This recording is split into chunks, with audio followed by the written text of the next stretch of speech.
forest loomed around Elena Brooks as her car rattled down the uneven dirt road leading into her hometown of Black Hollow.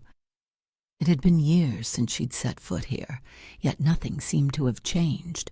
The trees still stretched tall and foreboding, their skeletal branches clawing at the overcast sky.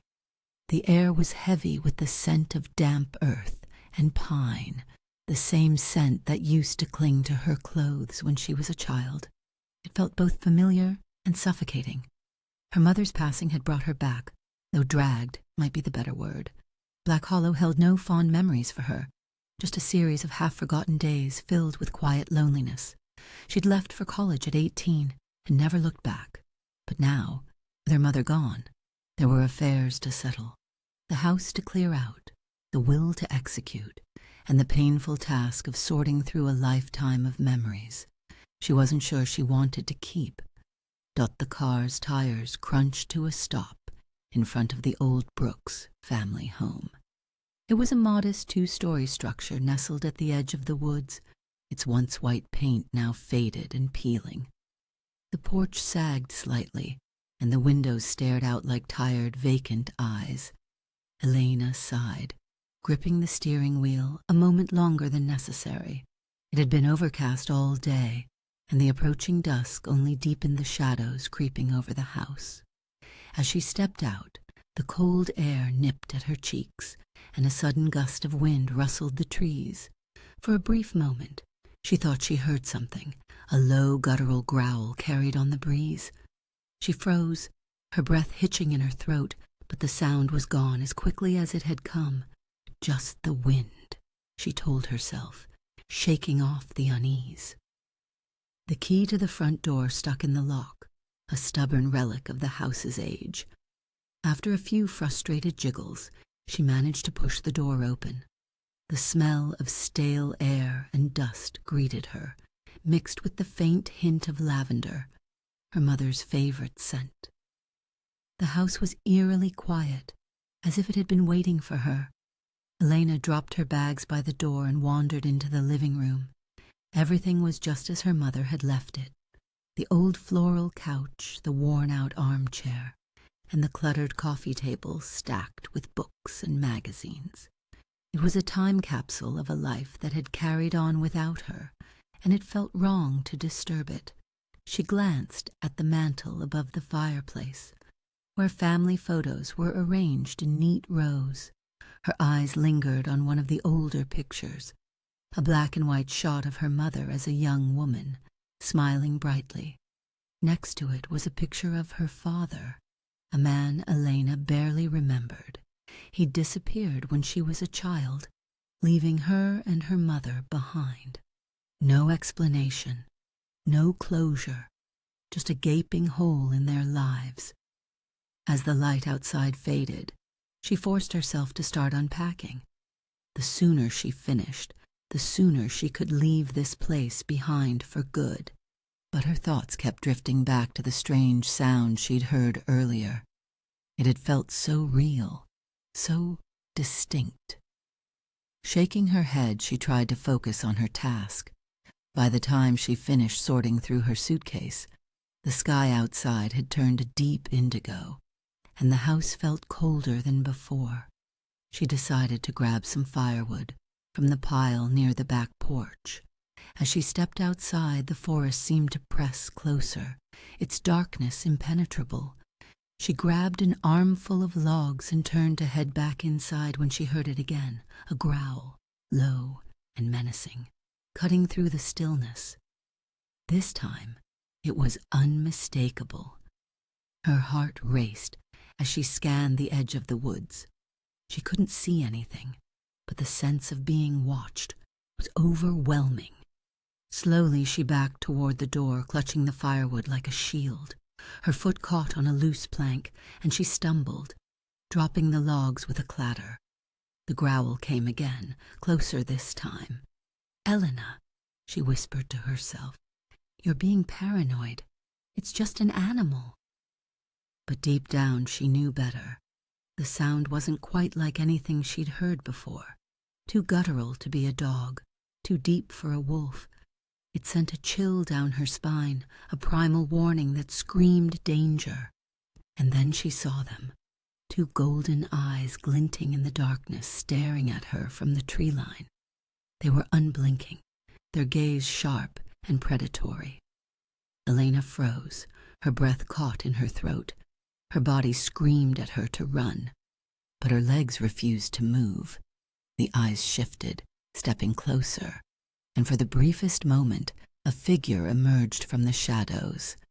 It was massive, its broad shoulders and tall frame human-like, but something about the way it moved was decidedly not. Before she could process what she was seeing, the figure disappeared back into the trees, as if it had never been there. Elena didn't wait to see if it would come back. She bolted inside, slamming the door behind her and locking it with trembling hands. She pressed her back against the wood, her chest heaving as she tried to steady her breath. Her mind raced, grasping for an explanation. Maybe she was just tired. Maybe her imagination was playing tricks on her, but the growl and those eyes, they felt too real. She sank to the floor, staring at the door. For the first time since she'd arrived, she wondered if coming back to Black Hollow had been a mistake. Chapter 2. Stranger in the Forest. The next morning, sunlight filtered weakly through the thick canopy of trees surrounding the house. Elena woke to the creaking groans of the old floorboards and the faint rustle of branches brushing against the windows. The events of the previous night felt like a fever dream, but the lingering unease in her chest reminded her that they were very real. Pushing the thoughts aside, she decided to distract herself. Sitting alone in the musty house wasn't helping her nerves, so she grabbed her jacket and decided to explore the woods behind the property. It had been years since she'd walked these trails, and a part of her hoped the fresh air and familiar surroundings might ease the tension knotting her shoulders. The forest was alive with sound, the distant chirp of birds, the occasional snap of twigs beneath her boots, and the soft rustle of leaves as the wind threaded through the trees. Yet, beneath the beauty of it all, there was a sense of watchfulness, as if the forest itself were aware of her presence. Elena followed the faint path that wound deeper into the woods. It was the same trail she'd walked as a child, but the years had reclaimed much of it. Overgrown brush snagged at her jeans, and she had to duck under low-hanging branches more than once. Still, she pressed on, letting the cool air fill her lungs and chase away her lingering doubts. She'd only been walking for about 15 minutes when the hairs on the back of her neck stood on end. The forest had gone eerily silent. No bird song, no rustling leaves, just an oppressive, unnatural stillness. Then she heard it, a low, guttural growl, unmistakable and too close for comfort. Her heart slammed against her ribs as she froze in place, her eyes darting around the dense trees. Her instinct screamed at her to run, but her legs felt rooted to the spot. The growl came again, closer this time, and she spotted movement in the underbrush ahead. Slowly 2 wolves emerged from the shadows. Their sleek fur glinted in the patches of sunlight, and their eyes burned with an unnatural intensity. They weren't like any wolves she'd seen before, larger, more muscular, and exuding an air of intelligence that sent a shiver down her spine. Elena's breath hitched as the wolves began to circle her. Panic surged through her veins. What was she supposed to do? Running would only trigger their predatory instincts, but standing still made her an easy target. One of the wolves growled again, baring its teeth. As it edged closer, Elena's hand instinctively grasped a nearby branch, though it felt pitifully inadequate against creatures so large and powerful. Just as she was about to swing it in a desperate attempt to defend herself, a commanding voice cut through the tension. "Stop!" The single word was spoken with such authority that even the wolves hesitated. They froze in place, their eyes snapping to the figure emerging from the trees. Elena turned her head toward the voice, her heart still pounding. A man stepped into view, He was tall, his broad shoulders draped in a dark leather jacket that looked as if it had seen years of wear. His dark hair was slightly tousled, and his piercing golden eyes locked onto hers with an intensity that made her breath catch. The same eyes she'd seen in the forest last night. He took a step forward, and the wolves backed away, their growls softening to whines. He didn't say another word, but it was clear he commanded their obedience. After a tense moment, the wolves turned and disappeared into the underbrush, as if they had never been there. Elena's grip on the branch loosened, and it fell to the ground with a soft thud. The man's gaze shifted back to her, and she felt as though he was seeing straight through her, peeling back her fear and confusion to lay her bare. "Are you all right?" His voice was calm but carried an edge of something unplaceable. Elena swallowed hard, still trying to process what had just happened. I think so. What were those wolves?"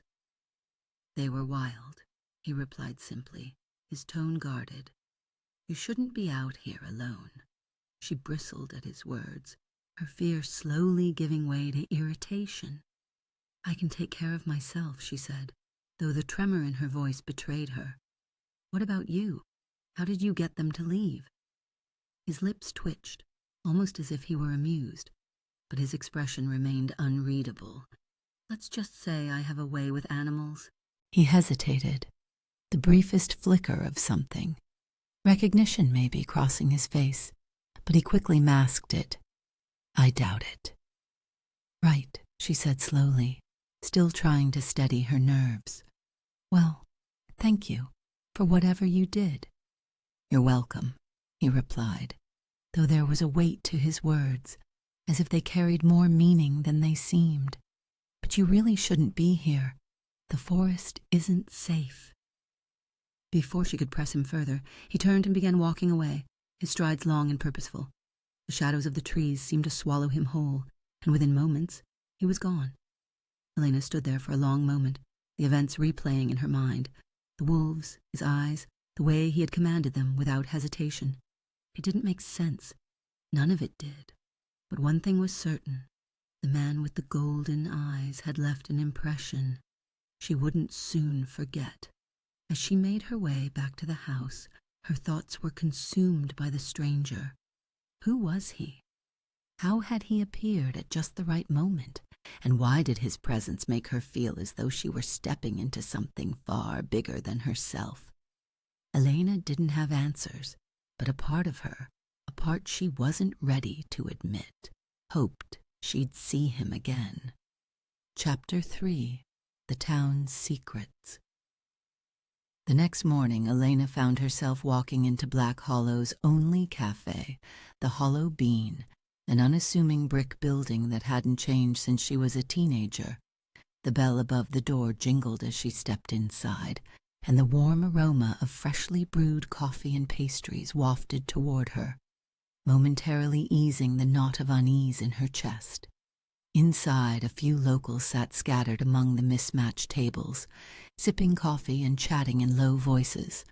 The room was cozy, but the conversation seemed unusually subdued.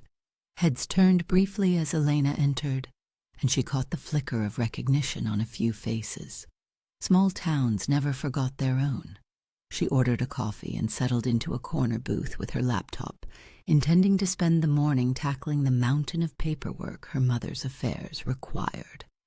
However, the snippets of nearby conversations kept tugging her focus away. "Another one missing last week. That's the third this year," an older man muttered to the woman sitting across from him. "Third? It's the fifth," the woman corrected, her voice low but tinged with alarm. "And it's always near the forest." Elena glanced toward them out of the corner of her eye. The man leaned forward, his voice dropping even further, but she managed to catch his next words. "They're back, just like before. The wolves." The woman cut him off with a sharp look, glancing around the room. "Keep your voice down. You want to start another scare?" Elena frowned. her mind flashing back to the wolves she'd encountered in the woods and the man with the golden eyes who had made them retreat. She debated whether to approach the couple, but before she could decide, the bell above the door jingled again. The moment he walked in, the air seemed to shift. Lucas Gray stepped inside, his broad frame silhouetted against the morning light. He scanned the room briefly before making his way to the counter. The chatter in the cafe faltered slightly, and Elena noticed a few wary glances directed his way. He didn't acknowledge them. Instead, he placed his order with a curt nod to the barista and stepped aside to wait, his posture relaxed, but somehow guarded. His presence commanded attention, even if he didn't seem to want it. Against her better judgment, Elena stood and approached him. "Lucas," she said, her voice more tentative than she'd intended. His golden eyes flicked to hers, and for a moment, she thought she saw a flicker of something, recognition, maybe even relief, before his expression hardened. "Elena, you know my name?" she asked, surprised. "You told me yesterday," he replied evenly, though his tone carried the faintest trace of amusement. "Right." She felt her cheeks flush. "Well, I just wanted to thank you again for, you know." His jaw tightened slightly, and he glanced around the room before replying. "You shouldn't have been out there. The forest isn't safe." "That's what you said yesterday. But why? What's really going on out there?" she pressed. "People here are talking about disappearances and wolves." "You shouldn't believe everything you hear." He cut her off, his tone firm. "This town has a way of feeding its own fears. Is that why everyone's acting strange around you?" The words slipped out before she could stop herself, and she instantly regretted them. Lucas's expression darkened, and she felt a sudden chill, as though she'd crossed a line. He didn't answer right away. Instead, he took a step closer, his gaze locking onto hers with an intensity that made her pulse quicken. "Stay out of the woods," he said quietly, his voice low and commanding, "and stay away from me." With that, he grabbed his coffee from the counter and walked out, leaving Elena standing there, stunned and more curious than ever. Elena spent the rest of the day sorting through her mother's belongings, but her thoughts kept drifting back to Lucas. There was something deeply unsettling yet magnetic about him, and his warning echoed in her mind like a persistent whisper. She didn't like being told what to do, especially not without an explanation. If he thought she'd dropped the subject, he didn't know her very well. As the sun dipped below the horizon, she decided to take a break and headed to the local library. If Lucas wasn't going to give her answers, maybe the town's history could. The library was small and musty, its shelves filled with a mix of dusty tomes and paperback novels that hadn't been checked out in decades. She headed to the section on local folklore, hoping for something useful. It didn't take long for her to find what she was looking for. An old leather-bound book titled Legends of Black Hollow sat tucked away on a high shelf.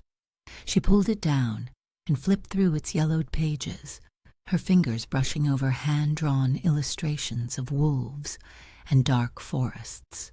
The entries were filled with cryptic warnings about the cursed wolves of Black Hollow, a tale that had apparently been passed down for generations. According to the book, the wolves were said to be both protectors and harbingers of doom, appearing in times of unrest. There were mentions of disappearances, strange sightings, and a recurring phrase, "Beware the golden-eyed guardian." Her heart skipped a beat at the description. It couldn't be a coincidence. The golden eyes, the commanding presence. Lucas fit the description perfectly. But what did it mean? Was he some kind of protector, or was he connected to the disappearances in a darker way? The sound of the library door creaking open broke her concentration. She glanced up to see the librarian, an older woman named Mrs. Hargrove, peering at her over the rim of her glasses. "Researching the old tales, are you?" Mrs. Hargrove asked, her tone both amused and wary. "They're fascinating," Elena replied, closing the book. "Are they just stories, or is there some truth to them?" Mrs. Hargrove hesitated, her gaze flicking to the book in Elena's hands. "Some would say there's always a grain of truth in folklore. Black Hollow's history is complicated. It's best not to dig too deep." Elena frowned. "Why not?" The librarian leaned closer, lowering her voice. "Because some secrets are meant to stay buried, dear. Trust me when I say the wolves of Black Hollow are not just in the stories." With that cryptic warning, she walked away, leaving Elena more determined than ever to uncover the truth. Chapter 4. A Fateful Meeting. Elena wasn't sure what had drawn her back into the woods that afternoon. Maybe it was curiosity, or maybe it was a lingering defiance after Lucas's cryptic warnings. Either way, she found herself stepping over mossy roots and weaving through towering trees, her mother's journal clutched in her hand like a talisman. The air was crisp, with the faint smell of rain threatening to fall. As she ventured deeper, the forest seemed almost otherworldly, quiet yet alive, as if it were holding its breath. Her boots crunched softly against the forest floor, but every now and then she caught the faintest rustle of leaves, a sound too deliberate to be the wind. "You shouldn't be here," Lucas's voice echoed in her mind. She shook it off, annoyed by how easily he'd gotten under her skin. Whatever his deal was, she wasn't about to let his cryptic warnings scare her away. After an hour of wandering, she stumbled across a narrow path she didn't recognize. It wasn't overgrown like the rest of the trails, and faint boot prints marked the dirt. Intrigued, she followed it, the dense trees closing in around her like a protective canopy. The path led to a small clearing, and nestled within it was a rustic cabin. The cabin looked like something out of a storybook, with its wooden walls, slate roof, and smoke curling lazily from the chimney. It was well kept but isolated, far from any of the roads she knew. Her heart raced as she stepped closer. Something about the place felt private, almost sacred, and she couldn't shake the sense that she was trespassing.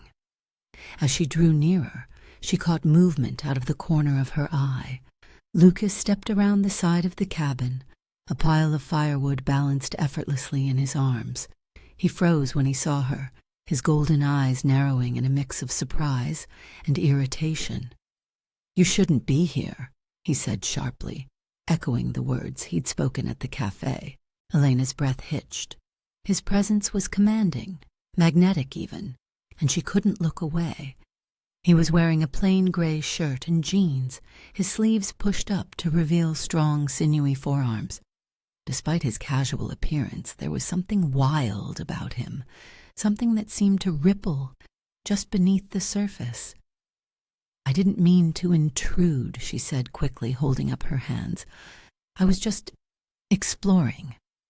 His jaw tightened, and for a moment she thought he might tell her to leave, but instead he set the firewood down on the porch and crossed his arms, studying her with a mixture of frustration and curiosity.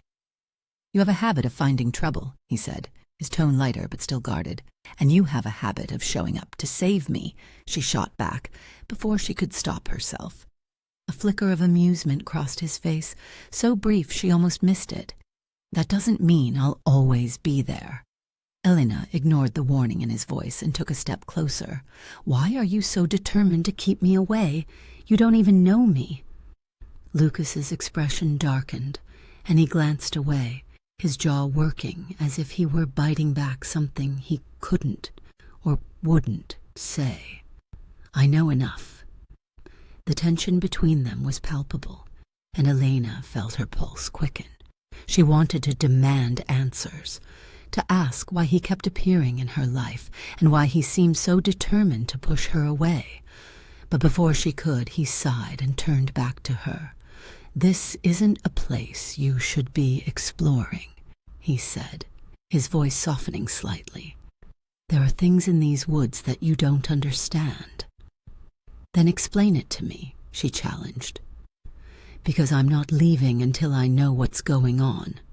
Lucas stared at her, his golden eyes searching hers for something. For a moment, she thought he might relent, but then he stepped closer, his presence overwhelming. "Do you trust me?" he asked, his voice low and steady. The question caught her off guard, but she found herself nodding despite the warning bells in her mind. "I don't know why," she admitted, "but yes." His gaze softened, but the storm behind his eyes remained. "Then trust me when I say this. Some answers are better left alone." Elena opened her mouth to argue, but Lucas stepped past her, his movements quick and deliberate. "Go home, Elena," he said over his shoulder as he disappeared into the trees. Back at her mother's house, Elena couldn't stop replaying the encounter in her mind. Lucas's words, his eyes, the way he seemed to carry the weight of the entire forest on his shoulders. It all left her more confused than ever. Why was he so adamant about keeping her out of the woods, and what was he so clearly hiding? She pulled out her mother's journal, flipping through its worn pages in search of something, anything, that might shed light on the town's secrets. Her mother had always loved Black Hollow, calling it a special place, though she'd rarely explained why. Elena had always assumed it was just her mother's attachment to the forest, but now she wondered if there was more to it. Near the back of the journal, she found a passage that made her heart skip a beat. "The wolves have always been here, watching, protecting, but they are not what they seem. Some call them monsters, others guardians. Either way, they are bound to this place, and those who wander too close to their secrets rarely leave unscathed." Elena sat back, her mind racing. Her mother had known something about the wolves, about Black Hollow, about whatever Lucas was so desperate to keep her from discovering. She glanced toward the window, where the moon hung low and heavy in the sky. The forest beyond it seemed darker than ever, as if it were waiting for her. Part of her knew she should listen to Lucas and let it go, but another part, a stronger, more determined part, refused to walk away without answers. "Some answers are better left alone," Lucas had said, but Elena had never been very good at leaving things alone. Chapter 5. Suspicious Eyes. The crisp night air filled the dense forest as Serena moved silently through the underbrush. The shadows of the towering trees cloaked her figure, but her sharp amber eyes missed nothing. She had been watching Lucas for weeks now, her suspicions steadily growing. Tonight, her patience had been rewarded. From her hidden vantage point, she had seen Elena stumbling into Lucas's territory earlier that afternoon, and she had seen how he looked at the human woman, how his usually steely composure faltered. It was subtle, but Serena knew Lucas too well to miss it. He was breaking the rules, and if he wasn't careful, his decisions would unravel everything. When Lucas's cabin came into view, Serena stepped into the clearing without hesitation. He was on the porch, chopping firewood, the rhythmic thud of the axe splitting through the logs breaking the silence. He didn't look up, but Serena knew he'd sensed her the moment she arrived. "You're late," Lucas said, his tone neutral but his voice carrying an edge of irritation. "Didn't know we were meeting," Serena replied, crossing her arms. "I was just passing through, but it looks like I'm right on time." Lucas planted the axe into the chopping block and turned to face her, his golden eyes narrowing. "What do you want, Serena?" She tilted her head, feigning nonchalance. "I want to know what you're doing, Lucas, because from where I'm standing it looks like you're taking unnecessary risks." "Risks," he echoed, his voice calm but laced with warning. "Clarify." Serena stepped closer, her gaze hardening. "The human woman, Elena. Don't play dumb with me, Lucas. I've seen how you've been acting around her. You're distracted. You're slipping." Lucas's jaw tightened, but he didn't respond immediately. Instead, he pulled the axe from the block and set it down against the porch railing. "Elena is none of your concern." "She's a liability," Serena snapped, her voice sharpening. "You're an Alpha. You don't have the luxury of personal attachments, especially not to someone like her." Lucas's golden eyes darkened, and he took a deliberate step toward her. "I don't need a lecture on my responsibilities, Serena." "And yet here we are," she shot back, standing her ground. "Do you think the pack hasn't noticed? They're watching you, Lucas. They're questioning you. You bring a human into this, and you're putting all of us at risk." "Nothing is being brought into this," Lucas said, his voice cold and final. "I know what I'm doing." "Do you?" Serena pressed. "Because it doesn't look that way. Damien's pack is circling, looking for any excuse to challenge us. If they find out you're attached to a human, they'll exploit it. They'll use her against you." Lucas's fists clenched at his sides, but he didn't break eye contact. "You think I don't know that? Then act like it," Serena hissed. "You're risking everything we've built for what? A fleeting connection with someone who doesn't belong in our world?" Lucas's expression flickered, but he quickly masked it with his usual stoicism. Serena saw the hesitation, though, and it only fueled her frustration. "She's not one of us, Lucas," Serena continued, her tone softer, but no less firm. "She'll never understand what we are, or what it means to live this life. And even if she did, you know the rules. The pack comes first, always." For a moment, silence hung between them, heavy and charged. Lucas finally looked away, his gaze drifting toward the forest. "She's not involved," he said quietly, "and she won't be." Serena studied him, her instincts telling her he was holding something back. "You need to make sure of that," she said, "because if you don't, someone else will." Lucas turned sharply, his eyes flashing with a warning. "That's not your decision to make." "It's the pack's decision," Serena countered. "And you're the Alpha. Act like one."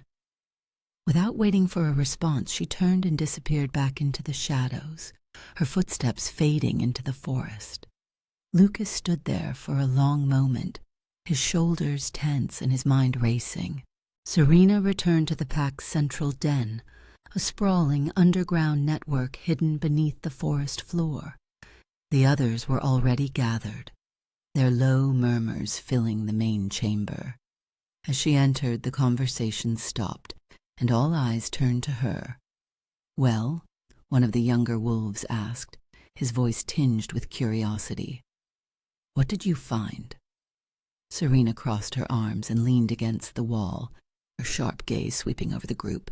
"Lucas is distracted," she said bluntly, "and we all know why." A ripple of unease passed through the room. The beta, a grizzled wolf named Marcus, stepped forward, his brow furrowed. "Are you saying he's compromised?" "I'm saying he's letting a human get too close," Serena replied. "And if Damien finds out, he'll use it to challenge Lucas's leadership. We can't let that happen." Marcus nodded, his expression grim. "What do you propose?" Serena hesitated for a moment, her loyalty to Lucas warring with her duty to the pack. Finally, she said, "We keep an eye on him. If he doesn't handle this situation, we'll have to intervene." The pack murmured their agreement, but unease lingered in the air. Serena knew they were walking a fine line. Challenging Lucas's authority outright wasn't an option. But if he continued down this path, it would only be a matter of time before the pack, or Damien, forced their hand. Back at his cabin, Lucas sat on the edge of his porch, staring out at the dark forest. Serena's words echoed in his mind, each one cutting deeper than he cared to admit. "She's not one of us. She'll never understand. You're risking everything." He exhaled slowly, running a hand through his hair. He didn't need Serena to remind him of the risks. He knew them all too well. But something about Elena was different, something he couldn't ignore, no matter how much he tried. His gaze drifted toward the forest trail, and for a brief moment he let himself wonder what it would be like to stop fighting, to let himself care about her the way he already knew he did. But the thought was fleeting. He couldn't afford to be selfish, not when the safety of his pack was at stake. With a heavy sigh, he stood and disappeared into the cabin, leaving the darkness to close in around him. Chapter 6. Foreshadowing Conflict. The air in Black Hollow felt different that morning, charged with a tension that Elena couldn't quite put her finger on. The town seemed quieter than usual, as though everyone was holding their breath. Even the chatter at the Hollow Bean Cafe where she stopped for coffee was subdued. Elena's gaze wandered as she sipped her drink, scanning the familiar faces around her. Most of the locals had returned to their usual routines, but a subtle unease lingered in the atmosphere. She couldn't tell if it was her imagination or if the events of the past few days had sensitized her to the strange undercurrents of the town. Either way, she couldn't shake the feeling that something was coming. The bell above the door jingled, drawing her attention. A group of unfamiliar men entered the cafe, their presence immediately shifting the energy in the room. They were tall, broad-shouldered, and carried themselves with a confidence that bordered on arrogance. The leader, a striking man with jet-black hair and piercing gray eyes, scanned the room with a slow, deliberate gaze. Elena couldn't look away. There was something magnetic about him, but also unsettling. His movements were fluid, predatory, and when his eyes locked on hers, she felt a chill run down her spine. He smiled, a cold, calculated smile that didn't reach his eyes, before turning to the barista to place his order. The barista, an older woman who usually chatted warmly with customers, seemed nervous as she took their orders. Her hands trembled slightly as she handed over their drinks, and she avoided meeting the leader's gaze. Elena leaned closer to a pair of locals seated near her booth, their conversation catching her attention. "That's him," one whispered, his voice barely audible. "Who?" the other asked. "Damien, the one they've been talking about." The name sent a jolt through Elena. She didn't know why, but it felt familiar, like a half-remembered warning. She turned her attention back to the group of men, who were now settled at a table near the window. Damien sat at the center, exuding an air of authority that made it clear he was in charge. As she watched, Lucas entered the cafe, his expression as unreadable as ever. He didn't seem surprised to see Damien, but the tension in his posture was unmistakable. He walked straight to the counter, ordered his drink, and then turned to face the rival Alfa. For a moment, neither man spoke, but the air between them crackled with unspoken conflict. The other patrons glanced nervously at the two men, clearly aware of the stakes, though none dared to intervene. "Lucas," Damien finally said, his voice smooth and laced with mock cordiality. "What a pleasant surprise." "Damien," Lucas replied evenly, though his tone carried an edge. "Didn't expect to see you here." Damien's lips curved into a smile. "I thought it was time I paid a visit to Black Hollow. It's been far too long since I've enjoyed its charm." Lucas's golden eyes narrowed. "This town isn't yours." "Oh, I'm not here to take it," Damien said, his smile widening. "Just passing through. But it does seem like things have gotten a bit messy under your watch. Disappearances, strange sightings. People are starting to talk." Lucas didn't respond, but his jaw tightened. Elena watched the exchange from her booth. Her curiosity piqued. She didn't know who Damien was, but it was clear he and Lucas had history. Damien's eyes flicked toward her, and his smile turned sharp. "And you've made some interesting new friends, I see." Elena's stomach flipped as his gaze lingered on her, and she suddenly felt exposed, as though he could see right through her. Lucas stepped forward, subtly placing himself between Damien and Elena. "She's none of your concern," Lucas said, his voice low and dangerous. Damien raised an eyebrow, feigning innocence. "Of course, I was just admiring your hospitality." The tension in the room was suffocating. After a moment, Damien stood, smoothing his jacket as he addressed Lucas. "I'll be around, old friend. Maybe we can catch up properly." With that, he and his men walked out, leaving a heavy silence in their wake. Lucas watched them go, his fists clenched at his sides. Elena found Lucas on the edge of the forest that evening, standing near the trail that led to his cabin. His back was to her, but his posture was rigid, his shoulders tight with tension. "Lucas," she called softly. He turned, his expression softening slightly when he saw her. "You shouldn't be here." "You keep saying that," she replied, crossing her arms. "But you're not telling me why." Lucas sighed, running a hand through his dark hair. "Because it's not safe." "Is it because of him?" she asked, stepping closer. "Damien?" At the mention of the name, Lucas's jaw tightened again. "What do you know about him?" "Nothing, other than the fact that he clearly enjoys making people uncomfortable," she said. "Who is he?" Lucas hesitated, his golden eyes searching hers, as if weighing how much to tell her. "He's a rival. He leads another pack, a dangerous one."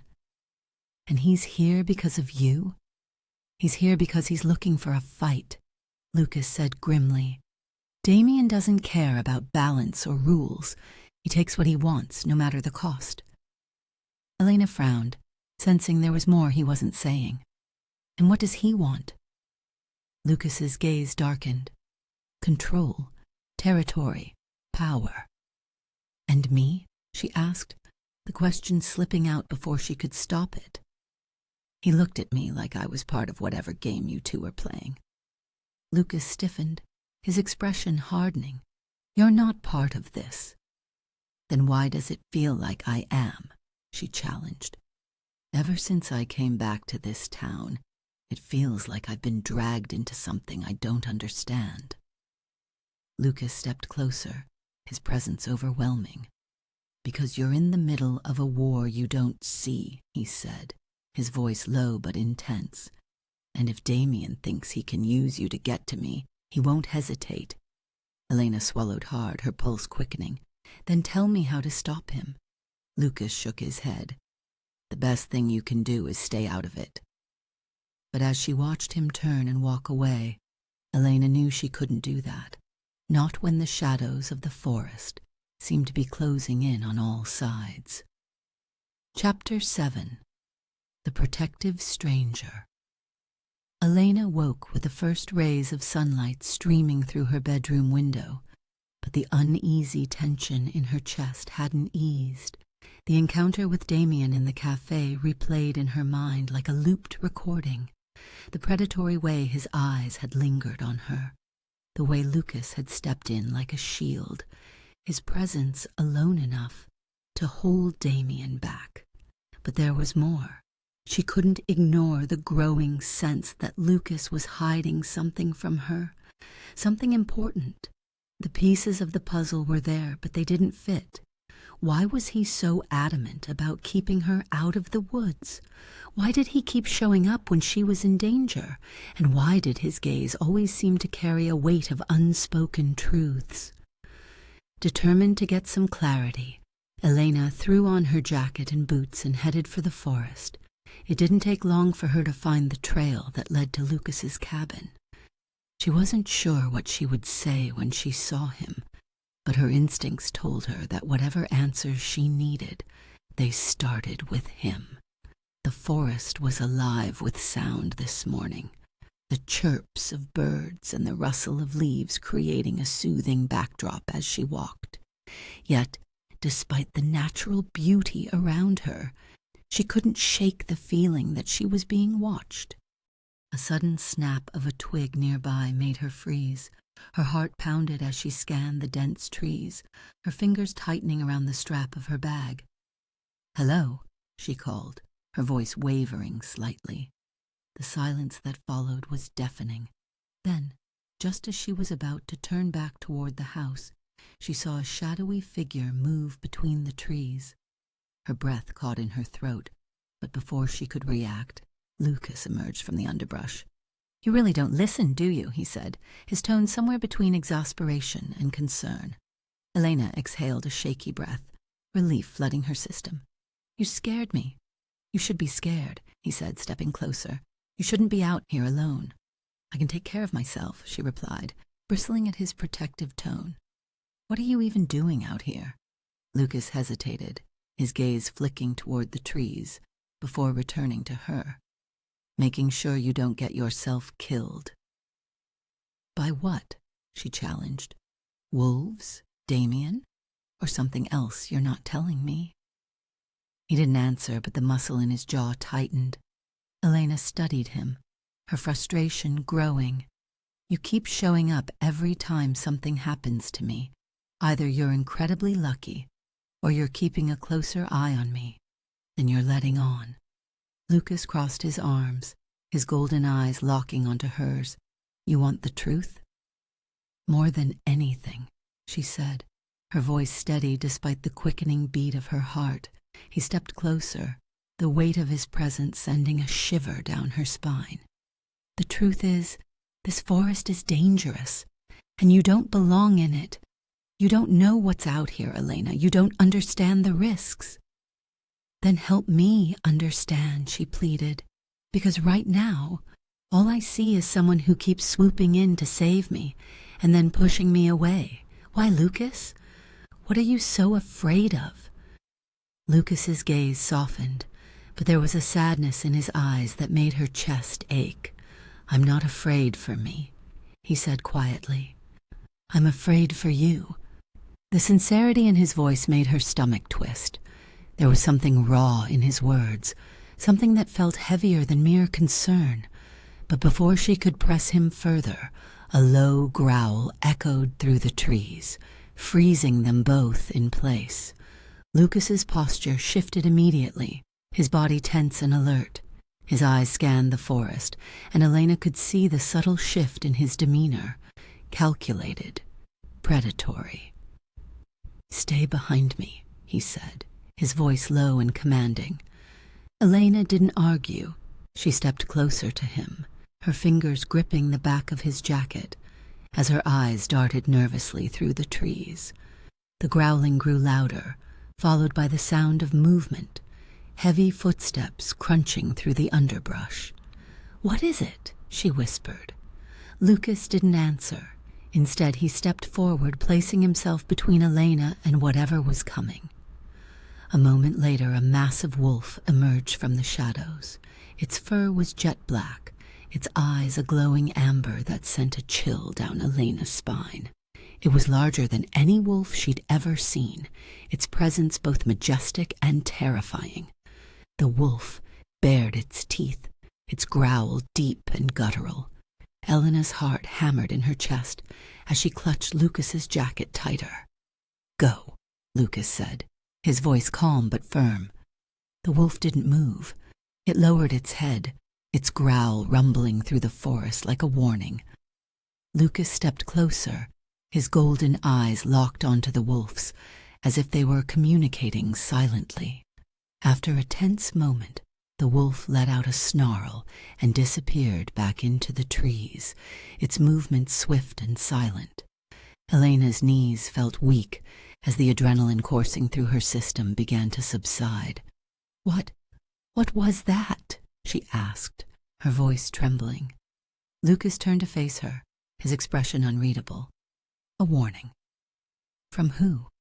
"Damien," he said simply. Elena's stomach twisted. "That was one of his wolves." Lucas nodded. "He's testing boundaries, trying to see how far he can push before I respond." "And you think this is about me?" she asked, the fear in her voice giving way to anger. "You think he's doing this to get to you through me?" "Yes," Lucas said bluntly. and that's why you need to stay away from the woods. And from me." "Lucas, you can't keep pushing me away," she said, stepping closer. "Whatever this is, I'm already involved. If Damien is targeting me, then I deserve to know why. I deserve to know the truth."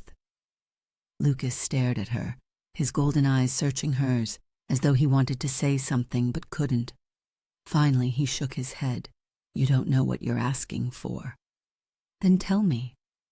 For a moment he looked as though he might, but instead he turned and began walking back toward the cabin. "Go home, Elena," he called over his shoulder, "and stay there." Elena watched him disappear into the trees, her frustration and confusion bubbling over. Whatever Lucas was hiding, it was clear he thought he was protecting her. But from what, or from himself, she couldn't yet say. Chapter 8. Lies and Lurking Shadows. Lucas leaned against the porch railing of his cabin, staring into the dense forest that surrounded him. The evening sun cast long shadows across the clearing, but his mind was consumed by another shadow entirely, Elena.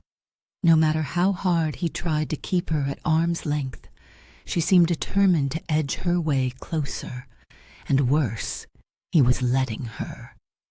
He clenched his fists, frustration gnawing at him. He had spent years building walls, keeping his secrets buried for the safety of his pack and himself. But with every encounter, every stubborn question from Elena, he felt those walls cracking. She wasn't just a distraction. She was a weakness, and in their world, weaknesses were exploited. The rustle of leaves behind him snapped him out of his thoughts. He didn't have to turn to know who it was. "You're slipping," Serena said, as she stepped into view, her amber eyes narrowing at him.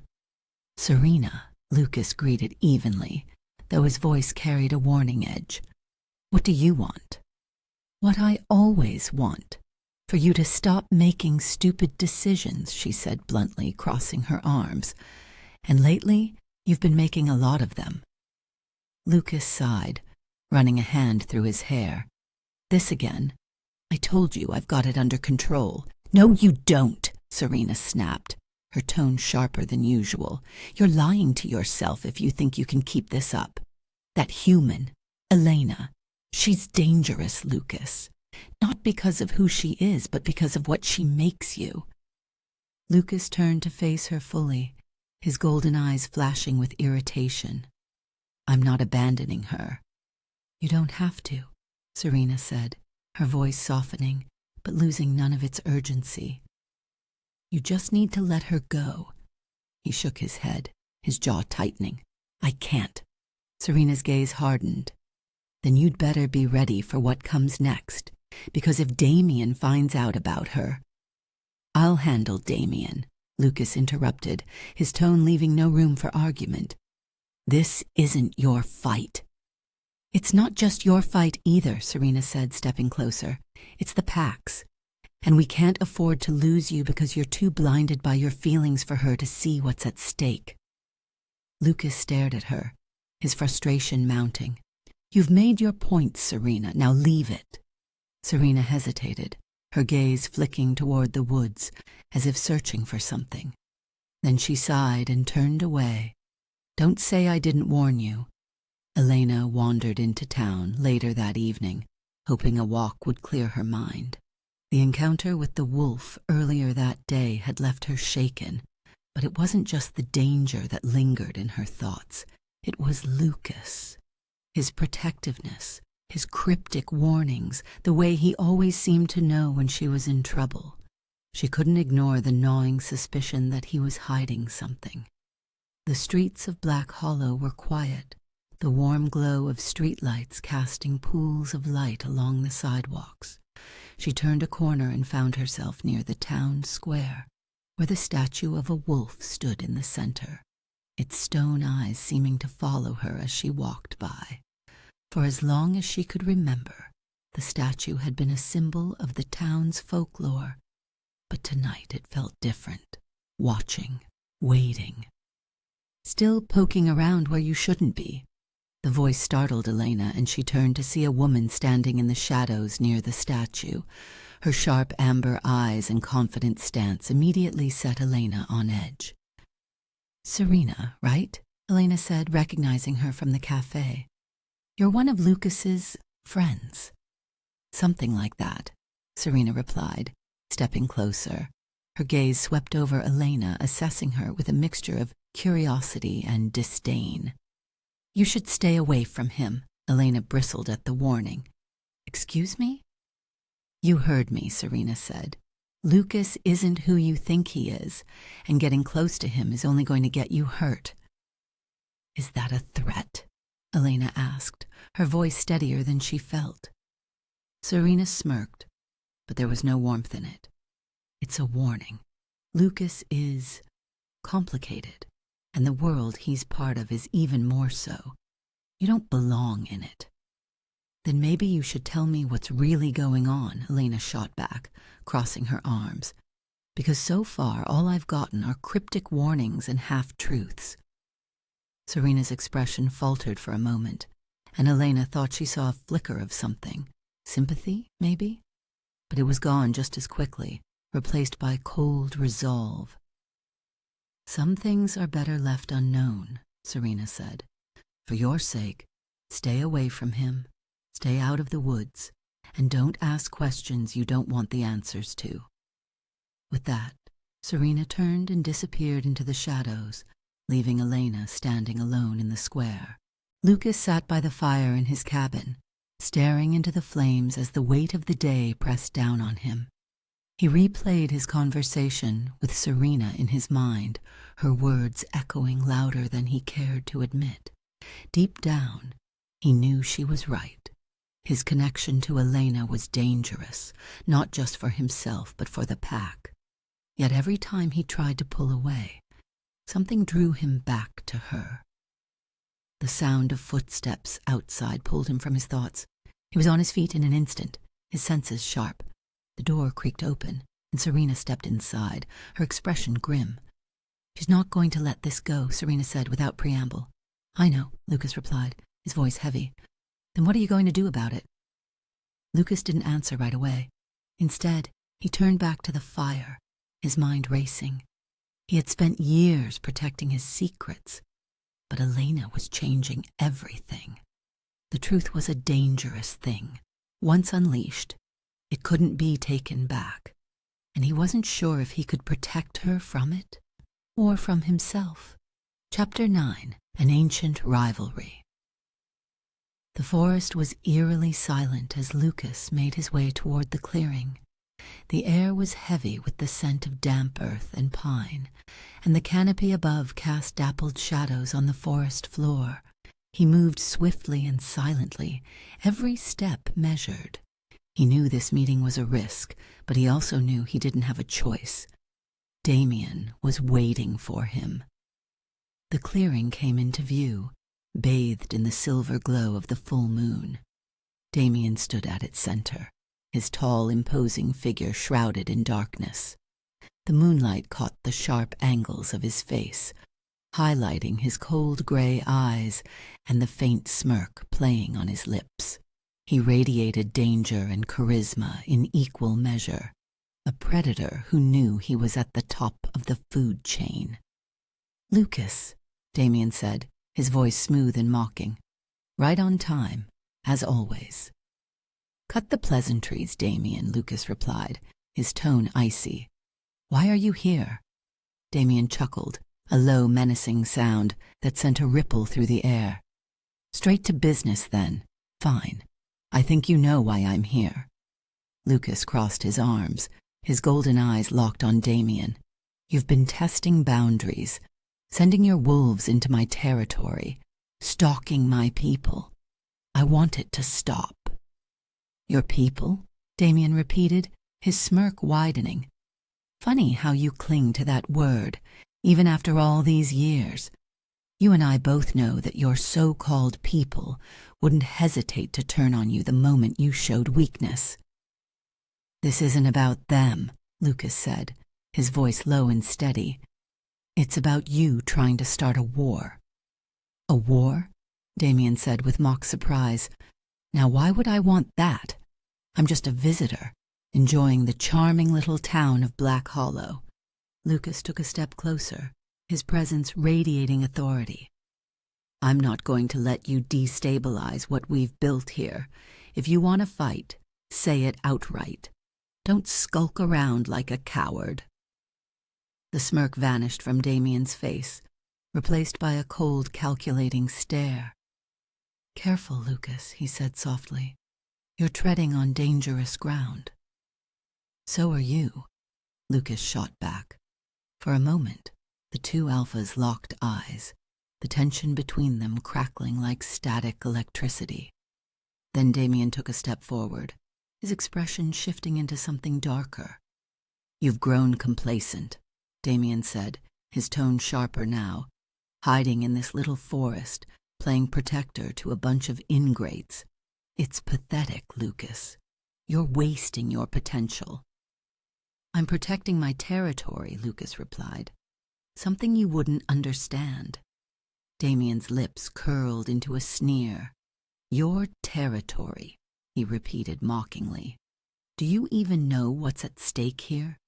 The humans are encroaching further every year.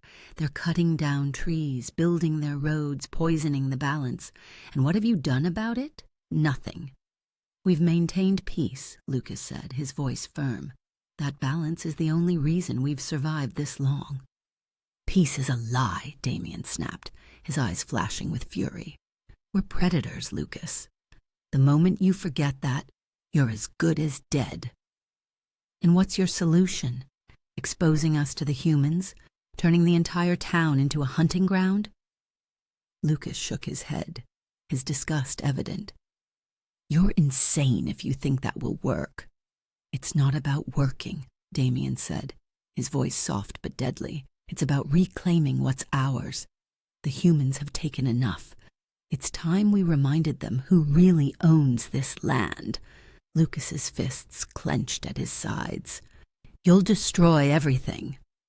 No, Lucas, Damien said, his smirk returning. I'll rebuild it, and you can either stand with me or be swept aside. Lucas stared at Damien, his mind racing. He had always known Damien was ruthless, but this was something else entirely. The rival Alpha wasn't just seeking territory, he was seeking domination. And if Lucas didn't act, Damien would plunge them all into chaos. What's your endgame? Lucas asked, his voice cold. Damien's smile widened. My endgame is simple. Control, power, freedom from hiding in the shadows like cowards. You've spent too long bowing to human rules, Lucas. It's time to remind them who the real predators are. And what about the pack? Lucas demanded. What happens when the humans fight back? Because they will, Damien. You'll lead them all to slaughter.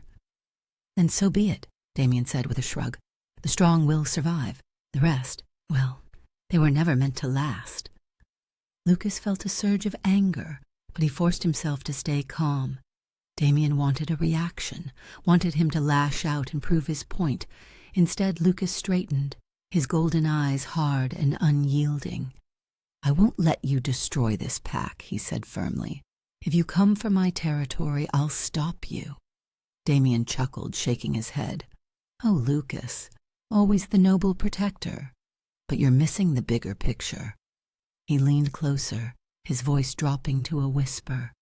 That human woman you've been protecting, Elena, isn't it? She's interesting. I wonder how she'd feel about all of this. Do you think she knows who you really are? What you really are?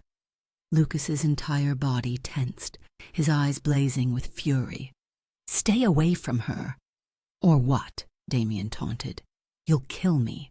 Go ahead. Prove to your precious pack that you're just as ruthless as I am.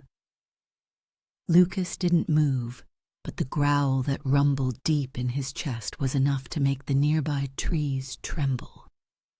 Damien laughed, stepping back with a satisfied grin. I'll be seeing you, old friend, Damien said, as he turned and disappeared into the shadows of the forest. Lucas stood in the clearing for a long moment, his mind racing.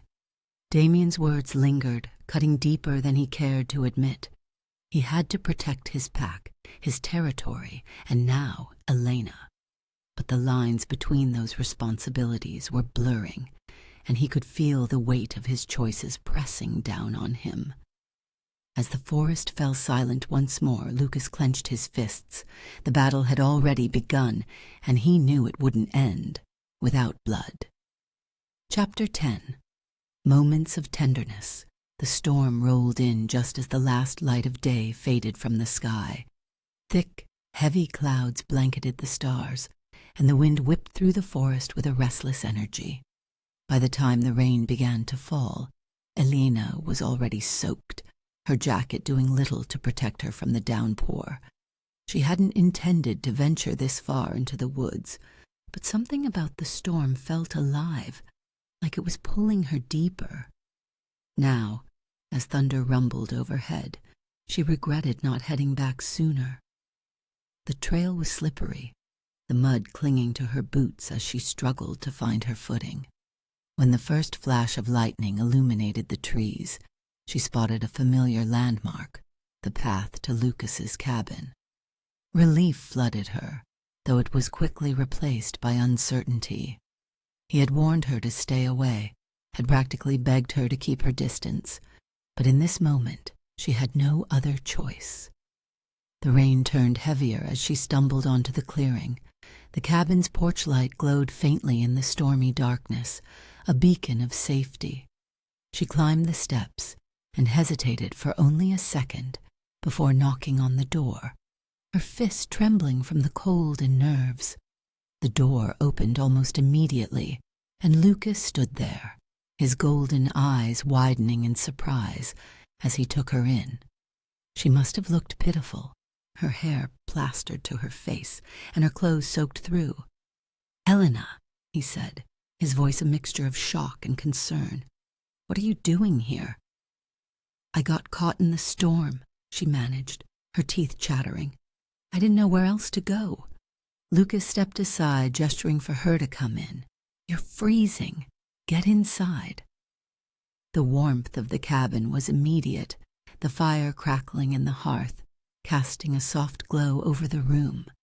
Lucas grabbed a blanket from a nearby chair and draped it over Elena's shoulders, his touch lingering just long enough to send a shiver through her that had nothing to do with the cold. "Sit by the fire," he said, his voice gentler now. "You'll warm up faster." Elena obeyed, sinking into the chair closest to the flames. As she held the blanket tight around her, she watched Lucas move around the cabin. His movements were quick and purposeful, as he grabbed a towel and handed it to her. "Thanks," she said, her voice soft. He nodded but didn't say anything, retreating to the kitchen to pour 2 mugs of tea. When he returned, he handed her one and took the seat opposite her. For a moment, they sat in silence, the storm raging outside as the fire crackled between them. "You shouldn't have been out there," Lucas said finally, his voice low but firm. "The storm could have gotten worse." "I didn't mean to end up here," Elena said, her gaze meeting his. "But I'm glad I did." Lucas looked away, his jaw tightening. "You can't keep doing this." "Doing what?" she asked, her frustration bubbling to the surface. "Relying on you? Because whether you like it or not, Lucas, you've been there for me every time I've needed someone." "That's the problem," he said, his voice rising slightly before he caught himself. He sighed and ran a hand through his hair. "You don't understand, Elena. Being around me, it's dangerous." "Then explain it to me," she said, leaning forward, "because all I see is someone who keeps pushing me away when I don't want to go." Lucas's golden eyes flicked to hers, and for a moment she saw the raw emotion in them, the conflict, the fear, the longing. He set his mug down and rested his elbows on his knees, his hands clasped tightly. "You don't know what it's like," he began, his voice quieter now, "to live like this, to constantly feel torn between 2 worlds, 2 instincts. The human part of me wants to be with people, to connect, to care.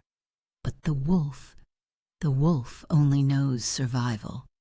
It doesn't care about rules or consequences. It takes, it protects, it destroys. Elena's heart ached at the vulnerability in his words.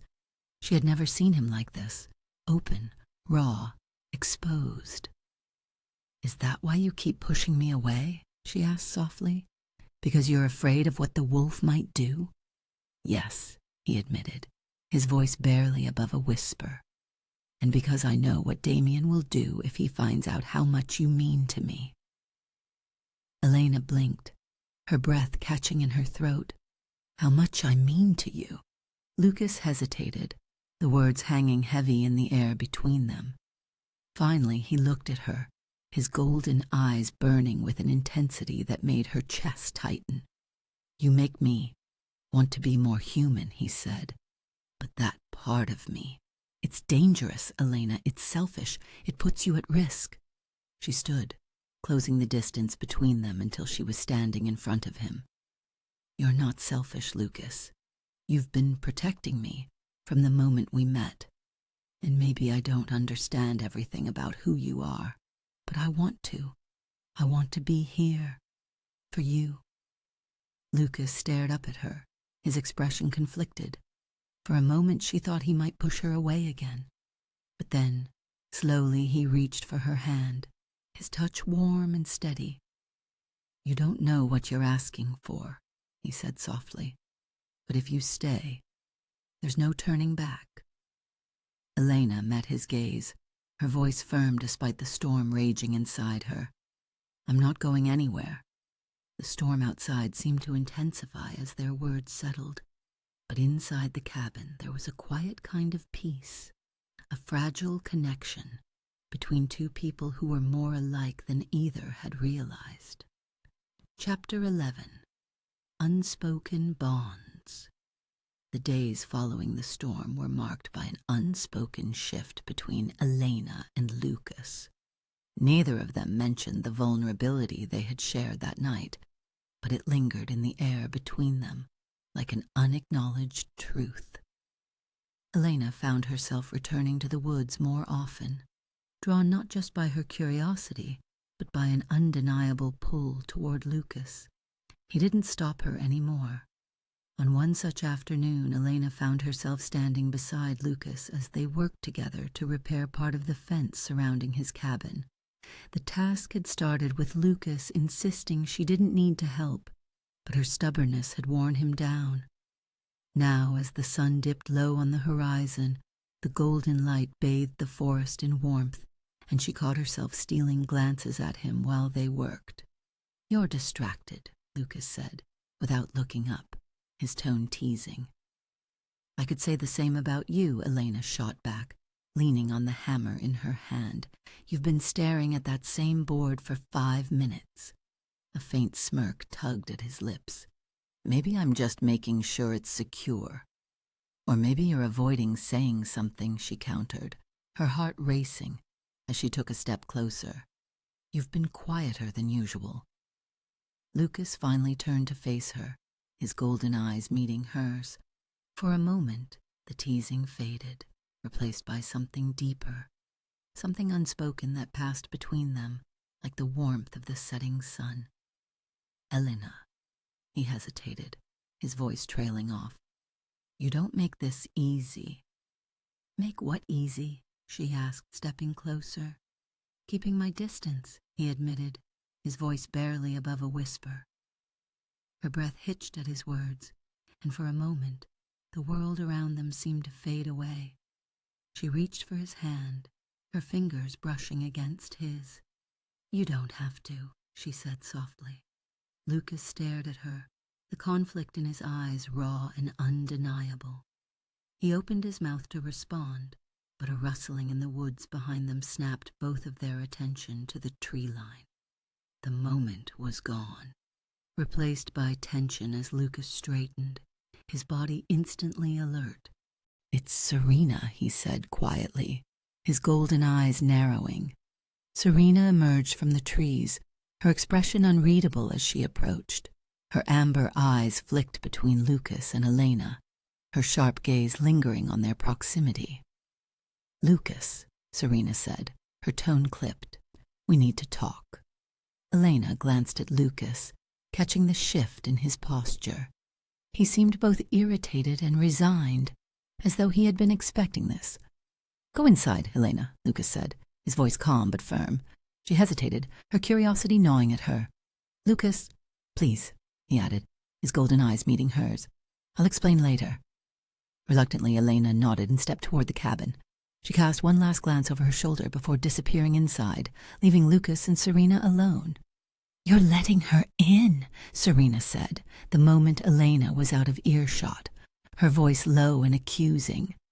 "And it's making the pack uneasy." Lucas crossed his arms, his expression hardening. "I'm handling it." "No, you're not," Serena snapped. "You're distracted, Lucas. You're breaking rules, and the pack is starting to notice. They're questioning your judgment." "I've protected this pack for years," Lucas said, his voice firm. "They don't get to question me now." "They do if you put us at risk," Serena countered. "Damien is circling like a vulture, and you're making it easy for him. Do you really think he doesn't know about her, about how much she means to you?" Lucas clenched his fists at his sides, his jaw tightening. "That's none of his business." "It's all his business," Serena said sharply. "You think he won't use her against you? You think he won't exploit this bond you're so obviously forming?" Lucas didn't respond, but his silence was answer enough. Serena softened her tone slightly, though her frustration was still evident. "Lucas, I get it, I do. She's different.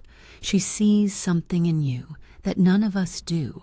But this isn't just about you. The pack relies on you. If you fall, we all fall." Lucas closed his eyes briefly, exhaling slowly. "I know," he said finally. "I know what's at stake." "Then act like it," Serena said, "before it's too late." Inside the cabin, Elena paced the small living room, her mind racing.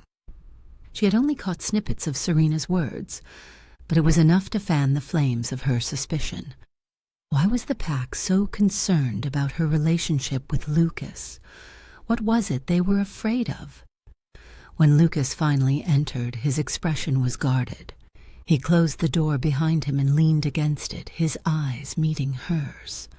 "What was that about?" she asked, her voice steady despite the storm of emotions churning inside her. "Pack business," Lucas said evasively. Elena crossed her arms, narrowing her eyes at him. "That's not an answer." Lucas hesitated, clearly torn. Finally, he pushed off the door and took a step closer. "The pack, they're protective. They see anyone outside of it as a potential threat." "And they think I'm a threat?" Elena asked, her voice tinged with hurt. "No," Lucas said quickly. "Not you specifically. It's just complicated." Elena frowned, searching his face for answers he wasn't giving her. "Why does it feel like you're always keeping something from me?" Lucas sighed, running a hand through his hair. "Because I am." The admission hung heavy in the air, and Elena's heart ached at the weight of it. "Then tell me the truth, Lucas. Whatever it is, I can handle it." He stepped closer, his golden eyes meeting hers, with a mixture of longing and regret. "It's not about what you can handle, Elena. It's about what I can't risk." I'd reached for his hand, her voice soft but steady. "I'm already here, Lucas. I'm already involved. You're not protecting me by shutting me out. You're just pushing me away." Lucas stared at her for a long moment, the tension between them thick and electric. Finally, he squeezed her hand gently, his voice barely above a whisper. "You mean more to me than I ever thought possible. That's why I have to protect you, even if it means protecting you from me." Elena's breath caught at his words, her heart both aching and swelling with hope. She stepped closer, her voice firm despite the tears threatening to spill. "You don't have to do this alone." For a moment, Lucas seemed to waver. the walls he had built around himself crumbling just slightly. But then he stepped back, his expression shuddering once more. "I'll do whatever it takes to keep you safe," he said, "even if it means breaking my own heart."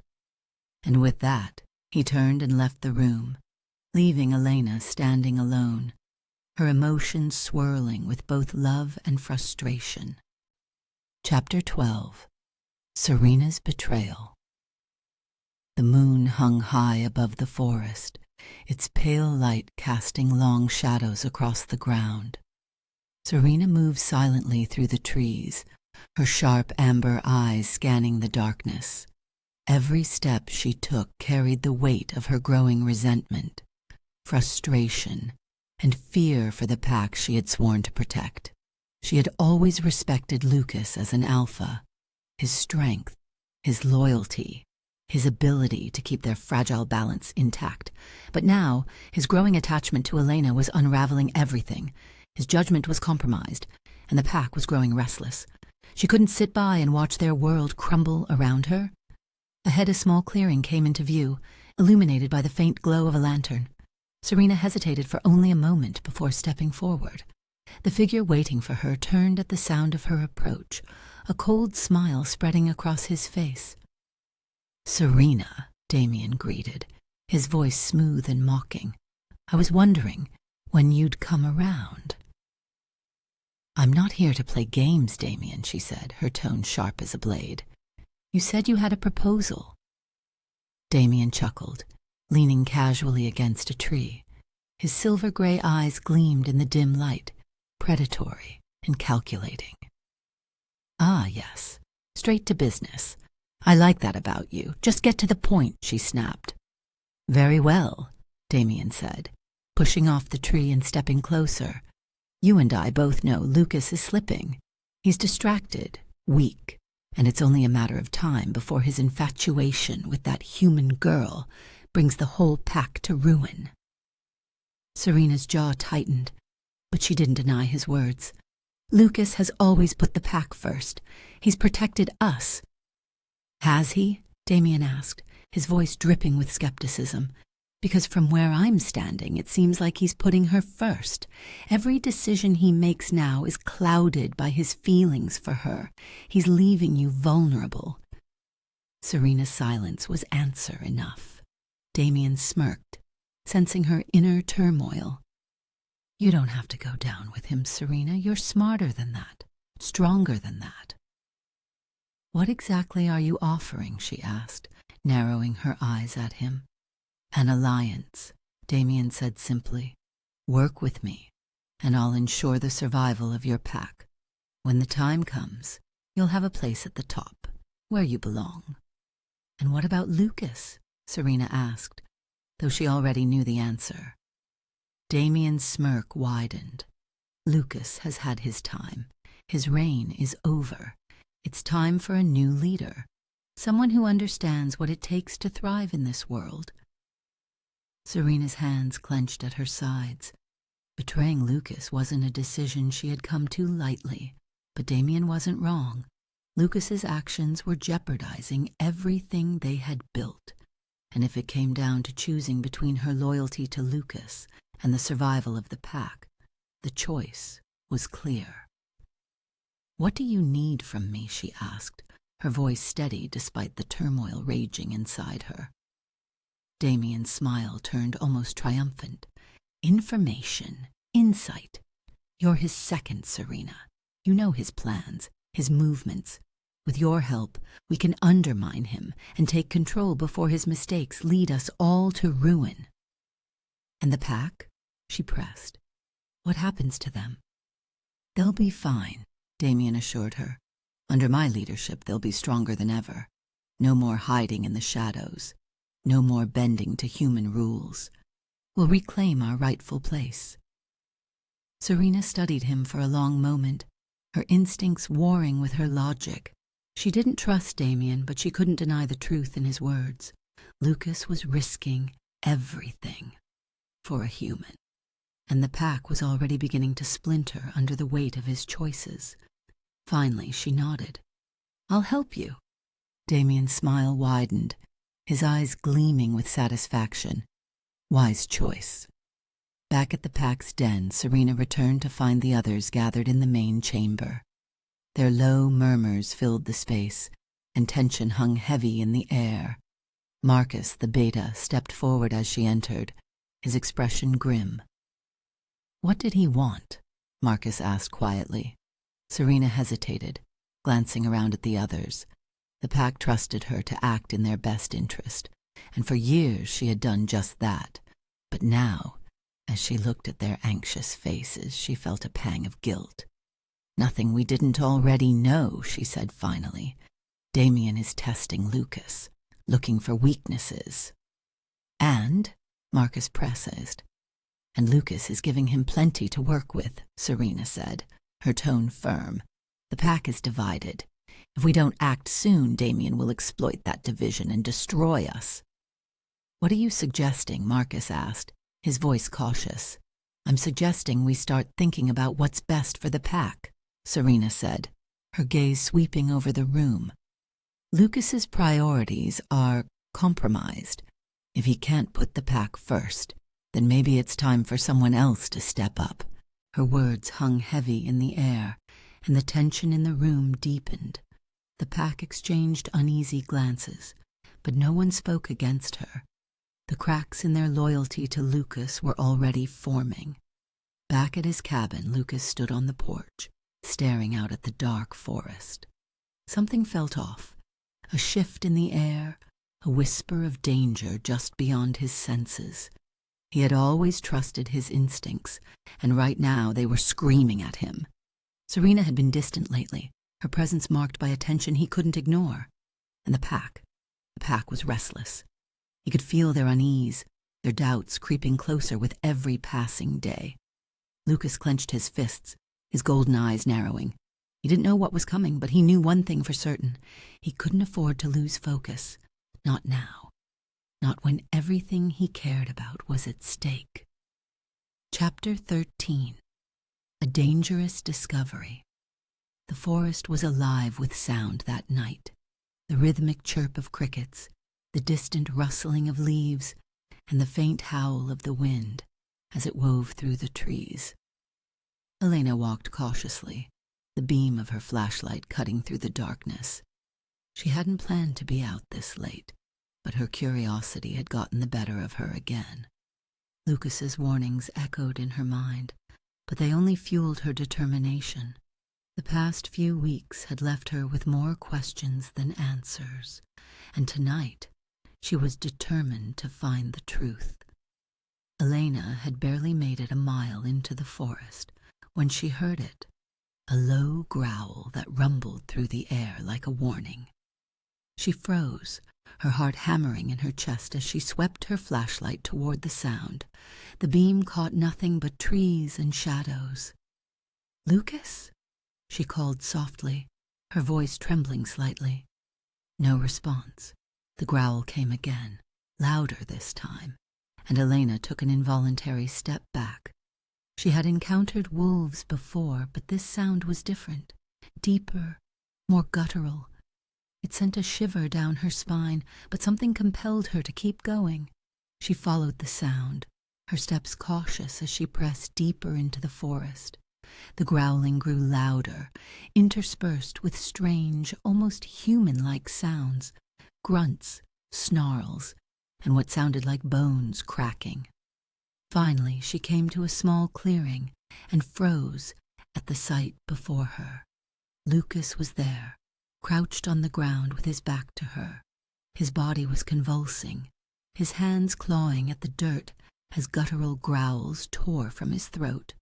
His shirt was torn, hanging loosely from his broad shoulders, and his muscles seemed to ripple unnaturally beneath his skin.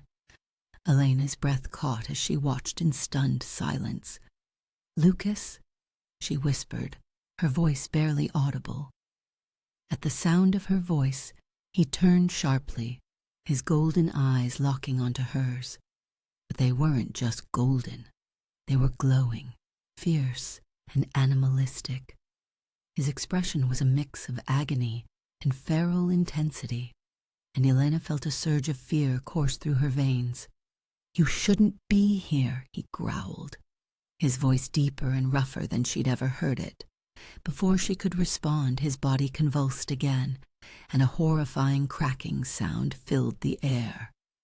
Elena could only watch in stunned disbelief as his form began to change. His arms elongated, his hands twisting into sharp, clawed appendages. His face contorted, his jaw extending as fangs erupted from his mouth. Fur sprouted across his skin, and within moments the man she knew was gone. In his place stood a massive wolf-like creature, its fur dark and its eyes glowing like molten gold. It towered over her, its presence both terrifying and strangely majestic.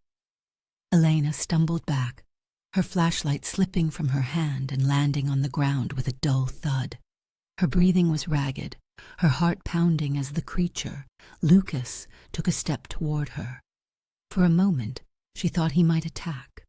The wolf's lips curled back, revealing sharp fangs, and a low growl rumbled from its throat. But then something shifted. The growl softened, and Lucas, if it was still Lucas, lowered his head slightly, his glowing eyes meeting hers with an almost pleading look. Elena's fear didn't dissipate, but it was joined by something else, intrigue.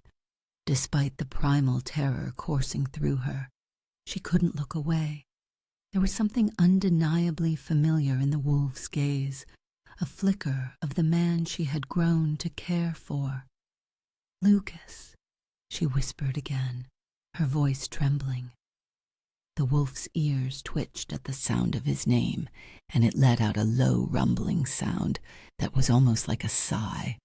Slowly it stepped back, retreating toward the shadows of the trees.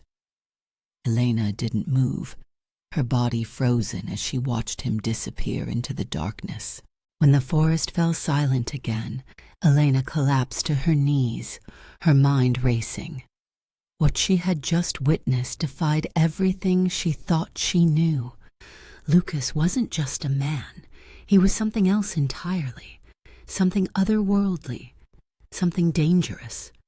But as the initial shock began to fade, she realized something else. She wasn't just afraid of him. She was fascinated.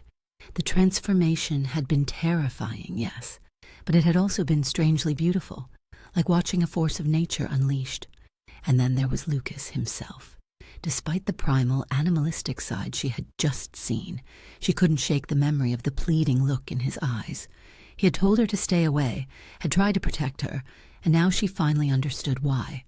Elena picked up her flashlight and stood, her legs shaky, but her resolve stronger than ever. She didn't know what this revelation meant for her or for Lucas, but one thing was certain. She couldn't walk away now, not after this. Chapter 14. The Beast. Within the next morning, Elena found herself standing on the porch of Lucas's cabin, her heart pounding as she raised her fist to knock. She hadn't slept, her mind replaying the terrifying and mesmerizing scene of his transformation over and over again. Now, as the morning light filtered through the trees, she was determined to confront him. The door opened before she could knock. Lucas stood there, his face tired, his golden eyes filled with something between resignation and regret. "You saw," he said quietly, not a question but a statement. Elena nodded, her fingers tightening around the strap of her bag. "I saw." For a moment, neither of them spoke. Lucas stepped back, gesturing for her to come inside. She hesitated, but then stepped through the threshold, her pulse quickening as the door clicked shut behind her. Lucas moved to the fireplace, his back to her as he stoked the dying embers into a flame. The tension in the room was suffocating, and Elena struggled to find the right words. "I knew you were hiding something," she said finally, her voice trembling slightly, "but I never expected that." Lucas turned to face her, his golden eyes locking onto hers. "I wanted to tell you, but I couldn't." "Why?" she asked. her frustration bubbling to the surface. "Did you think I couldn't handle it? That I would run?" "I thought it would put you in danger," he said simply. Elena's breath hitched, but she held his gaze. "I think we're past that now," Lucas sighed, running a hand through his dark hair as he leaned against the mantel. "You saw what I am, Elena. You saw what I become. That's the truth I've been trying to protect you from." "You're a werewolf," she said, the words strange and heavy on her tongue. "Yes," he replied, his voice steady. "And not just any werewolf. I'm the Alfa of this territory." Elena frowned. "Alpha, like a leader." Lucas nodded. "It's my responsibility to protect the pack, to maintain balance, to keep our existence hidden from humans." "And I'm a threat to that balance," Elena said quietly. "You're not the threat," Lucas said, his voice softening. "But my connection to you is.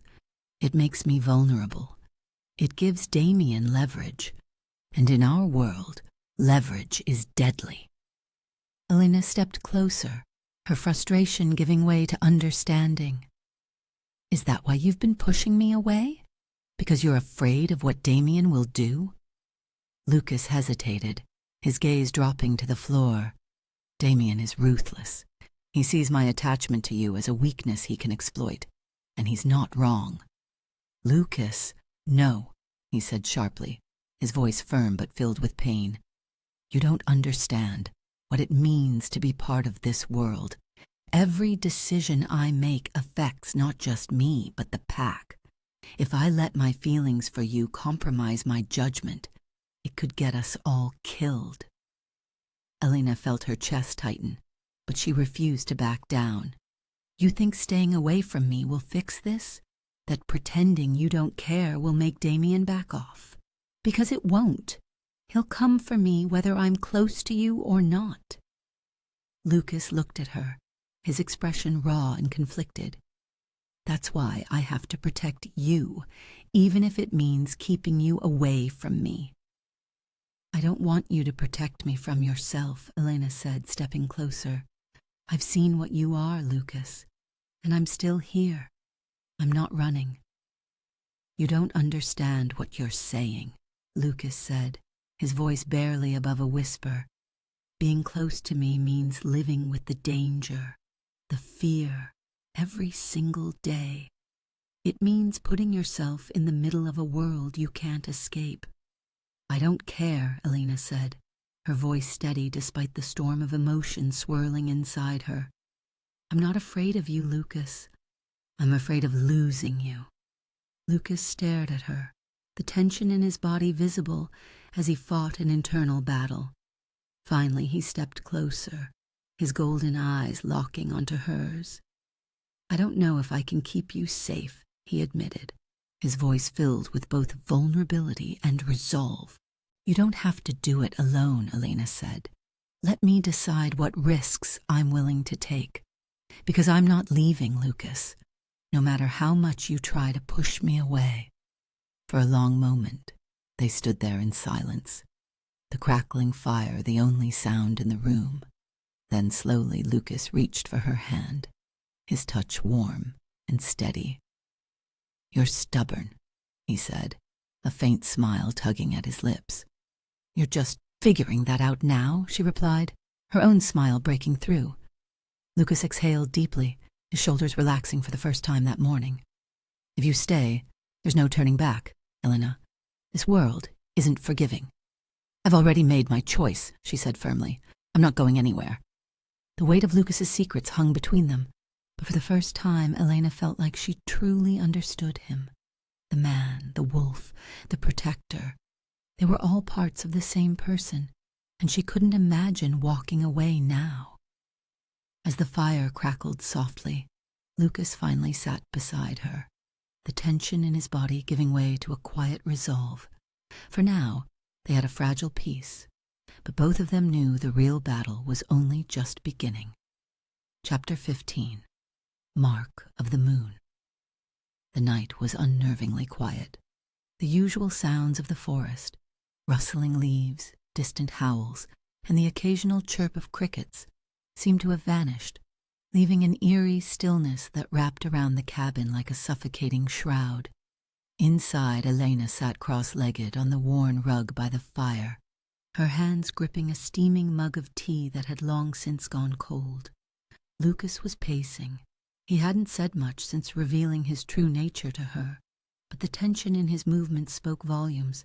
He stopped occasionally to glance out the window, his golden eyes scanning the dark tree line for any sign of movement. Elena's patience finally wore thin. "You're going to wear a hole in the floor if you keep that up," she said, her voice soft but firm. Lucas paused, his broad shoulders tensing before he turned to face her. "There's something you need to know," he said, his voice low and serious. Elena straightened, setting her mug aside. "I'm listening."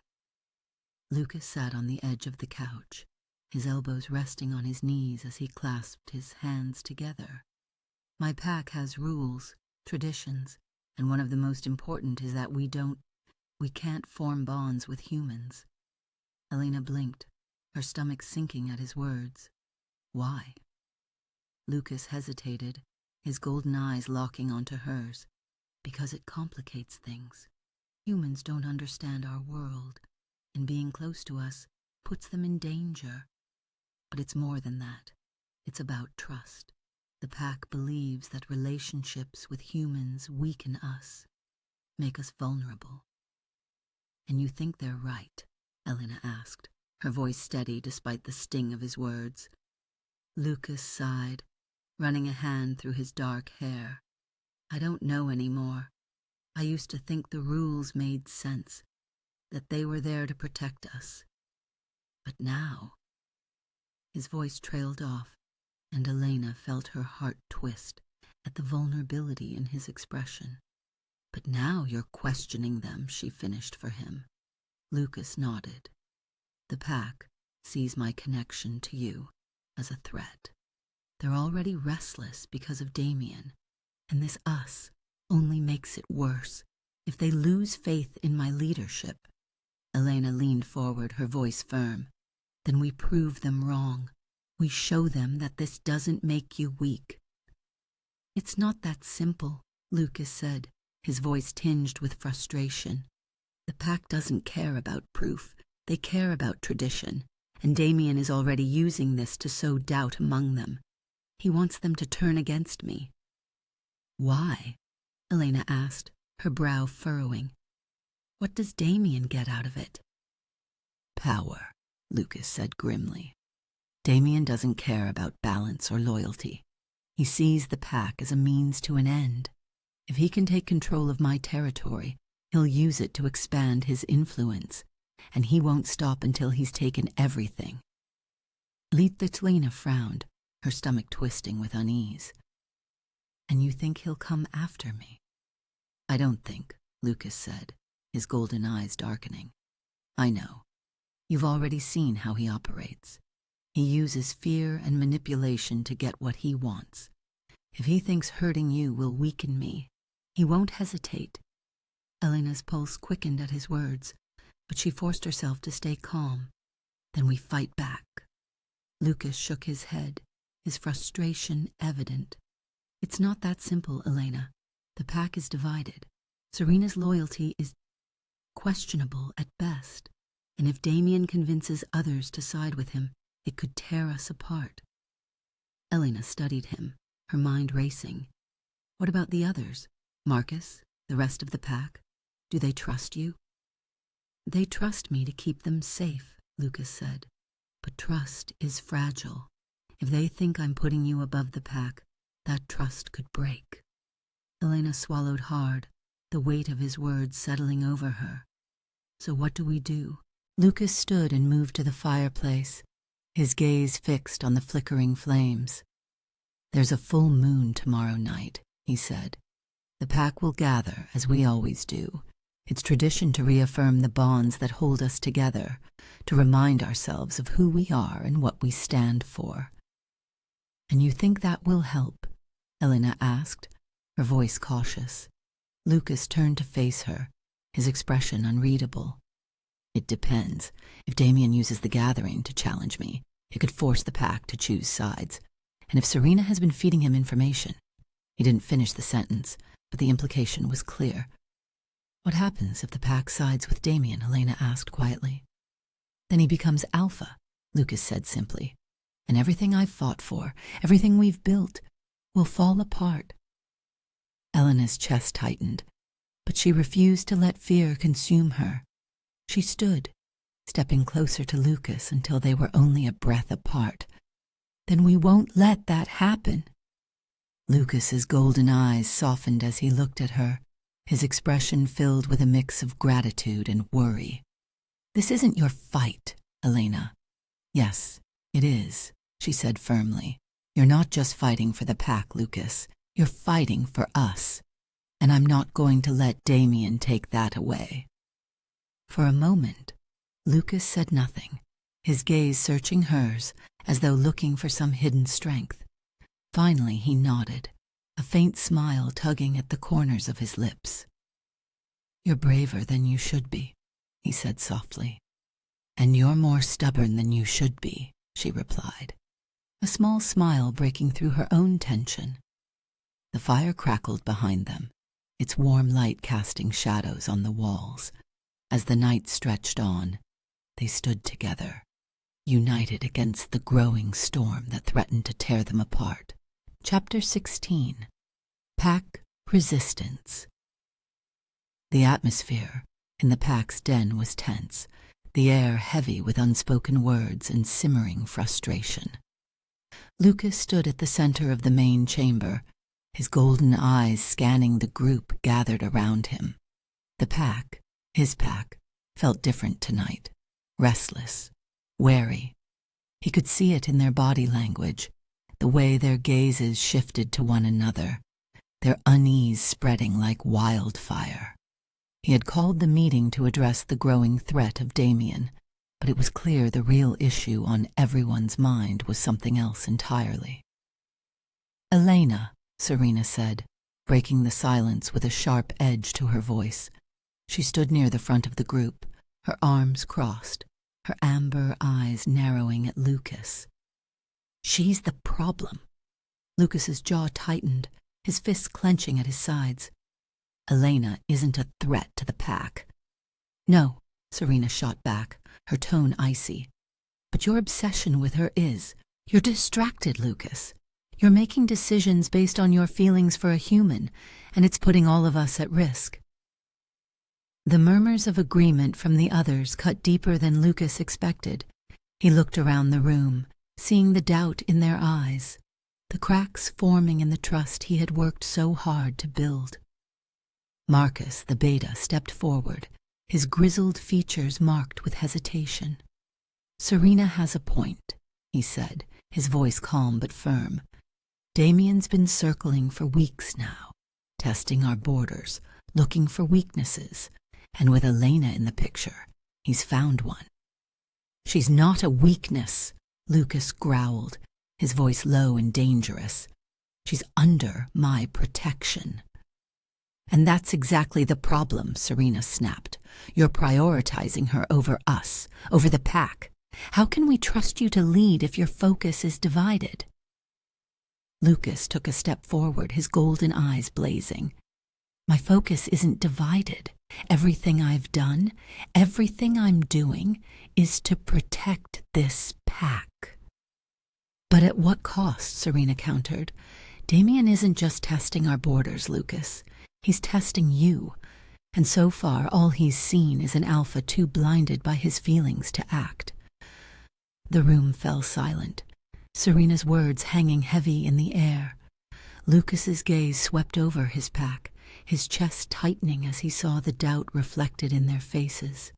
These were his people, his family, and now they were questioning him.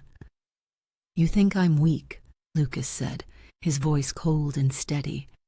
"You think my connection to Elena makes me unfit to lead." Serena didn't respond, but the flicker of guilt in her eyes spoke volumes. Lucas took a deep breath, forcing himself to remain calm. For years, I've led this pack through peace and conflict. I've protected you, fought for you, and kept us safe. And now, because I care for someone outside our world, you doubt me? It's not just about her, Marcus said carefully. It's about what her presence represents. The pack has rules for a reason, Lucas. Bonds with humans make us vulnerable. Lucas's fists clenched, but he didn't let his anger show. Rules aren't meant to be followed blindly. They're meant to protect us. And right now, Elena isn't the threat. Damien is. If we let him divide us, if we let him exploit our fears, we've already lost. The pack exchanged uneasy glances, but Lucas pressed on. I've earned your trust before, and I'll earn it again. But if you think for 1 second that I'll abandon someone I care about to appease Damien, or anyone else, you don't know me as well as you think. Serena stepped forward, her amber eyes blazing with defiance. And what happens when Damien uses her to force your hand? What happens when you have to choose between her and the pack? Will you still put us first, Lucas? Lucas's golden eyes locked onto hers, the tension between them palpable. I won't let it come to that. But it will, Serena said, her voice softening just enough to reveal the pain beneath her anger. And when it does, you'll have to live with the consequences. Lucas didn't flinch. I'm prepared to. For a moment, the room was silent, the weight of Lucas's words settling over the pack. Serena held his gaze for a long moment, before finally stepping back, her expression unreadable. This isn't over, she said quietly, turning and disappearing into the shadows of the den. As the pack began to disperse, Marcus lingered, his brow furrowed with concern. You've got a tough road ahead, Lucas, he said. The pack isn't as unified as it used to be. I know, Lucas replied, his voice heavy, but I'm not going to let Damien tear us apart. Marcus hesitated, then nodded. For what it's worth, I think you're doing what you believe is right. Just be careful, Lucas. Trust is fragile. I will, Lucas said, though the weight of those words felt heavier than ever. Later that night, Lucas returned to his cabin, his body and mind exhausted from the confrontation.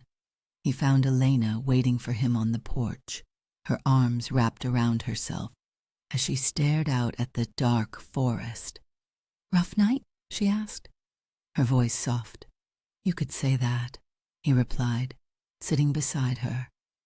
Elena turned to face him, her expression filled with quiet determination. They don't trust me, do they? Lucas shook his head. It's not about trust. It's about fear. They're afraid of what you represent, of what you mean to me. And what do I mean to you? She asked, her voice barely above a whisper. Lucas met her gaze, his golden eyes filled with emotion. Everything, he admitted. And that's what scares them. Because if something happened to you, it would destroy me. Elena reached for his hand, her touch grounding him. I'm not going anywhere, Lucas. No matter what happens, we'll face it together. Lucas squeezed her hand gently, his resolve hardening. Together, he echoed, though he knew the road ahead would test them both in ways neither of them could imagine. Chapter 17. The rival packs move. The tension in Black Hollow was palpable, creeping into every corner of the town. Elena could feel it in the way people glanced over their shoulders as they walked, the hushed conversations in the cafe, and the way the forest seemed darker, more foreboding than usual. Something was happening, though no one dared to say it aloud. It began with the disappearance of a hiker. The news spread quickly. A young man in his 20s visiting from out of town had gone missing while hiking in the woods. Search parties were organized, but no trace of him was found. The local authorities assured the townsfolk they were doing everything they could, but unease rippled through the community. Elena overheard fragments of conversation while picking up supplies at the market. They say There were wolf tracks near the campsite, an older man murmured to his companion. Wolves don't take people, the other replied, though his voice was uncertain. Do they? Elena's stomach twisted as she left the store, the bag of groceries feeling heavier than usual. She couldn't shake the feeling that this wasn't a coincidence. Damien's warning to Lucas still lingered in her mind, his predatory smile as he'd taunted him with her name. This was his doing. She was sure of it. 2 nights after the hiker's disappearance, another incident occurred. This time, a farmer on the outskirts of town reported that his livestock had been slaughtered, viciously and with precision. The scene was bloody, the animals torn apart in a way that didn't seem random. Wolves, the farmer had said, his voice trembling. It had to be wolves. Elena didn't buy it. She sat across from Lucas in his cabin that evening, her fingers drumming anxiously on the table. You know this isn't just random, she said. I know, Lucas replied, his golden eyes troubled. It's Damien. Then why aren't you doing anything? She demanded, her frustration boiling over. He's trying to pin this on you, on your pack. People are scared. They're going to start coming after you. Lucas leaned back in his chair, his jaw tightening. And what do you expect me to do? March into town and announce that there's a rogue pack targeting humans? That'll only make things worse. So you're just going to sit here and let him ruin everything you've built? Elena pressed. No, Lucas said, his voice low and firm. I'm going to stop him, but I have to do it the right way. Lucas called a meeting that night, gathering the pack in the den beneath the forest. The room was filled with tension, the pack members murmuring amongst themselves until Lucas stepped into the center. Damien is testing us, he began, his voice carrying through the chamber. The attacks on the humans, the disappearances, they're his way of framing us. He wants to create fear and division. If we retaliate recklessly, we'll only prove him right. And what do you propose we do? Marcus asked, his tone cautious. Sit back and let him tear us apart? No, Lucas said, his golden eyes flashing. We protect our borders. We stop him and his pack before they can do any more damage. And if the humans come looking for answers, Serena interjected, her voice sharp. What happens when they decide we're the monsters hiding in the woods? Lucas turned to her, his expression hard. Then we show them who the real enemy is. Serena's jaw tightened, but she said nothing. The rest of the pack exchanged uneasy glances, but no one openly challenged him. While Lucas strategized with the pack, Elena couldn't sit idly by. The fear and suspicion in town were growing, and she knew Damien would escalate his attacks if no one stopped him. Determined to help, she began digging into the reports of the incidents, speaking with locals and piecing together the patterns. One detail stood out. The attacks always happened near the edges of Lucas's territory, just close enough to cast suspicion on his pack, but far enough to avoid direct confrontation. As she studied the maps spread across Lucas's table, an idea began to form. He's setting a trap, she said aloud, her voice cutting through the quiet of the cabin. Lucas looked up from his seat by the fire. What? Damien, she said, gesturing to the map. He's not just trying to frame you. He's leading the humans closer to your territory. He wants them to find you. Lucas stood, his expression darkening. If they find us, they'll hunt you, Elena finished. He's playing both sides, Lucas. He's scaring the humans and turning your pack against you at the same time. Lucas clenched his fists, the tension in his body radiating outward. Then we need to move fast. Lucas gathered his pack again, this time outlining a bold strategy. We're going to confront Damien directly, he said, his voice steady and commanding. We draw him out before he can escalate further. If we show the humans proof that Damien is responsible, we can shift the blame back where it belongs. That's risky, Marcus said, frowning. If it backfires. It won't, Lucas said firmly. But I need everyone on board. This only works if we stand together. The pack murmured their agreement, though the tension in the room remained. Lucas glanced at Serena, who met his gaze with a flicker of defiance. He knew she was still uncertain, but there was no time to win her over completely. He would have to hope she didn't act against him.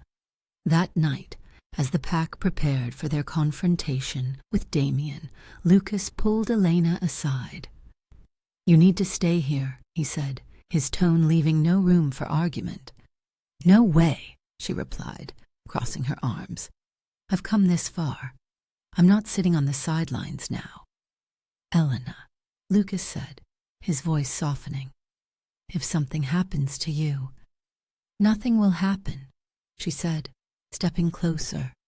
"You said we'd face this together, so let me help." Lucas stared at her, the weight of her words settling over him. Finally he nodded, though his golden eyes were filled with worry. "Stay close to me, no matter what." Elena nodded, her determination unwavering. Together they stepped into the darkness of the forest, knowing that the battle ahead would determine not just the fate of the pack, but their own future as well. Chapter 18. A Rift Grows. The forest seemed darker than usual as Elena made her way to Lucas's cabin. A heavy mist clung to the trees, muffling the sounds of her footsteps and the distant rustle of leaves. She hadn't seen Lucas since the night of the pack meeting, and the silence had stretched into something oppressive. He was avoiding her, she knew it, but she wasn't going to let him. When she arrived, the cabin was dark, except for the faint glow of the fireplace inside. She knocked on the door, her heartbeat quickening, when she heard heavy footsteps approaching. The door opened, and Lucas stood there, his face shadowed and his golden eyes weary. "Elena," he said, his voice heavy. "You shouldn't be here." She crossed her arms, stepping inside before he could stop her. "You keep saying that, but I'm here anyway." Lucas sighed, closing the door behind her. "I mean it this time. Things are getting worse. Damien's pushing harder, and I can't." He stopped himself, running a hand through his hair. "I can't protect you." "I didn't ask you to protect me," she shot back, turning to face him. "I asked you to let me help." "This isn't about what you want," Lucas said, his tone sharper than he intended. "It's about what I need to do to keep you safe, and right now, that means keeping you as far away from this as possible."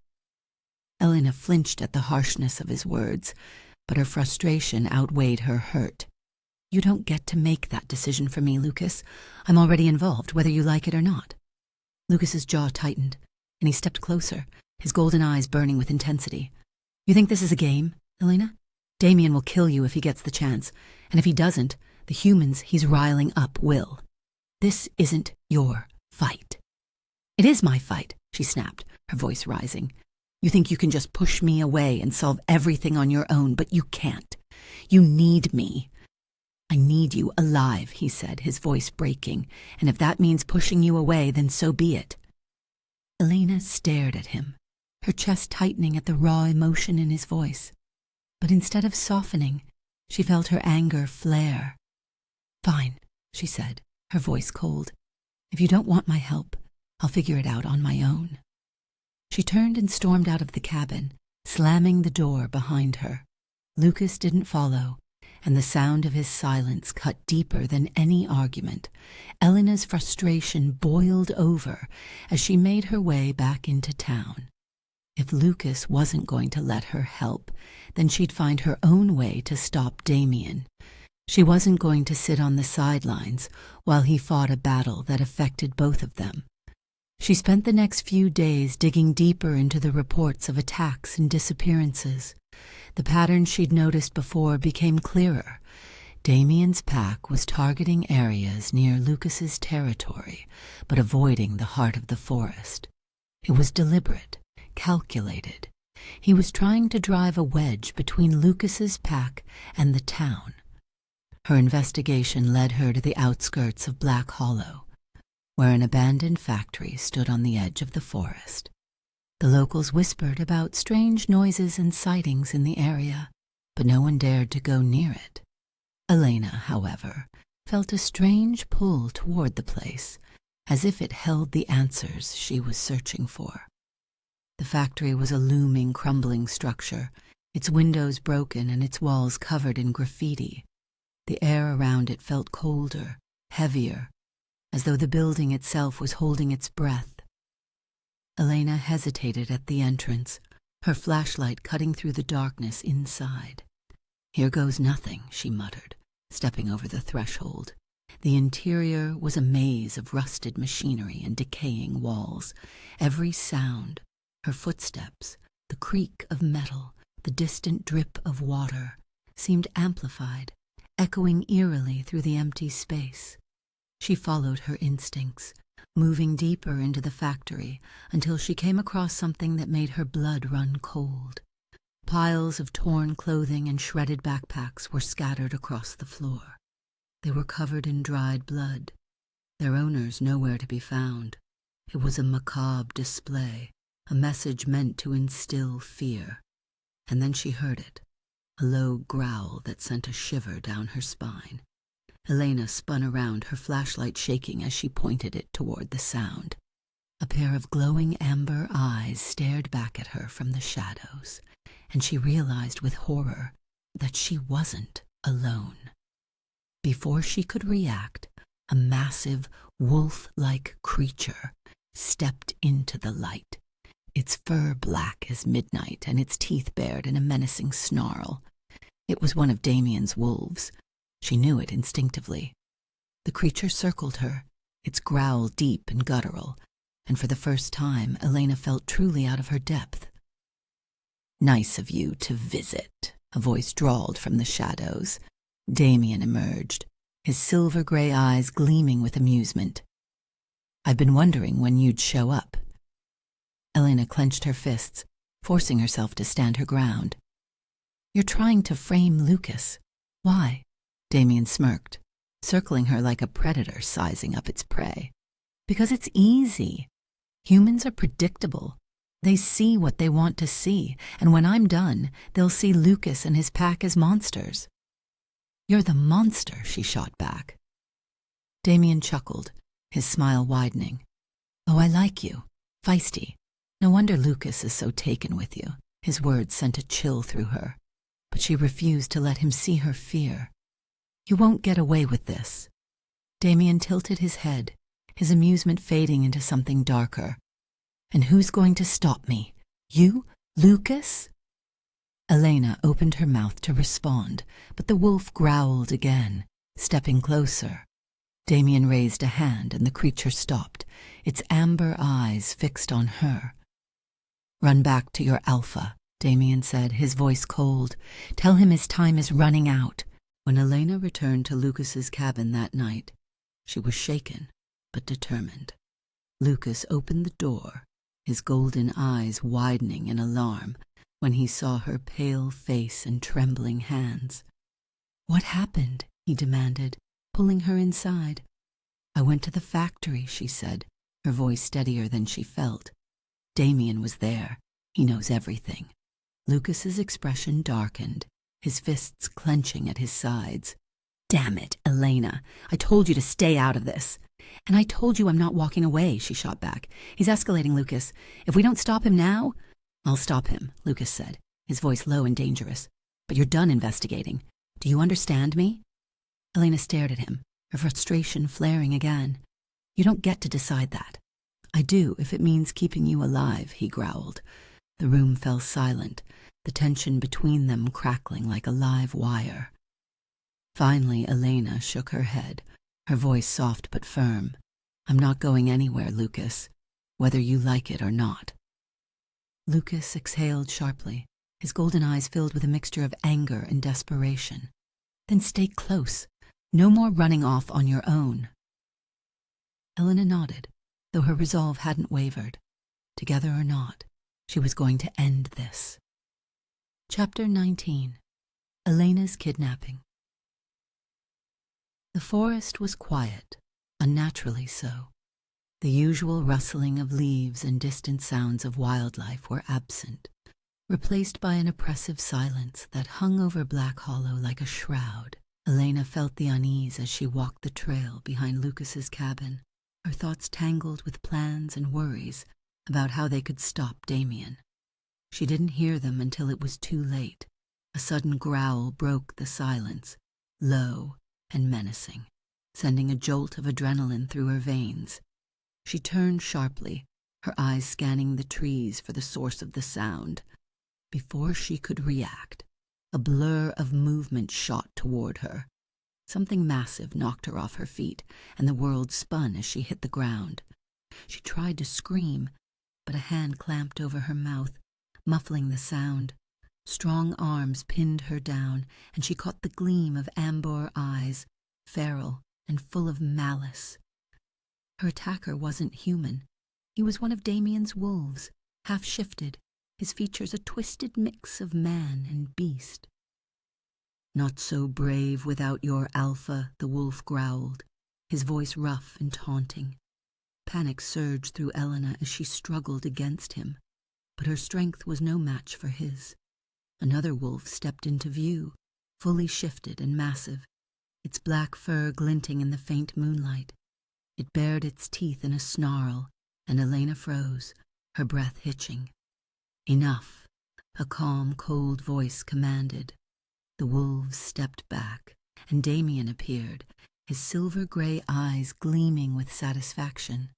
He crouched beside her, his expression almost friendly, though the danger in his gaze was unmistakable. "Good evening, Elena," he said smoothly. "I've been waiting for this moment." "Let me go," she spat, her voice trembling but defiant. Damien chuckled, shaking his head.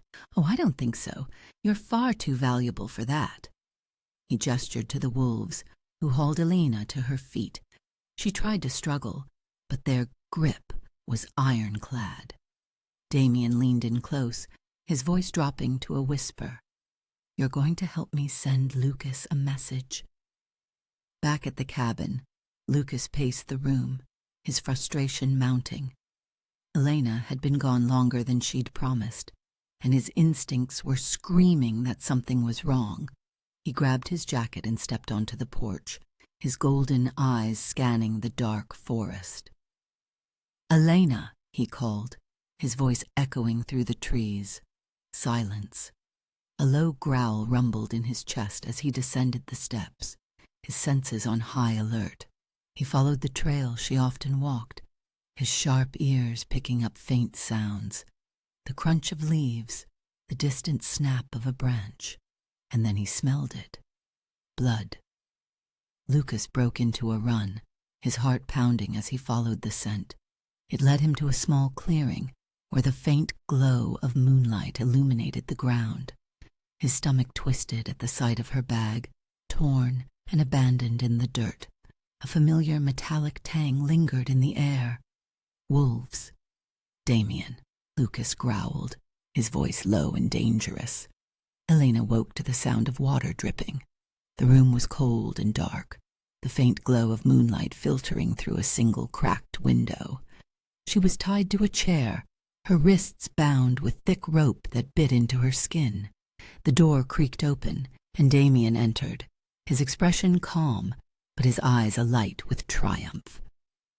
He pulled up a chair and sat across from her, leaning forward with an unsettling smile. "Comfortable?"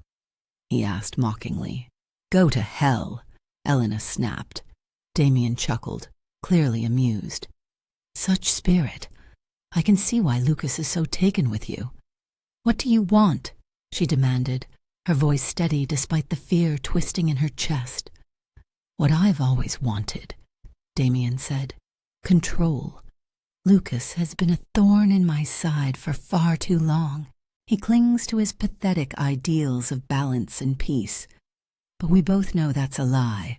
Power is the only thing that matters." "And you think kidnapping me will give you that?" Elena shot back. Not directly, Damien admitted, his smirk widening. But you are leverage. Lucas will come for you. I'm counting on it. And when he does, he'll have no choice but to face me on my terms. Elena's heart sank at his words. She had no doubt Lucas would come for her, but the thought of him walking into Damien's trap filled her with dread. If you hurt him... Hurt him? Damien interrupted, laughing. Oh no, I won't kill Lucas. Not yet. First, I'll break him, and you, my dear, are the key to that. When Lucas returned to the den, his golden eyes blazing with fury, the pack immediately knew something was wrong.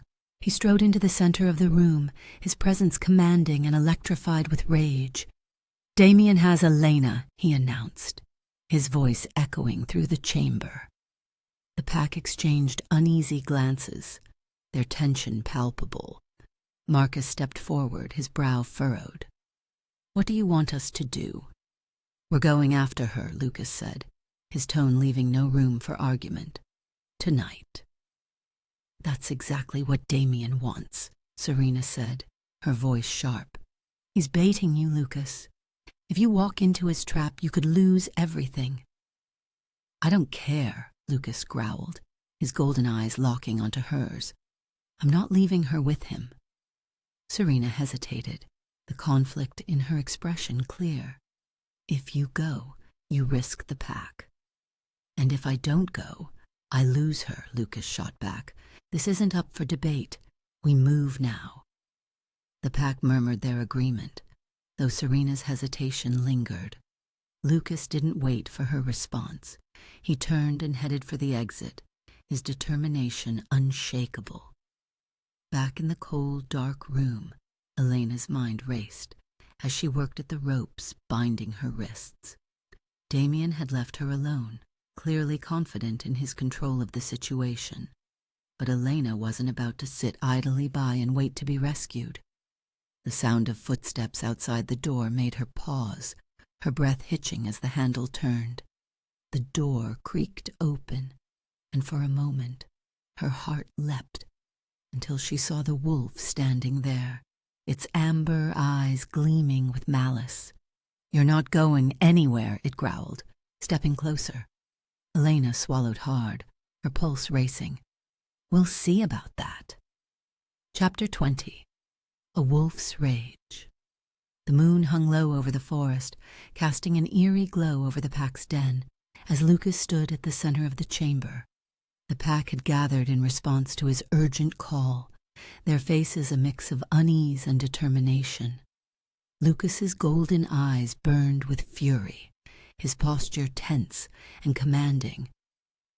Elena has been taken, he began, his voice echoing through the cavernous space. Damien is holding her as leverage, hoping to force me into a confrontation. A murmur spread through the pack, the tension palpable. Marcus, ever the steady beta, stepped forward, his expression grim. What's the plan? We strike now, Lucas said, his tone firm. We take back Elena and end Damien's games before he can escalate further. Serena stepped forward, her amber eyes flashing with defiance. And what happens when this trap costs us more than we're willing to lose? You know Damien wants this fight. Walking into it on his terms could be suicide. Lucas turned to her, his golden gaze unyielding. If we do nothing, Damien will continue to pick us apart. He'll keep targeting humans, turning them against us, and using Elena to weaken our resolve. If we wait, we lose more than just her. We lose everything. Serena crossed her arms, her jaw tightening.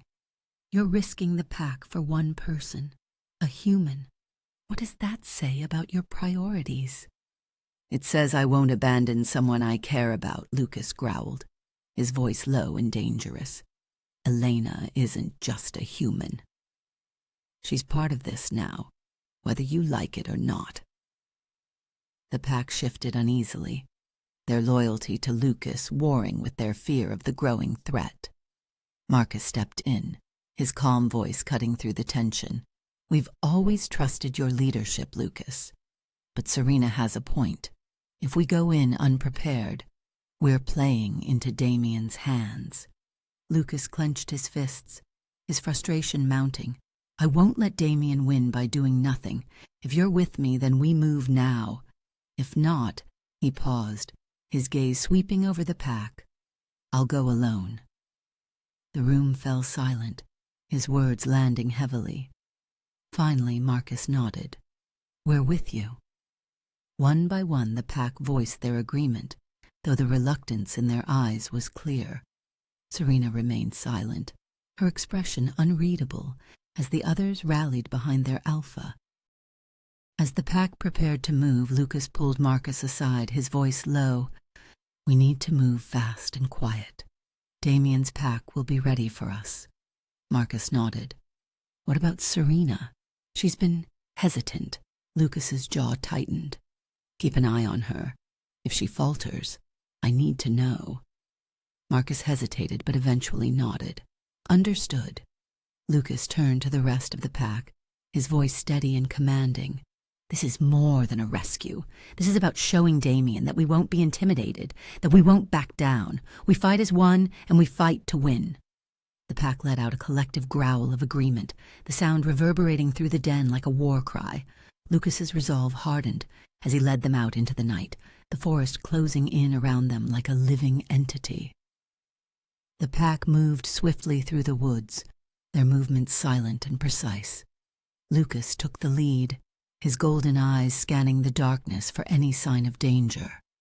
Every step closer to Damien's territory heightened the tension, the air heavy with anticipation. Serena lagged slightly behind, her expression shadowed by doubt. Marcus kept close to her, his sharp gaze never leaving her. Lucas had trusted her for years, but tonight that trust felt precariously thin. As they approached the abandoned factory where Damien was holding Elena, Lucas raised a hand, signaling the pack to stop. He turned to face them, his voice barely above a whisper. Stick to the plan. Stay in pairs, cover each other's backs, and don't engage unless absolutely necessary. We're here to get Elena out and regroup. The pack nodded, their tension palpable. Lucas's gaze lingered on Serena for a moment before he turned back toward the factory, his resolve unshakable. The attack came as soon as they entered the factory's shadowed perimeter. Damien's wolves had been waiting, their snarls echoing through the night as they emerged from the darkness. Chaos erupted as the two packs clashed, the sound of growls, snapping jaws, and tearing flesh filling the air. Lucas fought like a man possessed, his wolf form a blur of power and fury as he tore through Damien's ranks. His golden eyes burned with a singular purpose, finding Elena. He pushed forward relentlessly, his claws and teeth a blur of deadly precision. Marcus stayed close, fending off attacks and keeping the pack organized amidst the chaos. Serena, however, was nowhere to be seen. Elena's cries reached Lucas through the cacophony, cutting through his rage like a blade. He turned sharply, his heightened senses locking onto the sound. Ignoring the wolves that lunged at him, he broke away from the fight, his movements swift and determined. He found her in a small, locked room near the factory's center, her wrists still bound and her face pale but determined. Relief flooded his chest as he shifted back to his human form and tore the ropes binding her. "Lucas," she breathed, her voice trembling. "Damien, he's waiting for you." "I know," Lucas said, his voice steady as he helped her to her feet. "But he's not getting what he wants." The door burst open, and Marcus appeared, his face bloodied but resolute. "The pack's holding the line, but we need to move now." Lucas nodded, his arm tightening protectively around Elena. "Let's go." As they made their escape, Lucas's mind raced. The pack had fought bravely, but the battle wasn't over. Damien's challenge was far from resolved, and Serena's absence during the fight lingered in the back of his mind like a thorn. When they returned to the den, the pack regrouped, their injuries testament to the ferocity of the battle. Lucas stood at the center, his golden eyes scanning the room for Serena.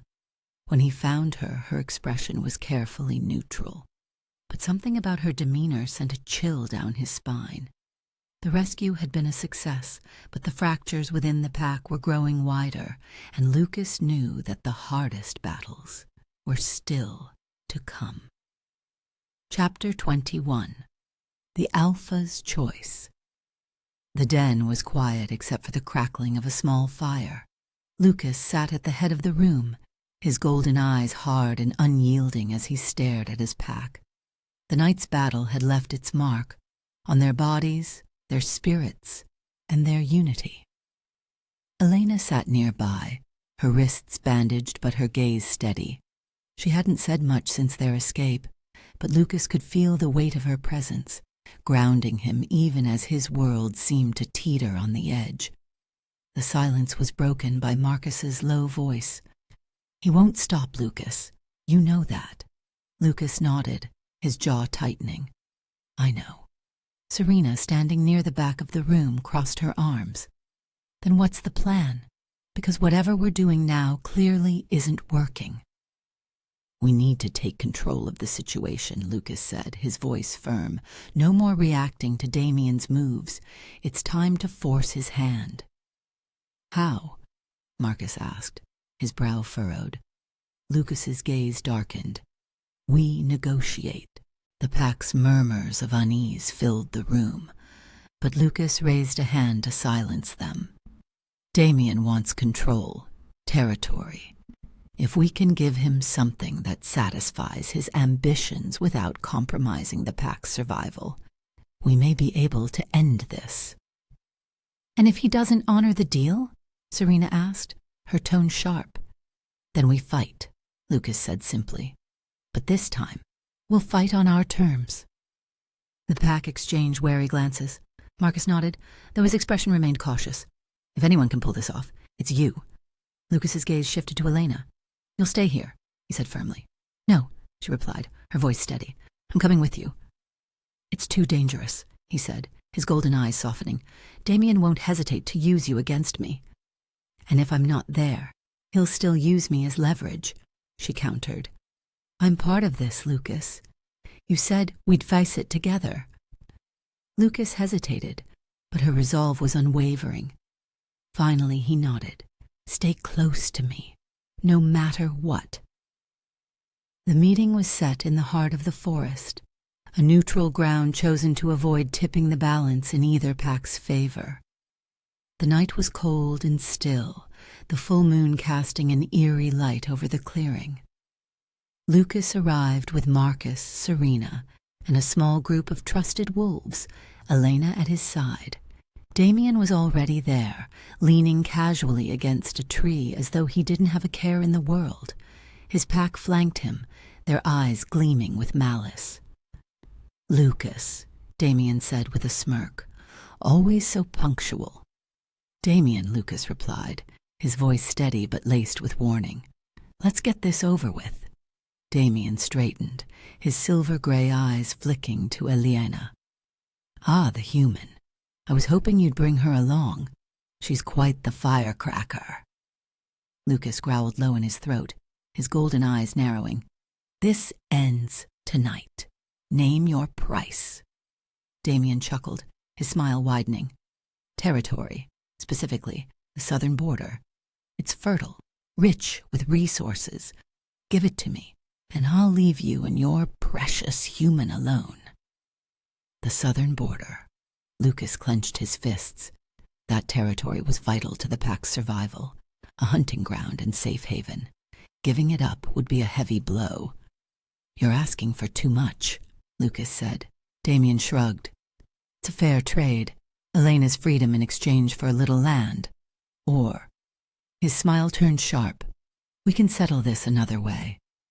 Lucas glanced at Elena, her eyes wide but filled with determination. He exhaled deeply, the weight of the decision pressing down on him.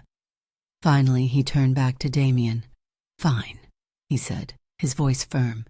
The southern border is yours, but if you or your pack crosses another line, I'll end this permanently." Damien's smile faltered for a moment, but he quickly recovered, his expression smug. "I knew you'd see reason." As Damien gestured for his wolves to step back, Elena's grip on Lucas's arm tightened. Something was wrong. The air felt charged, like the calm before a storm. "Lucas," she whispered, "he's not going to honor the deal." Before Lucas could respond, Damien's smirk widened. "Oh, one more thing." The clearing erupted into chaos as Damien's wolves lunged forward, snarling and snapping. It was a trap, just as Elena had feared. Lucas shifted in an instant, his massive wolf form colliding with the first attacker. Marcus and the others sprang into action, fending off the ambush with everything they had. "Elena, run!" Lucas growled, his voice guttural and commanding. But she didn't run. Instead, she grabbed a fallen branch and swung it at one of Damien's wolves, her heart pounding as she fought to stay close to Lucas. The pack's movements were a blur of fur and claws, the clearing filled with growls and the sound of snapping jaws. Damien watched from the edge of the chaos, his expression smug as he leaned casually against a tree. "You should have known better, Lucas," he called. "Deals with me are never simple." Lucas broke free from the fight, his golden eyes blazing as he charged toward Damien. The rival Alfa dodged effortlessly, his silver eyes gleaming with amusement. "You've already lost, Lucas," Damien taunted. "You just don't know it yet." The fight ended as quickly as it began. Damien's wolves retreated into the shadows, their leader calling them off with a wave of his hand. Lucas stood at the center of the clearing, his chest heaving, his golden eyes scanning the carnage. Marcus and the others were battered, but alive, their loyalty unwavering despite the odds. Elena ran to Lucas, her hands trembling as she placed them on his arm. "Lucas, are you okay?" He shifted back to his human form, his expression a mix of fury and regret. "This was a mistake." "No," she said firmly. "This was a betrayal." Lucas nodded, his golden eyes darkening as he looked toward the forest where Damien had disappeared. "And I won't let him get away with it." The pack regrouped, their resolve hardened despite the night's events.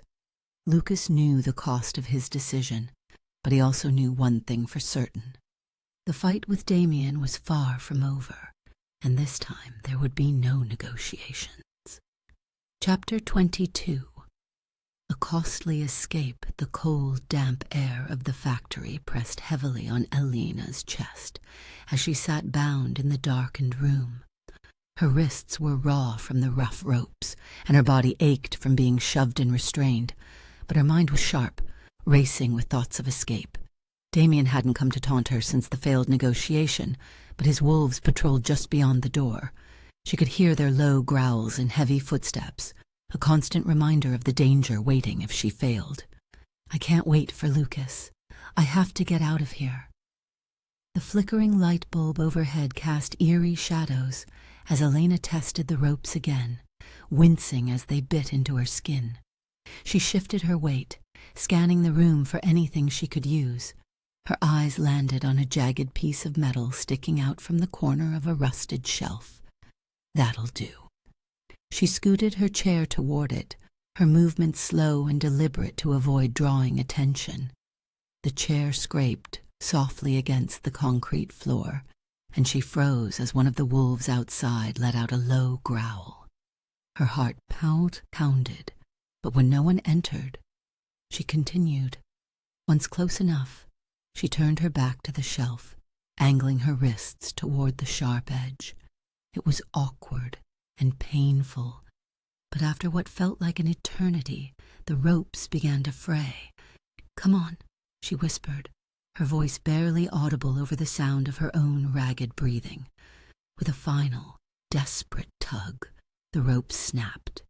She quickly rubbed her wrists to get the blood flowing again, ignoring the stinging pain as she stood.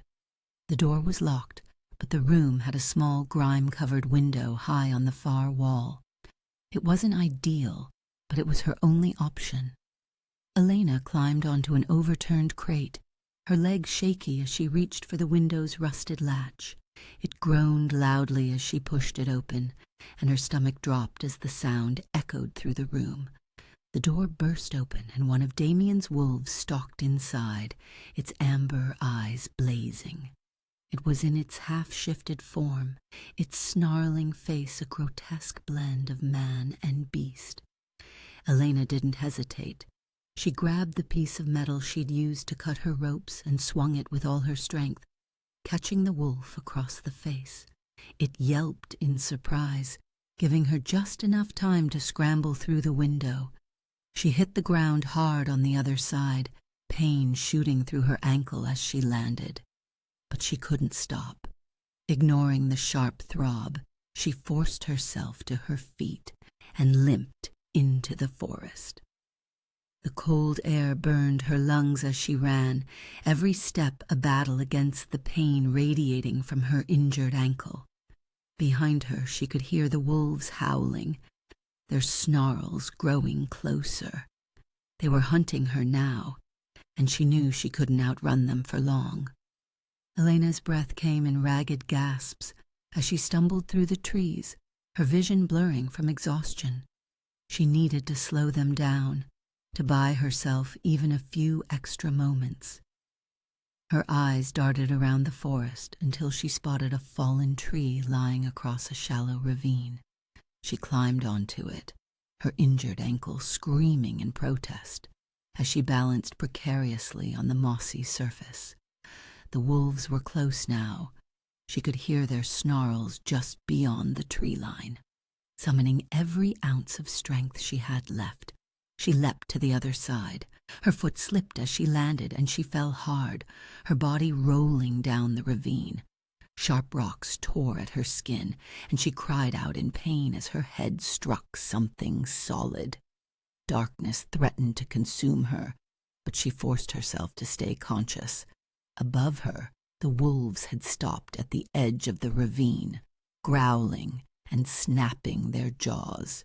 They couldn't reach her, but she knew it was only a matter of time before they found another way down. "Keep moving." Her body screamed in protest, but she crawled to her feet and pressed on, her hands clutching at branches for support. Every step felt like an eternity, her vision narrowing as her injuries and exhaustion took their toll. She didn't know how far she had gone when she finally collapsed, her body refusing to go any further. The world around her spun, and she could hear the faint sound of wolves howling in the distance.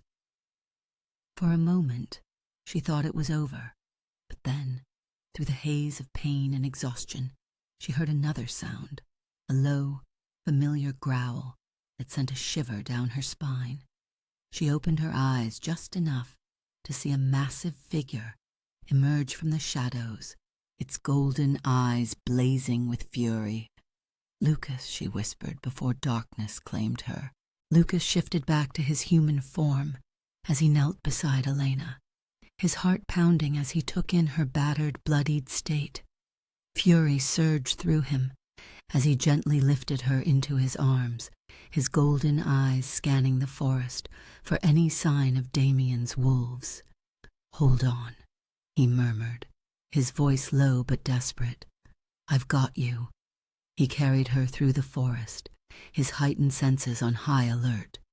When he finally reached the pack's den, Marcus and the others rushed to meet him, their faces grim as they saw Elena's condition. "She escaped on her own," Lucas said, his voice tight with both anger and admiration. "But she's hurt. Get the healer." Marcus nodded, disappearing into the den as Lucas carried Elena inside. He laid her down gently, his hand brushing a strand of hair from her face.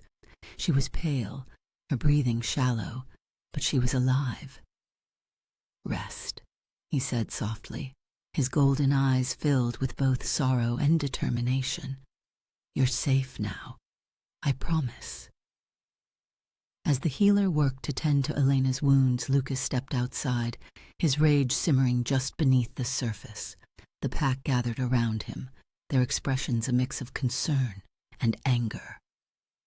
"Damien crossed the line," Lucas growled, his voice low and deadly. "This ends now." The pack let out a collective growl of agreement, their loyalty to their Alpha unwavering despite the odds. Lucas's golden eyes burned with fury as he looked toward the forest. Damien will pay for this, no matter the cost. Chapter 23. Healing Bonds. The den was quiet, save for the soft crackle of the fire in the corner. Lucas sat by Elena's side, his golden eyes scanning her pale face for any sign of improvement. Her breathing had steadied, but her injuries were severe. The healer had done all they could, leaving Lucas to watch over her in the dim light of the room. "You shouldn't be here," Marcus said softly as he entered, carrying a fresh basin of water and bandages. "She's my responsibility," Lucas replied, his tone firm but quiet. "I'm not leaving her." Marcus nodded, setting the supplies down beside him. "The pack is restless. They think this is a distraction, that you're putting her above them." Lucas turned to face him, his eyes blazing. "I'm doing what any leader would do, protecting someone who's part of my pack." "She's human," Marcus reminded him carefully, "and the pack doesn't see her that way." "Then I'll make them see," Lucas growled, his voice low and determined. "She risked her life to escape Damien. She's earned her place here." Marcus hesitated, then nodded. "I'll keep them in line. Just be careful, Lucas. You're walking a thin line." Lucas turned back to Elena, his expression softening. "I know." The hours passed slowly, and Lucas didn't leave Elena's side. He gently cleaned her wounds, his hands careful and deliberate as he applied fresh bandages. Every wince or soft groan from her lips made his chest tighten, his anger at Damien simmering just beneath the surface. "You're stronger than you look," he murmured, his voice low as he brushed a strand of hair from her face. "But you scared the hell out of me." As the firelight flickered, Elena's eyes fluttered open, her gaze unfocused but searching. When they landed on Lucas, a faint smile tugged at her lips. "Lucas," she whispered, her voice hoarse. "I'm here," he said softly, leaning closer. "You're safe." She tried to sit up, but he gently pressed her back down. "Don't. You need to rest." I got out," she said, her words slow and slurred. "I didn't think I'd make it." "You did," Lucas said, his voice filled with both pride and relief. "You're incredible."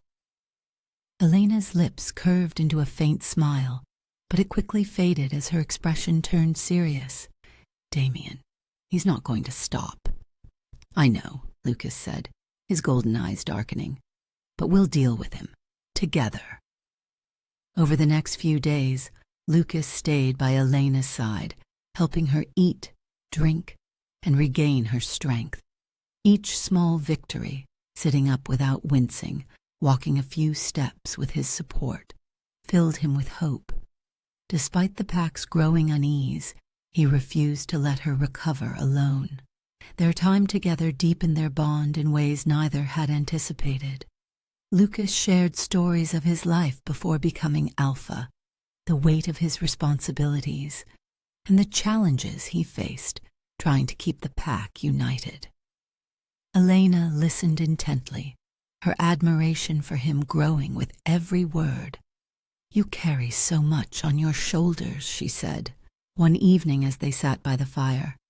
"Doesn't it ever get lonely?" Lucas hesitated, his gaze fixed on the flames. "It does, but it's part of being Alpha. The pack comes first." "And what about you?" she asked softly. "Don't you deserve to come first sometimes?" He turned to her, his golden eyes filled with a vulnerability she rarely saw. "I never thought I did. Until you." Her breath hitched at his words, her heart racing. Despite her lingering injuries, she reached out and took his hand, her fingers curling around his. You don't have to do this alone, Lucas. You have me. For a moment, the world around them faded, the firelight casting warm shadows over their faces. Lucas leaned closer, his forehead resting gently against hers. You have no idea what you mean to me, he murmured. Then show me, she whispered. But before he could respond, a sharp knock echoed through the room.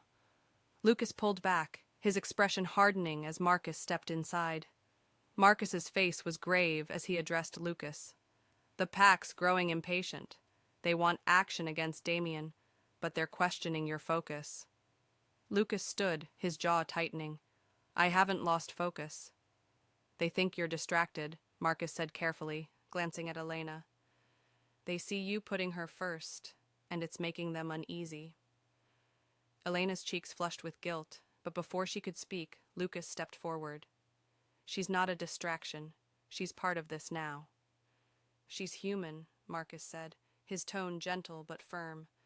And the pack doesn't see her the way you do. Then they'll learn, Lucas growled. She's earned her place here. If they can't see that, they can challenge me. Marcus hesitated, then nodded. I'll do what I can to keep them in line. But you need to act soon, Lucas. Damien isn't going to wait. Lucas's golden eyes burned with determination as he looked at Marcus. Neither am I. After Marcus left, Lucas turned back to Elena, his expression softening. You don't have to stay here if it makes things harder. I'm not going anywhere, she said firmly. We're in this together, remember? Lucas nodded, his heart swelling with both pride and love for the woman who had become his greatest strength. Then we end this. Together. As Elena continued to heal, Lucas prepared for the battle ahead. He knew the pack's loyalty was fragile, but his determination to protect both Elena and his pack was unshakable. The final confrontation with Damien was coming, and Lucas would stop at nothing to secure their future. Chapter 24. Damien's new ally. The forest was unnervingly silent as Lucas stood at the edge of the clearing, his sharp senses on high alert. Something felt wrong, off in a way that made his skin prickle. Over the past few days, he'd noticed a subtle shift in the pack's energy. Unease lingered in every interaction, and Serena's absence at key moments had not gone unnoticed. Stay sharp, Lucas said to Marcus, who stood at his side. I don't trust the quiet. Neither do I, Marcus replied, his eyes scanning the tree line. Damien's up to something. I can feel it. Lucas nodded, his golden eyes narrowing as a faint, familiar scent reached him. It was Serena, mingled with something darker, more sinister. The realization hit him like a blow. She's here, Lucas growled, his voice low. And she's not alone. The pack's den was quiet as Lucas returned, the atmosphere thick with tension. The others were gathered in small groups, their conversations hushed. Lucas stepped into the center of the chamber, his golden eyes sweeping over his wolves. Where's Serena? He demanded, his voice echoing off the stone walls. The pack exchanged uneasy glances, but no one spoke. Finally, Marcus stepped forward. She hasn't been seen since last night. Lucas's jaw tightened. He had suspected her disloyalty for weeks, but now the pieces were falling into place. She's with Damien. The murmurs grew louder, a ripple of shock and anger spreading through the pack. Lucas raised a hand to silence them. I want patrols doubled, he ordered. If she returns, I want to know immediately. She won't return empty-handed, Marcus said grimly. She'll bring Damien with her. Lucas nodded, his gaze hardening. Let her. If she's made her choice, then she'll face the consequences. Deep in the forest, Serena stood beside Damien, her arms crossed as she watched his wolves spar in the clearing. The moonlight glinted off her sharp amber eyes, her expression unreadable. Damien lounged against a tree, his silver-gray eyes gleaming with satisfaction. You've made the right choice, Damien said, his voice smooth and confident. Lucas is too blinded by his infatuation with that human to see what's coming. You and I, Serena, we see the bigger picture. Lucas was a good leader once, Serena said, her tone clipped. But he's lost sight of what matters. The pack comes first, and he's forgotten that. Damien smirked, stepping closer to her. Exactly. And together we'll restore order. Lucas's time is over.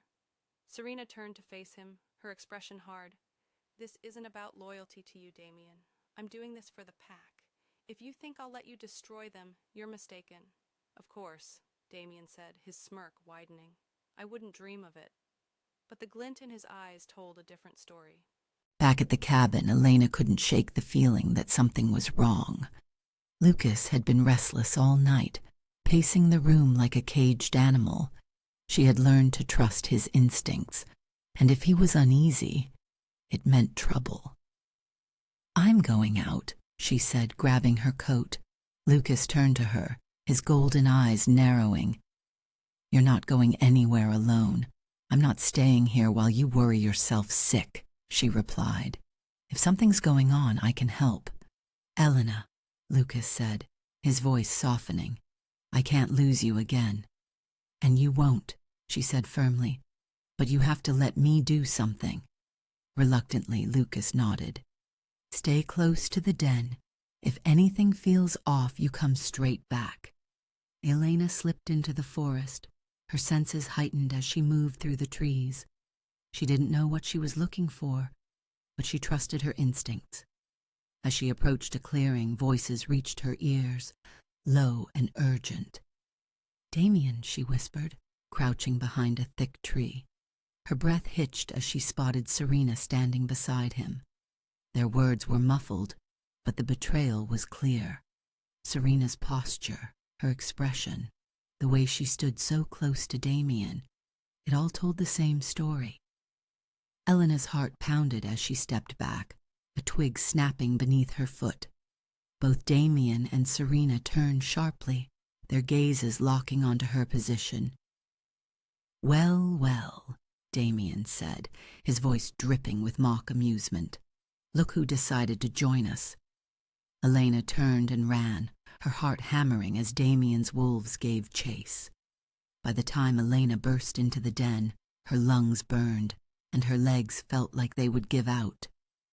Lucas was the first to reach her, his hands steadying her as she gasped for breath. Elena, what happened? He demanded. Serena, she managed, her voice trembling. She's with Damien. I saw them. The pack erupted into murmurs, their disbelief and anger filling the room. Lucas's expression darkened, his golden eyes blazing as he turned to Marcus. Rally the pack, he ordered. We end this tonight. Lucas, wait, Elena said, grabbing his arm. She's not just with him. She's working with him. Whatever he's planning, she's part of it. Lucas's jaw clenched, his fury barely contained. Then she's made her choice. Elena's heart ached as she saw the pain behind his anger. Serena had been by his side for years, a trusted second in command. Her betrayal cut deeper than any physical wound. We'll face them together, Elena said softly. Whatever happens, Lucas nodded, his resolve hardening as he turned to his pack. Damien wants war. He'll get it, but we'll fight on our terms, and we'll remind him and Serena what it means to betray this pack. Panitepad, the ancient mark. Elena sat by the fire in Lucas's cabin, her mind swirling with everything she had witnessed. Serena's betrayal, Damien's looming threat, and Lucas's growing resolve weighed heavily on her. She felt out of place, a human in a world of wolves, yet her connection to Lucas kept her rooted. Still, questions lingered. Questions about her role in this battle and why she had been drawn to Black Hollow in the first place. As the fire crackled softly, her eyes fell on an old wooden chest tucked beneath a shelf. It was weathered and unassuming, but something about it caught her attention. Rising slowly, she knelt beside it, her fingers brushing over the faded carvings on its surface. "Lucas, what's this?" she asked, glancing over her shoulder. Lucas looked up from where he was sharpening a blade near the table.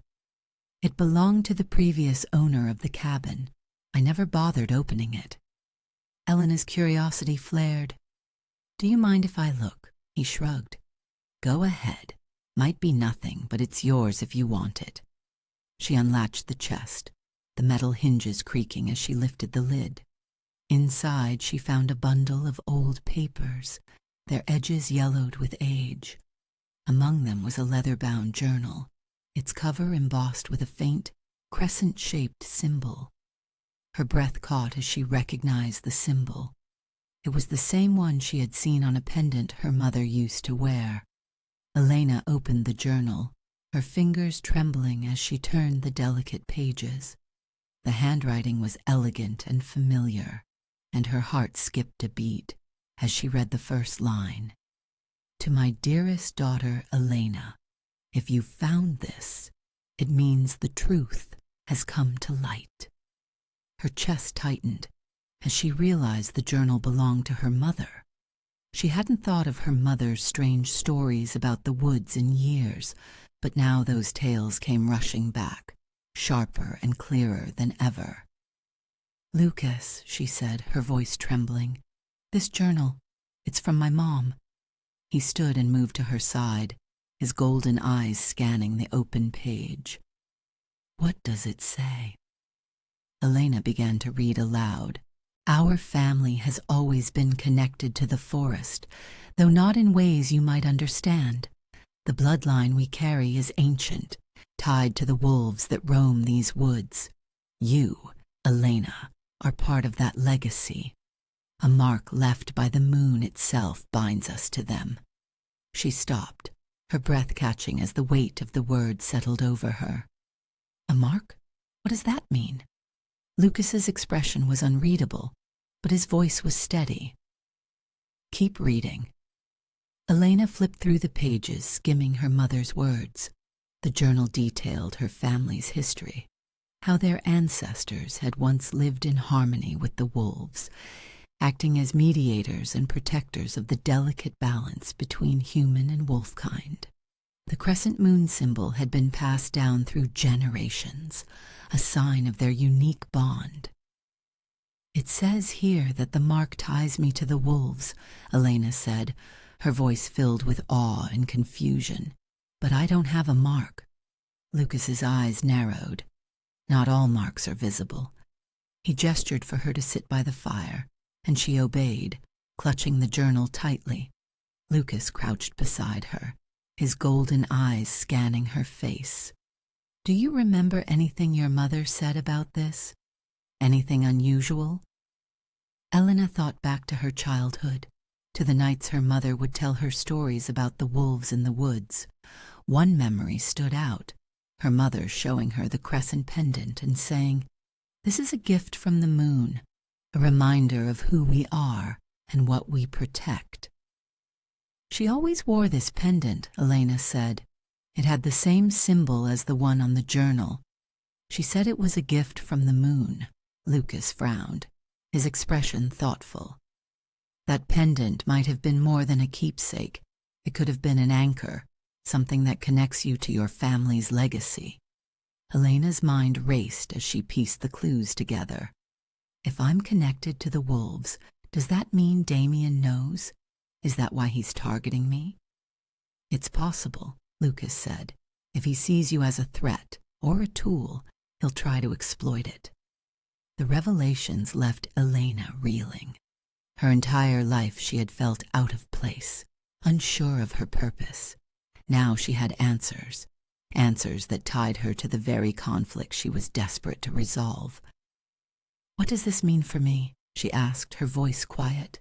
Am I like you? Lucas shook his head. You're not a wolf, Elena, but your connection to us is deeper than I realized. It's why Damien sees you as important. You're part of this, whether you like it or not. Elena stared at the journal, her mother's words blurring as tears filled her eyes. She knew. My mom knew all of this, and she never told me. She was protecting you, Lucas said softly, just like I'm trying to do now. Elena looked up at him, her gaze steady despite the storm of emotions inside her. "But I don't want to be protected anymore. I want to fight. If this is who I am, then I'm not running from it." Lucas's golden eyes softened as he reached for her hand. "You're stronger than you know, and no matter what happens, you're not alone." With the journal in hand, Elena felt a new sense of purpose. Her connection to the wolves wasn't a coincidence. It was fate. As Lucas prepared the pack for their next move against Damien, she resolved to use her newfound knowledge to help in any way she could. "This isn't just your fight," she said to Lucas later that night. "It's ours." Lucas nodded, his gaze filled with both pride and determination. "Then let's end this, together." As the moon rose higher in the sky, illuminating the forest in silver light, Elena felt the weight of her legacy settle over her. She was no longer just a human caught in a battle between wolves. She was something more, a bridge between two worlds, ready to fight for the balance her family had sworn to protect. Chapter 26. The Luna's Role. The fire burned low in the hearth, casting flickering shadows across the cabin's walls as Elena pored over the pages of her mother's journal. The more she read, the clearer the picture became, a story of lineage, power, and an unbreakable bond to the wolves of Black Hollow. But what she discovered next made her blood run cold. "The Luna is more than a title," her mother had written. "She is a balance to the Alfa's strength, a bridge between human understanding and wolf instinct. Her presence ensures unity within the pack, and her influence can either strengthen or destroy its leader." Elena's hands trembled as she turned the page, her eyes scanning the next entry. "Our family carries the mark of the Luna. Though we are human, we are bound to the wolves. The Luna's bond with the Alfa is forged not just through love, but through fate, and it is through this bond that true leadership thrives." She looked up at Lucas, who stood by the window, his golden eyes fixed on the moonlit forest. "Lucas," she said, her voice barely above a whisper, "it's me. I'm the Luna." Lucas turned, his expression a mix of shock and concern. "What are you talking about?" Elena held up the journal, her voice steadier now. "It's all here. My family is descended from a line of Lunas, humans tied to the wolves. The journal says the Luna is meant to balance the Alfa, to strengthen the pack. That's why Damien is after me. He sees me as a threat." Lucas stepped closer, his golden eyes scanning the journal. "A Luna isn't just a title," he said softly. "It's a role, a responsibility. If this is true—" "It is true," Elena interrupted. "Everything makes sense now. Why my mother told me stories about the forest, why Damien targeted me. He's not just trying to hurt you, Lucas.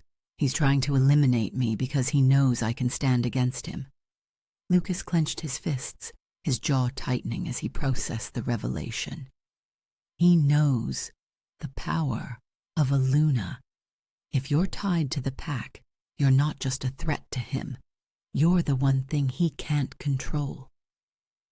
The next morning, Lucas gathered the pack in the den, their tension palpable as they awaited his announcement. Elena stood beside him, her heart pounding as she prepared to share her discovery. The weight of the pack's eyes was suffocating, but she forced herself to stand tall. "There's something you all need to know," Lucas began, his voice steady. "Elena's connection to us runs deeper than we realized. She's not just a human caught in the middle of this fight. She's a Luna." The pack erupted into murmurs, their reactions ranging from shock to skepticism. Serena, who stood near the back of the room, crossed her arms and raised an eyebrow.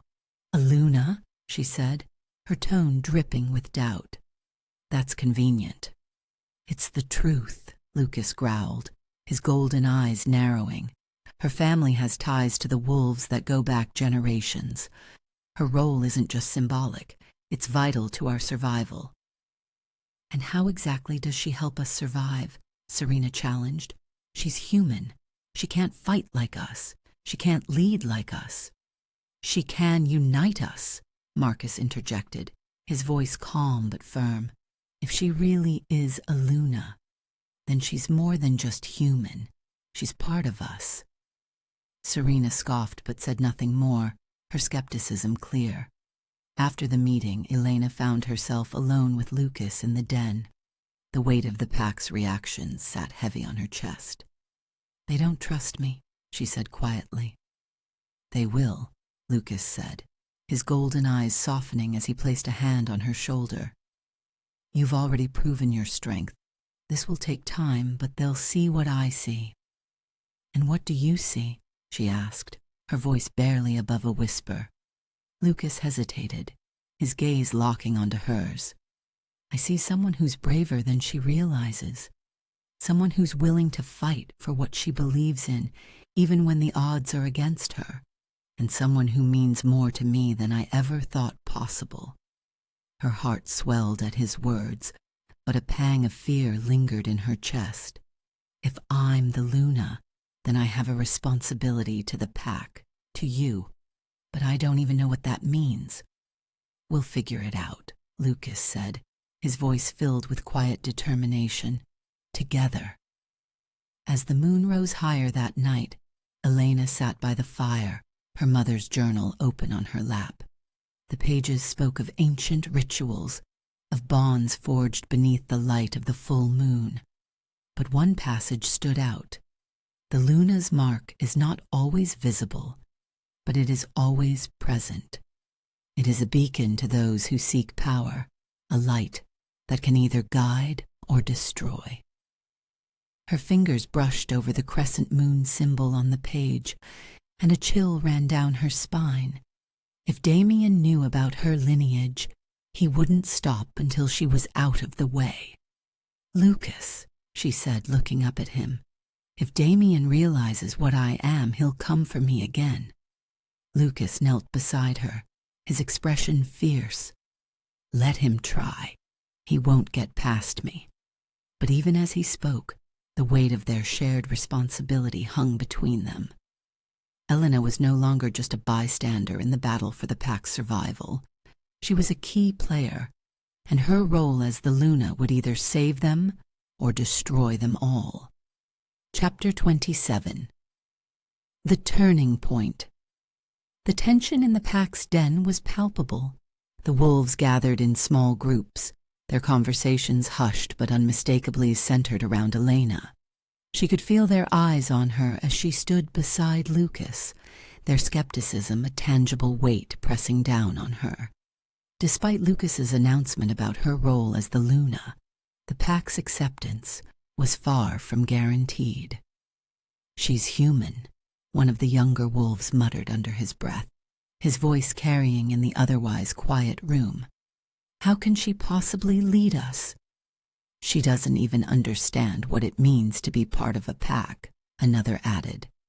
Lucas's golden eyes flashed with anger, but before he could respond, Elena stepped forward, her heart pounding but her resolve firm. "You're right," she said, her voice clear and steady. "I'm human, and I don't have the strength or instincts you do, but I have something else, something that makes me just as much a part of this pack as any of you." The murmurs quieted, the pack turning their attention to her.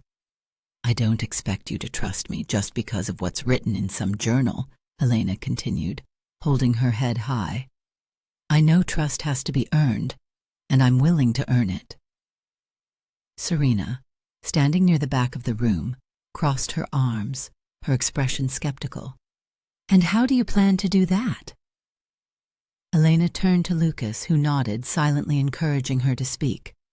"By doing whatever it takes to protect this pack," she said firmly. "I might not be a wolf, but I've already faced Damien's pack. I escaped on my own, and I'm still standing." A ripple of surprise and begrudging respect passed through the pack. Marcus stepped forward, his grizzled face thoughtful. You're saying you're ready to fight for us? I'm saying I already have, Elena replied, her voice unwavering, and I'll do it again. Later that day, Marcus approached Elena with a test. If you want the pack to see you as one of us, you need to understand what it means to work together. Wolves hunt as a unit. We rely on each other completely. What are you suggesting? Elena asked, her brow furrowed. A practice run, Marcus said. We'll take you on a simulated hunt. It's not about strength. It's about strategy and trust. If you can hold your own, the pack will see your value. Lucas hesitated, his golden eyes filled with concern. Marcus? She needs this, Marcus said, cutting him off gently. If she wants their respect, this is the way to get it. Elena placed a hand on Lucas's arm, her expression resolute. I can do this. The forest was alive with the sounds of rustling leaves and distant calls of birds as Elena followed Marcus and 2 other wolves into the woods. Lucas had insisted on coming along, but he stayed back, letting Marcus lead the exercise. This is a test of teamwork, Marcus explained as they crouched near a thicket. We'll flush out the prey, and your job is to anticipate the movement and position yourself for the catch. Elena nodded, her heart racing as she tried to focus. The wolves shifted partially, their senses heightened as they moved through the trees with practiced ease. Elena followed their lead, staying low and quiet. When they spotted a small group of deer grazing in a clearing, Marcus signaled for Elena to stay in position, while the others moved to flank. The wolves moved like shadows, their steps silent and calculated. Elena's pulse quickened as she watched, waiting for her moment to act. The deer bolted as the wolves sprang into action, and Elena ran, positioning herself as Marcus had instructed. Her instincts kicked in, and she anticipated the prey's movement, cutting off its escape route. The wolves closed in, and the exercise ended in success. As the group regrouped, Marcus nodded at Elena, a faint smile on his usually stoic face. Not bad. You kept up. The other wolves exchanged glances, their skepticism beginning to fade. Elena's chest swelled with a mix of relief and pride. Back at the den, the pack gathered around as Marcus recounted the practice hunt. She held her own, he said, his voice carrying through the room. She worked with us, anticipated the movements, and didn't falter. A few murmurs of approval spread through the group, and even some of the doubters seemed to soften. Lucas stood beside Elena, his golden eyes filled with pride. Being part of a pack isn't just about strength, Marcus continued. It's about trust, and today Elena proved she's willing to earn ours. Serena remained silent, her expression unreadable, but the tension in her posture was evident. Despite her lingering doubt, the pack's shifting attitude was undeniable. Later that night, as the den quieted and the pack settled in, Lucas and Elena sat by the fire. He reached for her hand, his touch warm and grounding. You were amazing out there, he said softly. I was terrified, she admitted, a small smile tugging at her lips, but it felt right, like I finally found where I belong. You do belong, Lucas said, his golden eyes locking onto hers. And not just with the pack, with me. Elena's heart swelled at his words, and she leaned closer, her voice barely above a whisper. Then let's make sure Damien doesn't take that away. We will, Lucas promised, his voice filled with quiet determination. Together. As the fire crackled softly between them, Elena felt a newfound confidence settle over her. She wasn't just fighting for herself anymore. She was fighting for the pack, for Lucas, and for the bond they were building. And no matter the challenges ahead, She knew they would face them together. Chapter 28. A pack divided, the den felt colder than usual. The once familiar camaraderie between the wolves replaced by tension and whispered doubts. Lucas stood in the center of the main chamber, his golden eyes scanning the gathered wolves.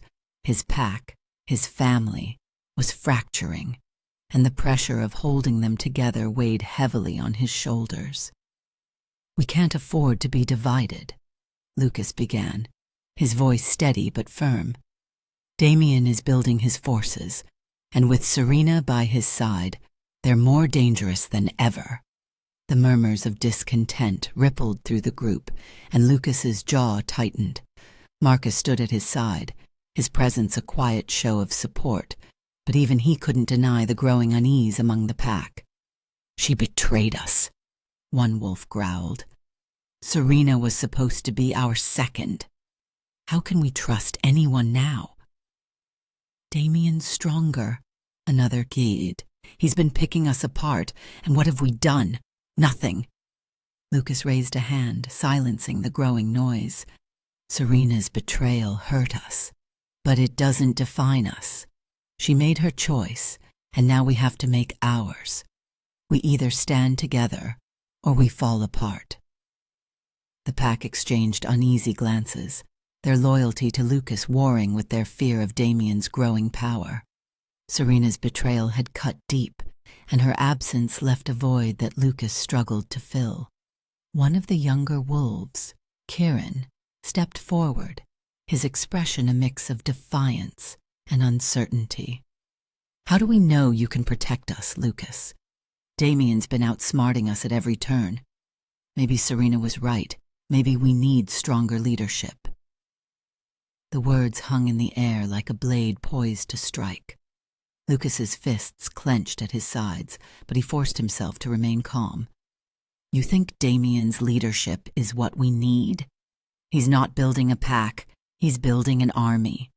And he doesn't care about loyalty or unity. He'll tear through anyone who doesn't bow to him, including you." Kieran hesitated, the truth in Lucas's words striking a chord, but his doubt lingered. "And what about Elena?" he asked, his gaze flicking to her. "She's human. She doesn't belong here." Elena stepped forward before Lucas could respond, her voice steady and strong. "I'm not asking to be part of your pack. I already am. I've fought for you, and I'll keep fighting whether you accept me or not. But right now, Damien is the real enemy. If we don't come together, we'll all lose." The room fell silent, the weight of her words settling over the wolves.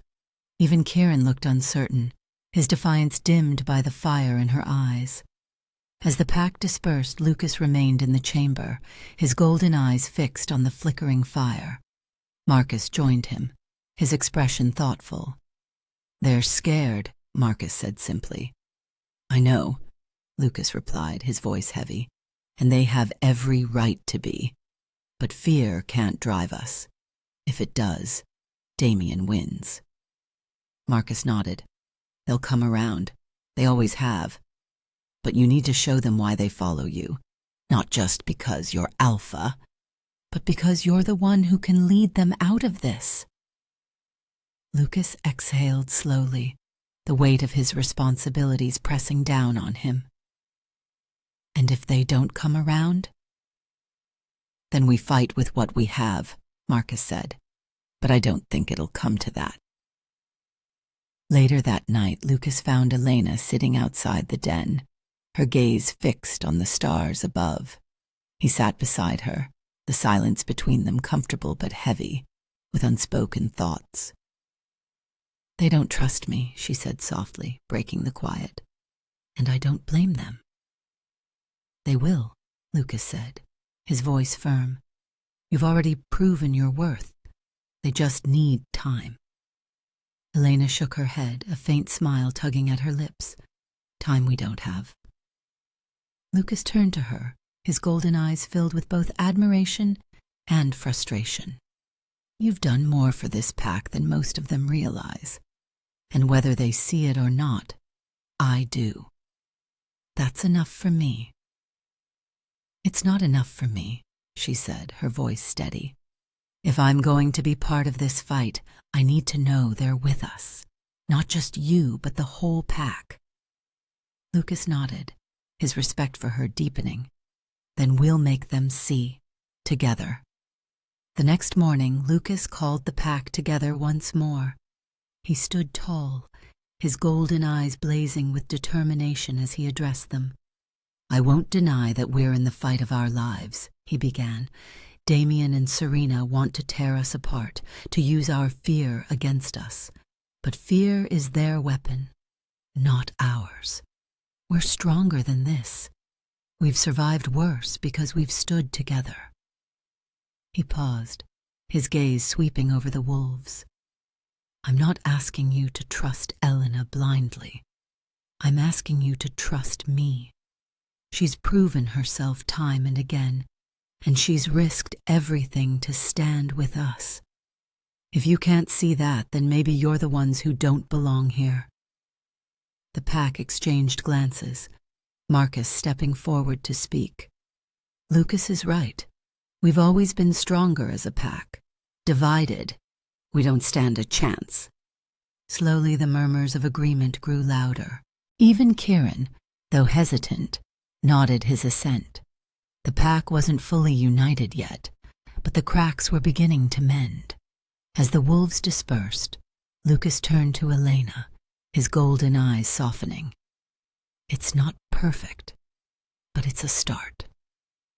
It's enough, she said, a small smile tugging at her lips. For now. Lucas reached for her hand, his grip steady and reassuring. We'll face this together, no matter what.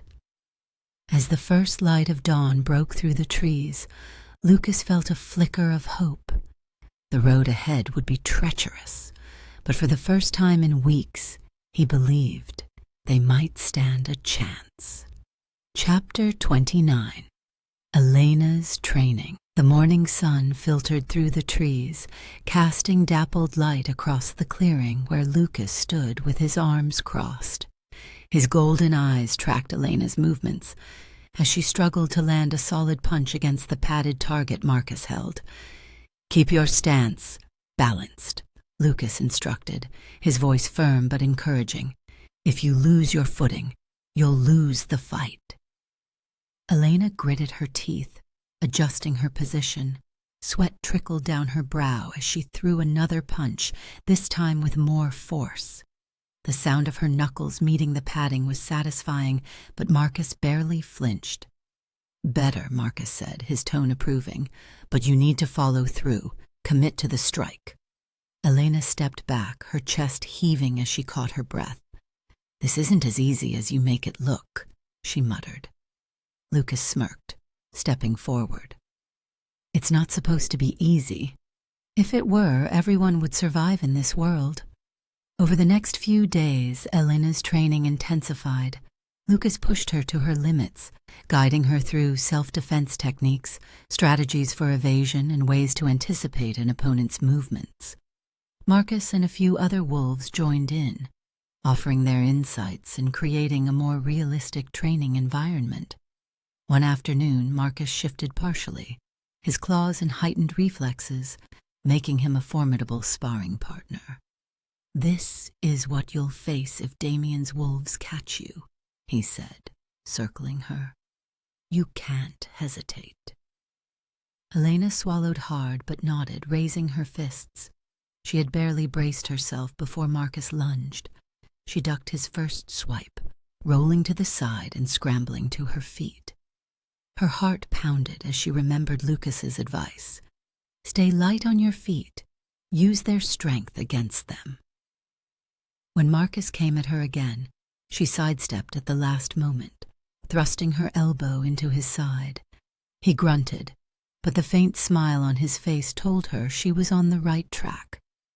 Good, Lucas called from the sidelines. Now keep moving. Don't give him time to recover. Physical training wasn't the only focus. In the evenings, Lucas sat with Elena by the fire, teaching her strategies for navigating the werewolf world.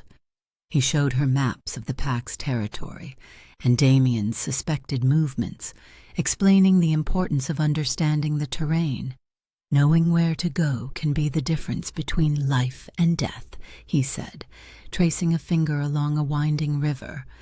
These choke points here and here, that's where Damien's pack is likely to set traps. Elena leaned closer, her eyes scanning the map.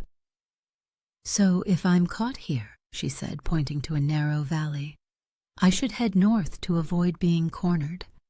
Lucas nodded, a faint smile tugging at his lips. Exactly. You're learning. One evening, as the pack gathered for a sparring session, Elena found herself paired against Kieran, the young wolf who had been one of her harshest critics. His skeptical gaze lingered on her as they squared off, his posture relaxed, but challenging. Ready to prove you belong here? He asked, his tone laced with doubt. Elena clenched her fists, her determination burning brighter than her nerves. Always. The sparring began, and Kieran's speed and strength quickly became apparent. He moved with the grace of a predator, forcing Elena to stay on the defensive. But she remembered Lucas's teachings. Anticipate, counter, stay calm. When Kieran lunged, Elena sidestepped and landed a solid kick to his side, knocking him off balance. The pack let out a collective murmur of surprise as Kieran stumbled, his expression shifting from smugness to respect. Not bad, he admitted, rubbing his side as he got to his feet.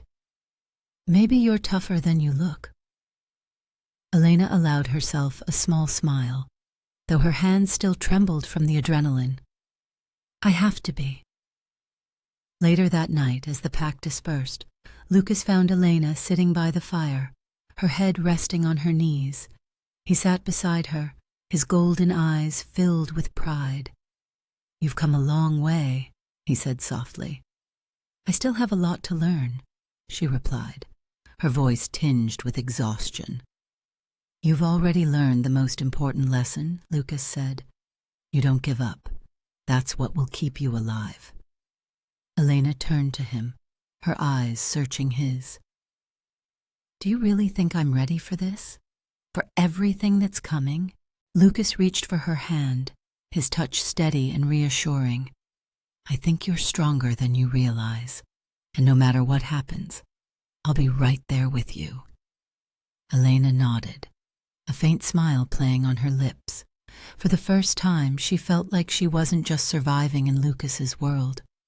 She was becoming part of it. Word of Elena's progress spread quickly, and the pack began to view her in a new light. She wasn't just Lucas's human companion anymore. She was someone who had earned her place among them. Even Marcus, who rarely gave praise, pulled her aside after a training session. You've got grit, he said simply. Keep it up. Kieran, too, seemed to soften, offering her tips during sparring and even cracking the occasional joke. Though the pack wasn't fully united yet, the tide was turning, and Elena's place among them was becoming undeniable. As the moon rose high over the forest, casting silver light across the trees, Elena stood beside Lucas, her resolve stronger than ever. The road ahead was fraught with danger, but she knew she wasn't the same woman who had stumbled into Lucas's world weeks ago. I'm ready, she said, her voice steady. Lucas nodded, his golden eyes gleaming with pride and determination. Then let's finish this. Chapter 30. The storm brews, the air over Black Hollow was thick with tension, an invisible weight pressing down on the forest, as if the trees themselves were bracing for what was to come. The pack had gathered in the den, their usual camaraderie replaced with grim determination. Lucas stood at the center, his golden eyes scanning the room. Damien won't wait any longer, he said, his voice steady but laced with urgency. His alliance with Serena has made him bold, and he's been rallying forces for weeks, This isn't just an attack on us, it's a war for control. The pack murmured among themselves, their unease palpable. Marcus stepped forward, his expression grim. What's the plan, Lucas? We fortify our territory, Lucas replied. We know this land better than Damien ever could. We use it to our advantage. And what about Serena? Kieran asked, his tone bitter. She knows this territory too. She'll tell him everything. Lucas's jaw tightened, his fists clenching at his sides.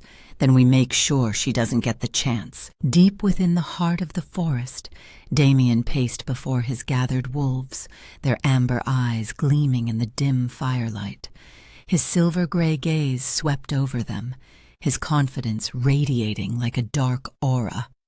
Lucas has held on to his power for too long, Damien growled. He's grown soft, distracted by a human and his outdated ideals of balance. We'll show him what real power looks like. The wolves howled their agreement, their snarls and growls echoing through the clearing. Serena stepped forward, her amber eyes sharp and calculating. Lucas won't go down without a fight, she said. He's stronger than you think. Damien smirked, his gaze flicking to her. Which is why we'll strike where he's weakest. His pack is divided, his trust fractured. And that human he's so fond of, she's his Achilles heel. What's the plan? One of the wolves asked, his voice eager. We hit them hard and fast, Damien replied, his grin widening. We'll draw them out, force them into unfamiliar territory where their defenses mean nothing. And when Lucas falls, the rest will follow. Back at the den, Lucas rallied his wolves, his voice carrying through the chamber with the authority of a true Alpha. We don't fight for territory, he said. We fight for our survival, for our family. Damien thinks he can break us, but he doesn't understand what it means to stand together. The pack let out a collective growl of agreement, their loyalty to Lucas rekindling despite their lingering doubts. Marcus stepped forward, his voice steady. What about the humans? If Damien's pack pushes too far, they'll get caught in the crossfire. We'll protect them, Lucas said firmly, no matter the cost. Elena, standing near the edge of the group, felt a surge of determination. She stepped forward, her voice steady, despite the weight of the moment. What can I do? Lucas turned to her, his golden eyes softening. You've already done more than enough. It's not enough, she said. If Damien's coming for all of us, I need to be ready. Lucas hesitated, but Marcus nodded. She's right. Everyone has a role to play. Over the next few days, the pack worked tirelessly to prepare for the coming battle. They reinforced the den's natural defenses, creating choke points and escape routes throughout the forest. Patrols were doubled, and scouts were sent to track Damien's movements.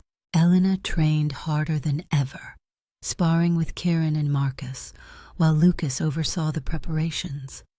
Though her body ached and her mind raced with fear, she pushed herself, determined to prove her worth. One evening, as the sun dipped below the horizon, Elena and Lucas stood on a ridge overlooking the pack's territory. The forest stretched out before them, its beauty shadowed by the threat looming just beyond. "Do you think we're ready?" Elena asked, her voice quiet. Lucas's golden eyes scanned the horizon, his expression thoughtful. "As ready as we can be." She looked up at him, her gaze steady. "No matter what happens, we face it together." He nodded, a faint smile tugging at his lips. Together.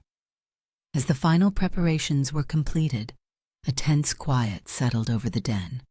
The pack gathered for one last meeting, their faces etched with resolve. Lucas stood at the center, his golden eyes burning with determination. "We've done everything we can to prepare," he said. "Now we stand together. No matter what comes, we fight for each other." The pack let out a unified howl, their voices carrying into the night.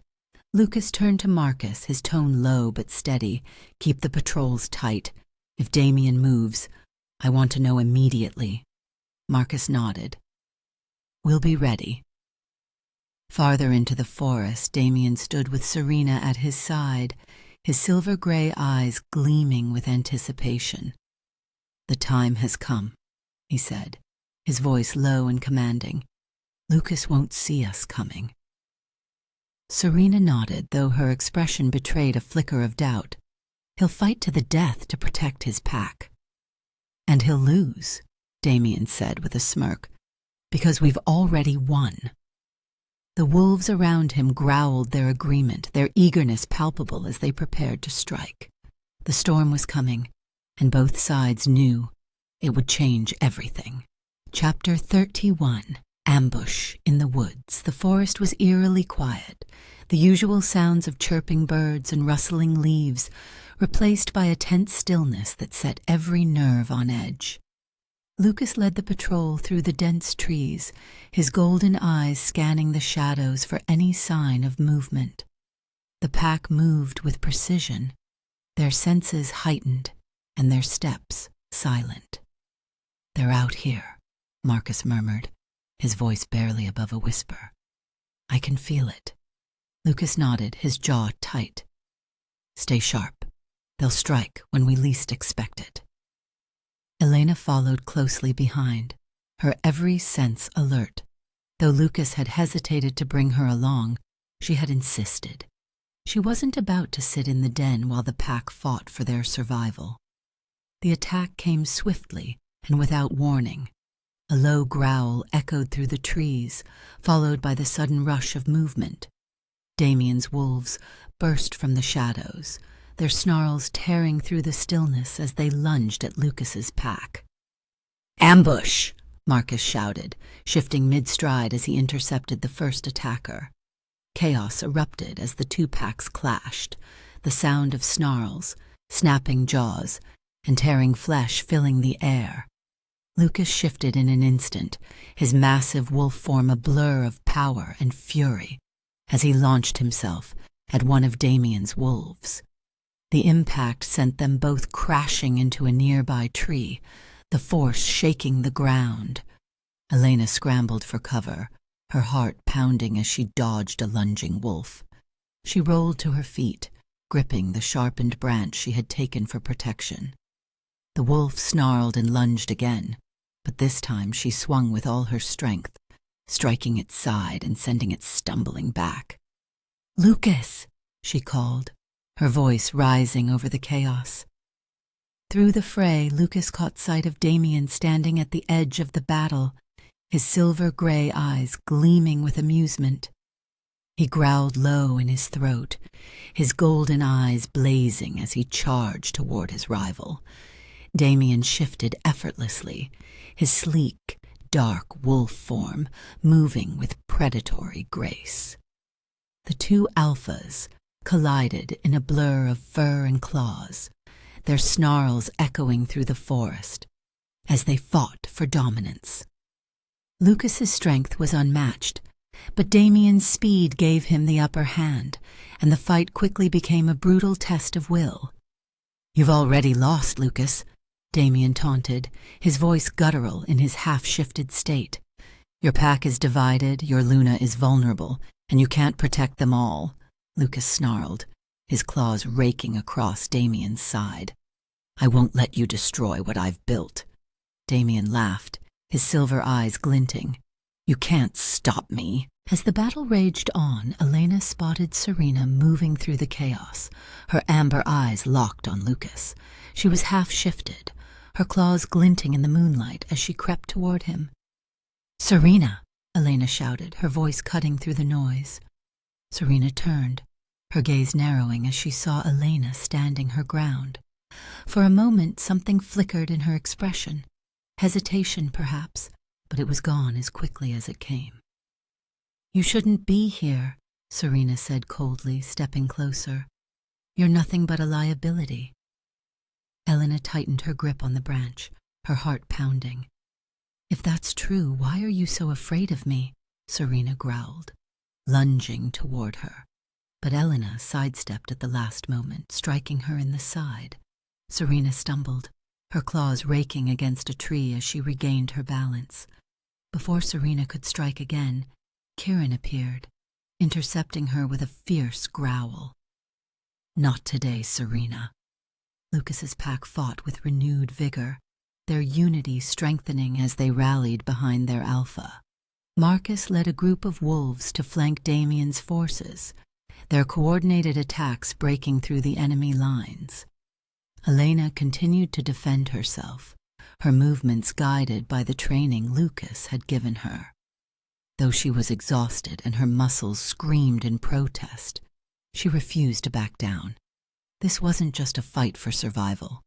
It was a fight for her place in the pack, for the bond she shared with Lucas, and for the future they were building together. As Lucas clashed with Damien once more, he felt the tide of the battle shifting.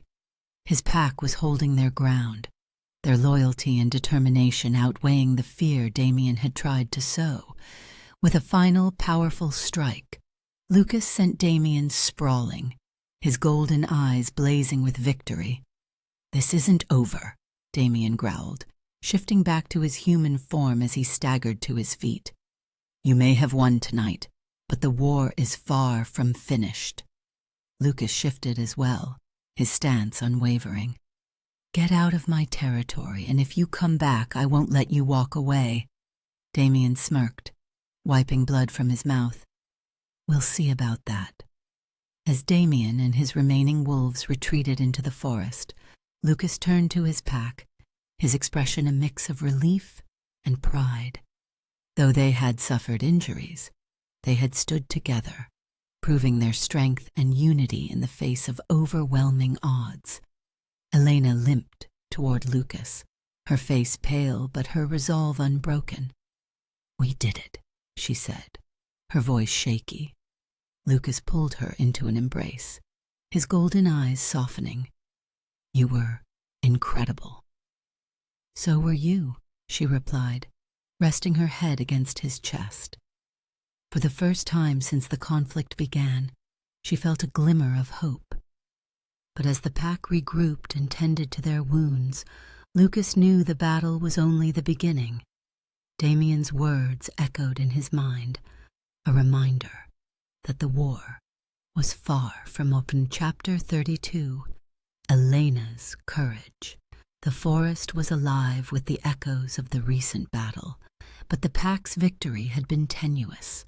Lucas's pack was regrouping, tending to wounds and reinforcing their defenses. The air was heavy with tension, as if the woods themselves were holding their breath for what was to come next. Elena stood by the edge of the clearing, her body aching from the fight. Despite her exhaustion, her mind was sharp, replaying the events of the ambush and what they meant for the future. She had seen Damien's cruelty firsthand, felt the malice in his wolves' attacks. He wasn't done, not yet. "Elena," Lucas called, his voice soft but insistent. She turned to see him walking toward her, his golden eyes filled with concern. "You should be resting." "So should you," she countered, though her lips quirked into a faint smile. He chuckled softly, shaking his head. "Stubborn." "Wonder where I get it from," she teased. Before Lucas could respond, a howl split the air, a long, mournful cry that made the hairs on the back of Elena's neck stand on end. "Damien," Lucas growled, his expression darkening. Lucas and the pack moved quickly, their senses on high alert as they followed the sound of the howl. Elena stayed close to Lucas, her heart pounding with both fear and determination. She wasn't about to let him face this alone. They reached a small clearing, the moonlight casting an eerie glow over the scene. At the center stood Damien, his silver-gray eyes gleaming with malice. Around him were several of his wolves, their low growls a constant undercurrent in the tense silence. "You've been busy, Lucas," Damien said, his tone mocking, "but no amount of preparation will save you." Lucas stepped forward, his golden eyes blazing. "If you're here to talk, you're wasting your breath. Leave." Damien's smirk widened. "I'm not here to talk." With a flick of his wrist, he signaled his wolves to attack. Chaos erupted as the two packs clashed once more. Elena tried to stay close to Lucas, but the tide of the fight quickly separated them. She found herself cornered by one of Damien's wolves, its amber eyes glowing with hatred. Her heart raced as she raised the sharpened branch she had carried, her grip steady despite the fear coursing through her veins. The wolf lunged, but Elena sidestepped, striking it hard across the side. It yelped and staggered, giving her just enough time to escape. She scanned the clearing, her eyes locking onto Lucas as he fought Damien in the center of the chaos. Lucas and Damien clashed in a blur of claws and teeth, their snarls echoing through the trees. The two Alphas were evenly matched, their movements quick and brutal. But as the fight dragged on, Lucas began to tire, his injuries from the earlier ambush slowing him down. Damien seized the opportunity, driving Lucas back with a series of vicious strikes. With a final powerful blow, he sent Lucas crashing to the ground. Lucas shifted back to his human form, blood dripping from a gash on his side as he struggled to rise. Damien loomed over him, shifting partially as his claws extended. "This is the end, Lucas," he snarled, raising his arm for the killing blow. "Stop!"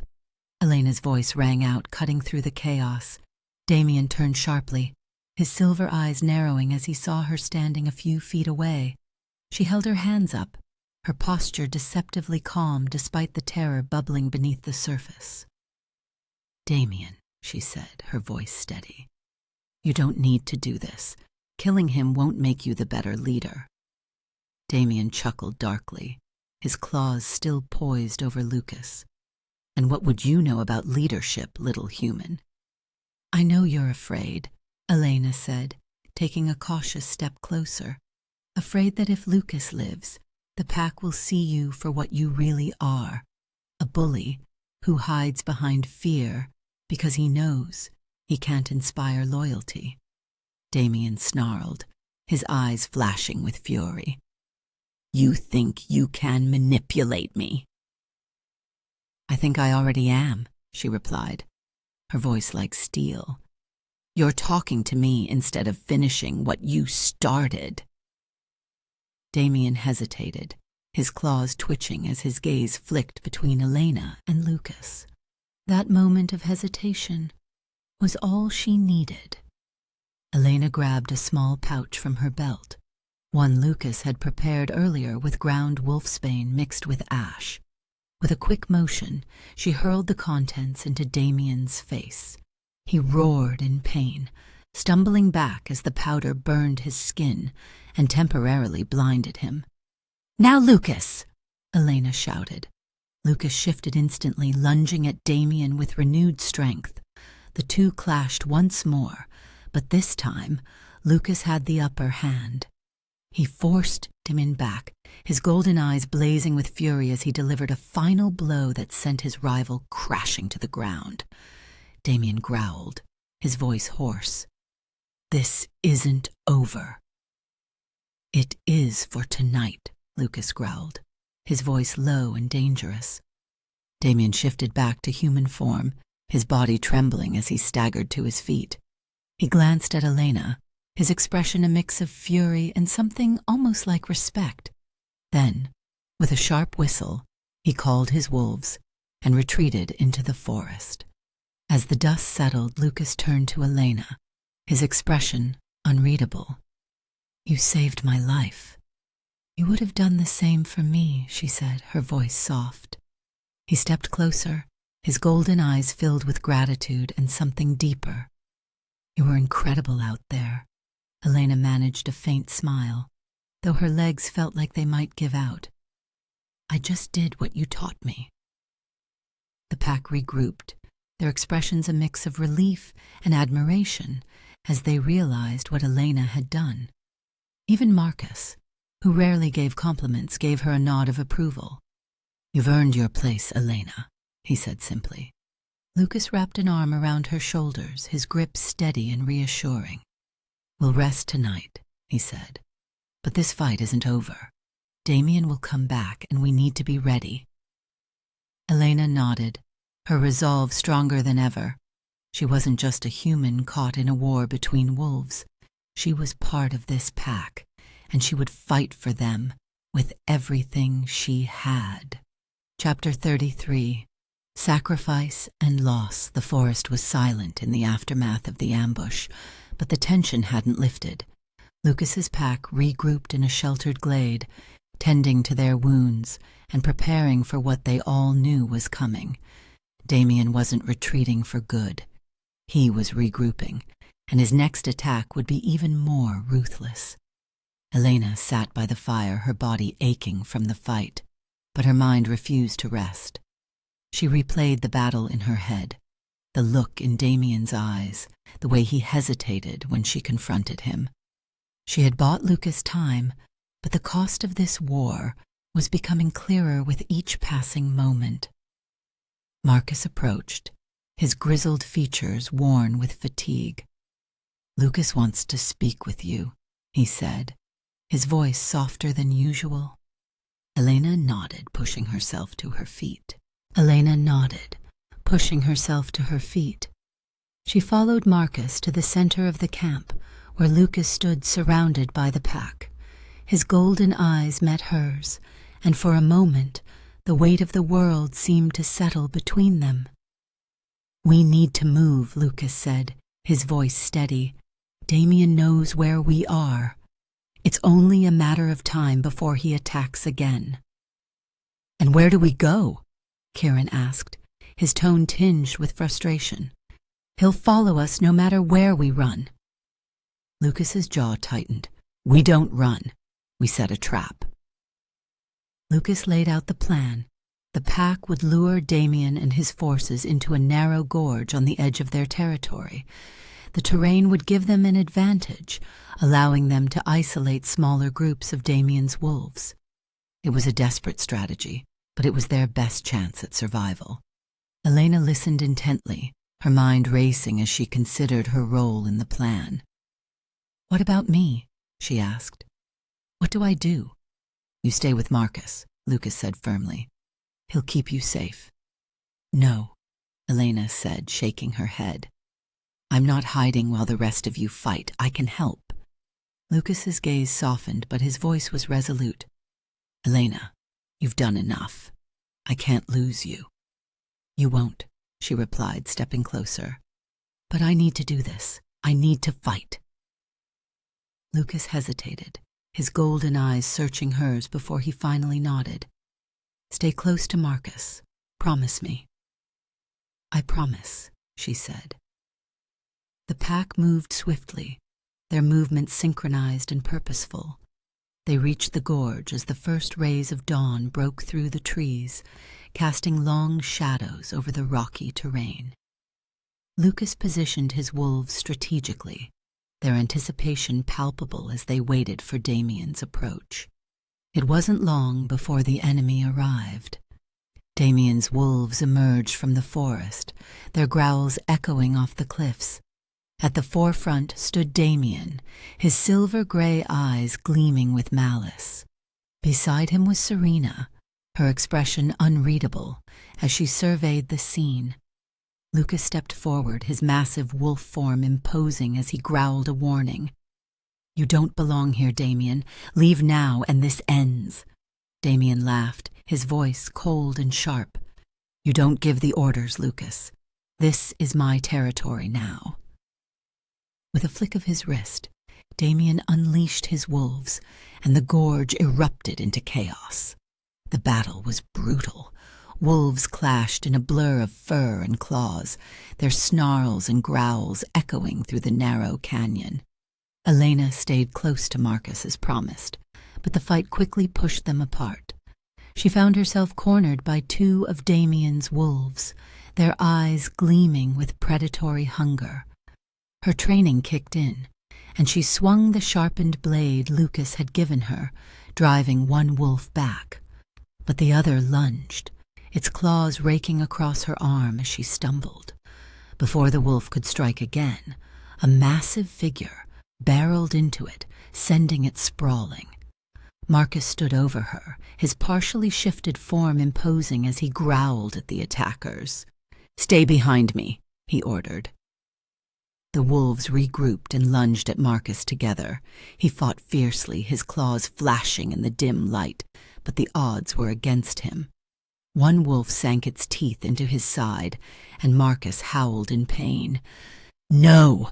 Elena screamed, her voice breaking. Marcus turned to her, his amber eyes filled with determination. "Run, Elena," he said, his voice rough but steady.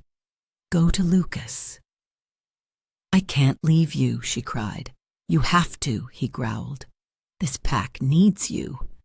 Tears blurred her vision as she turned and ran, Marcus's growls and the sound of the fight fading behind her. When she finally reached Lucas, her heart was pounding, and her hands were slick with blood. Marcus's blood. The pack managed to push Damien's forces back, but the victory was hollow. As they regrouped, Lucas scanned the faces of his wolves, his heart sinking as he realized who was missing. "Where's Marcus?" he asked, his voice tight. Elena stepped forward, her face pale and streaked with tears. He saved me," she said, her voice trembling. "He stayed behind so I could get to you." Lucas's chest tightened as the weight of her words settled over him. He turned away, his golden eyes blazing as he let out a howl of grief that echoed through the forest. The loss of Marcus hit the pack hard, but it also brought them closer together. In the days that followed, Elena found herself at the center of their grief and resilience. She had been there, had fought beside them, and had survived because of Marcus's sacrifice. Kieran approached her one evening, his expression uncharacteristically soft. "Marcus believed in you," he said, "and now, so do I." Elena nodded, her throat tight with emotion. "I won't let him down." Lucas stood beside her, his golden eyes filled with both pain and pride. "None of us will." As the pack prepared for the next phase of their fight against Damien, Elena felt a new sense of purpose. She wasn't just a human in their midst. She was one of them. Chapter 34.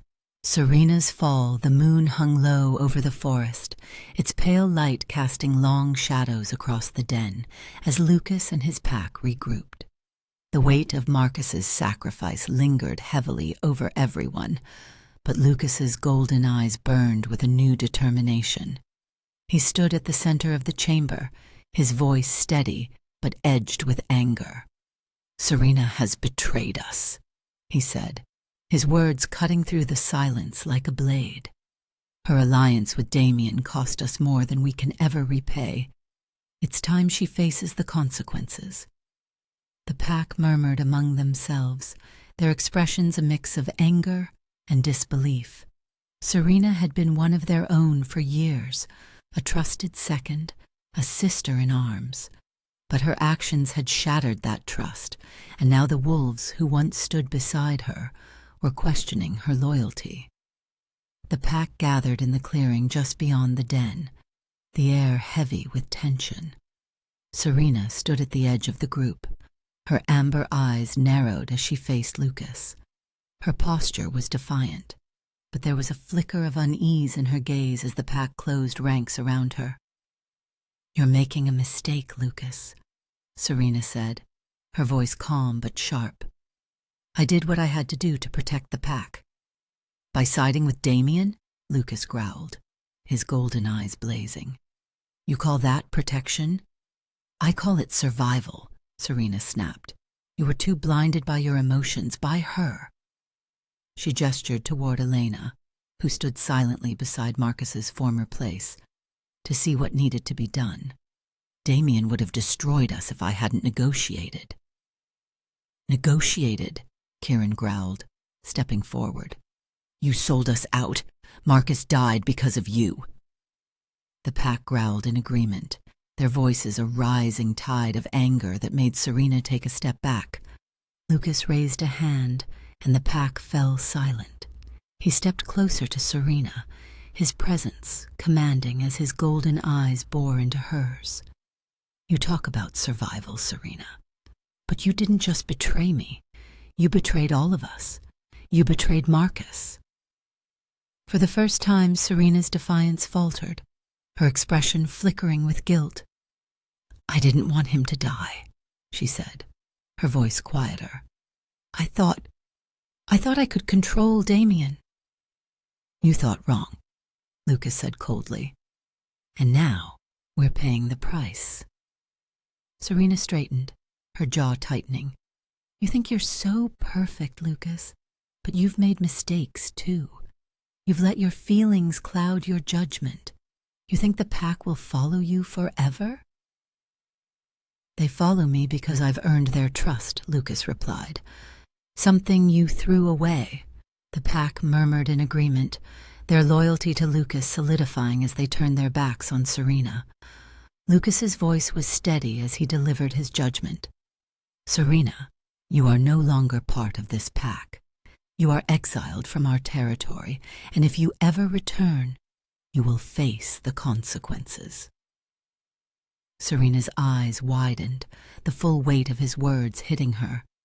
You can't be serious, she said, her voice trembling with a mix of anger and desperation. You're throwing me out after everything I've done for this pack? You made your choice, Lucas said, his voice firm. Now live with it. Serena looked around at the pack, searching for a trace of sympathy, but she found none. Even Kieran, who had once admired her, refused to meet her gaze. The wolves had spoken, and her betrayal could not be forgiven. With a bitter growl, Serena turned and stalked into the forest, her figure disappearing into the shadows.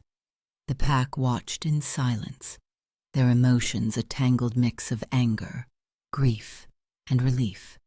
As the pack dispersed, Elena approached Lucas, her expression a mixture of sympathy and resolve. That couldn't have been easy, she said softly. It wasn't, Lucas admitted, his golden eyes heavy with sorrow. But it had to be done. She could have been an ally, Elena said, though her voice lacked conviction. If she'd chosen differently, Lucas nodded, his jaw tightening. But she didn't, and we can't afford to have someone like her among us. Elena placed a hand on his arm, grounding him. You did the right thing. Lucas looked at her, his expression softening. I just hope it's enough. Though the loss of Marcus and the exile of Serena weighed heavily on the pack, their unity grew stronger in the days that followed. Lucas's leadership was no longer questioned, and Elena's place among them became undeniable. They trained harder, worked together more seamlessly, and prepared for the inevitable final confrontation with Damien. As Lucas stood with Elena beneath the moonlit sky, he felt a flicker of hope. The road ahead was treacherous, but for the first time, he believed they could overcome it. Together.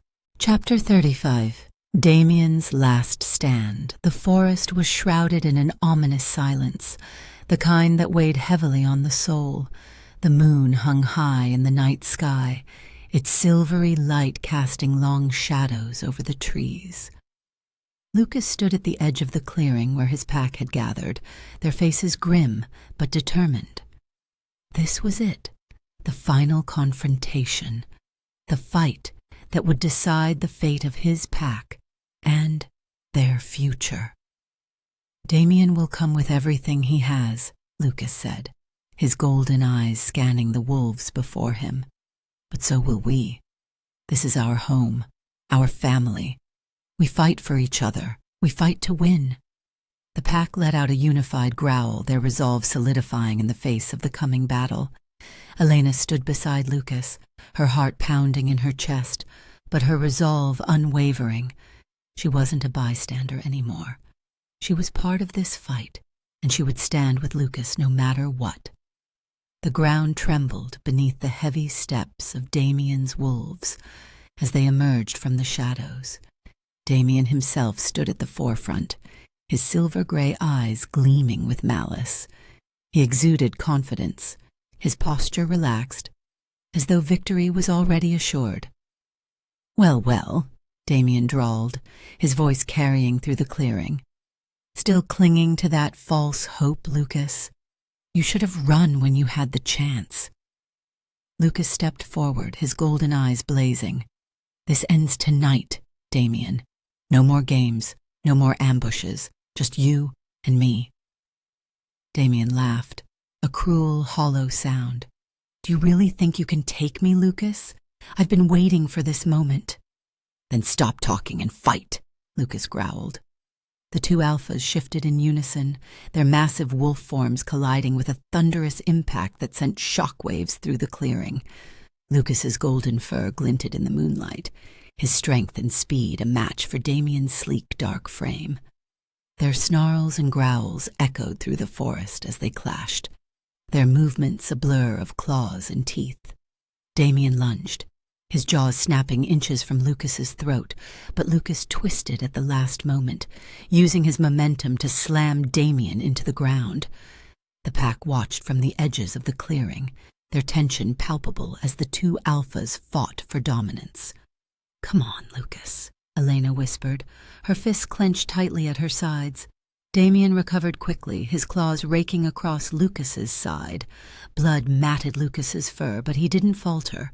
With a fierce growl, he countered, his teeth sinking into Damien's shoulder and sending him sprawling.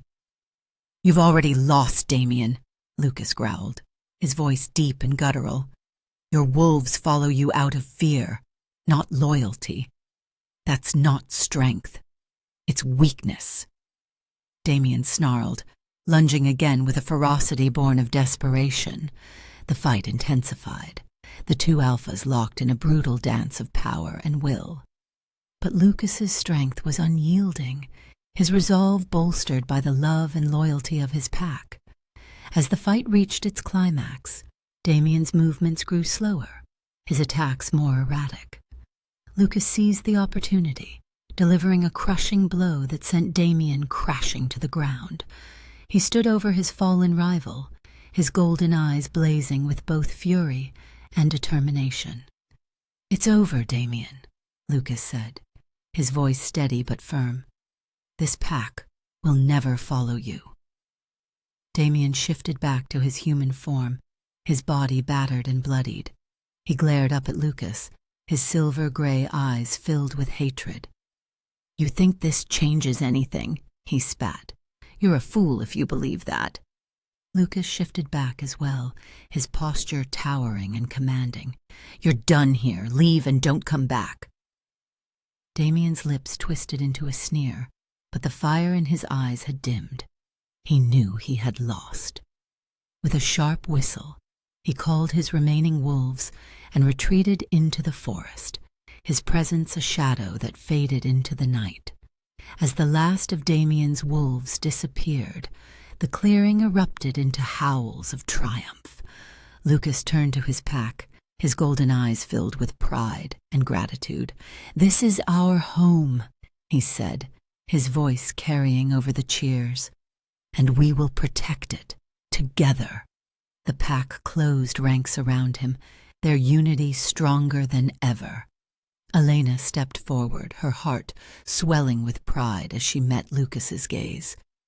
"You did it," she said, her voice soft but filled with awe. "We did it," Lucas replied, pulling her into a tight embrace. "I couldn't have done it without you." In the days that followed, the pack worked to rebuild and heal.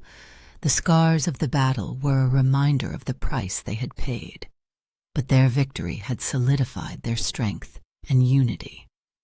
Marcus's sacrifice, Serena's exile, and Damien's defeat had forged a bond among them that was unbreakable. Elena stood with Lucas on a ridge overlooking their territory, the first light of dawn painting the horizon in shades of gold and crimson. For the first time in weeks, the forest felt at peace. "What happens now?" she asked, her voice quiet.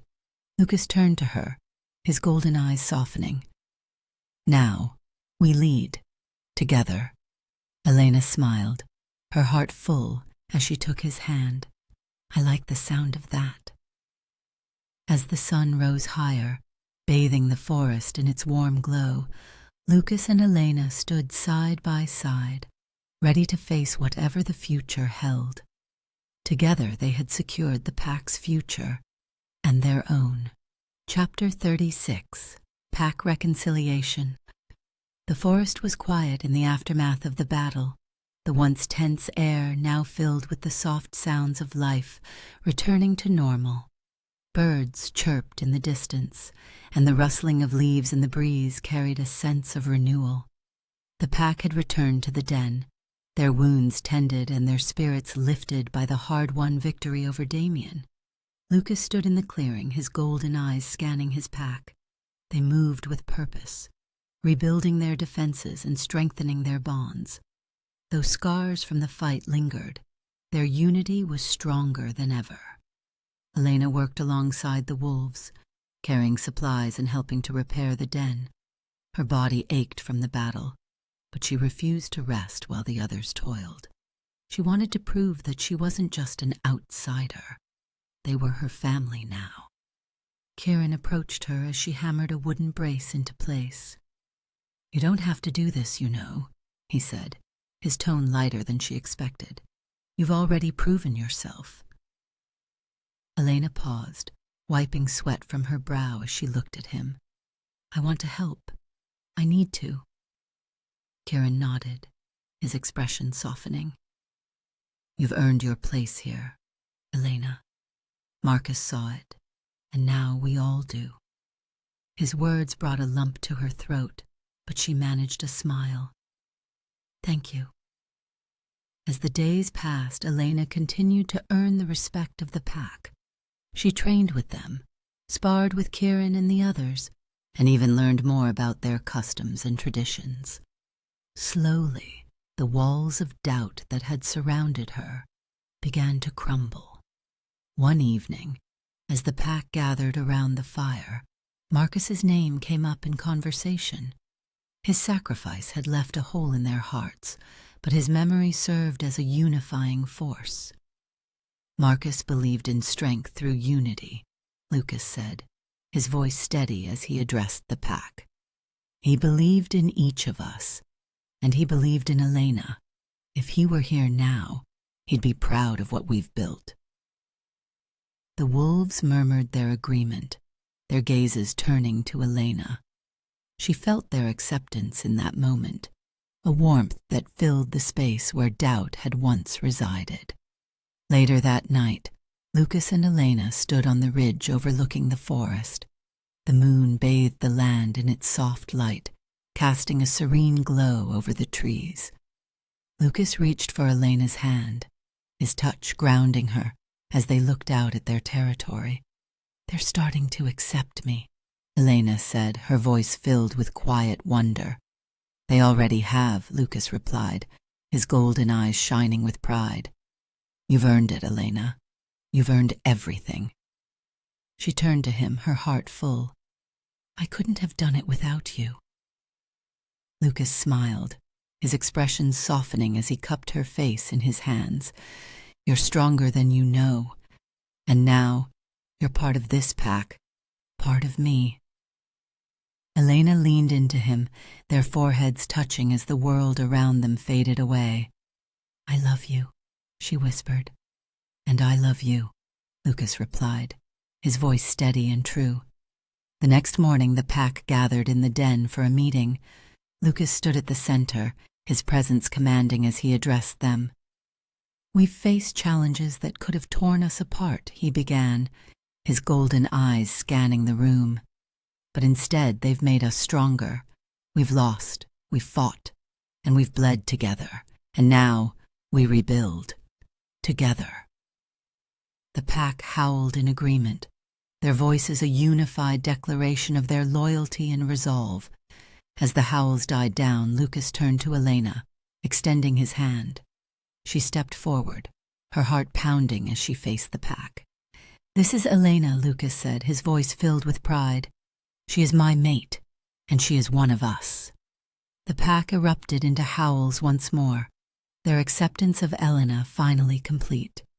She felt a warmth spread through her chest as she looked at the wolves who had become her family. As the pack worked to rebuild their territory and strengthen their bonds, Elena found herself fully integrated into their world. She trained alongside them, celebrated their victories, and mourned their losses. Though the scars of the past lingered, they served as a reminder of how far they had come, and how far they could go together. Lucas and Elena stood at the forefront of the pack, their bond unbreakable as they faced the future. Together they would lead the pack into a new era, one defined by unity, strength, and love.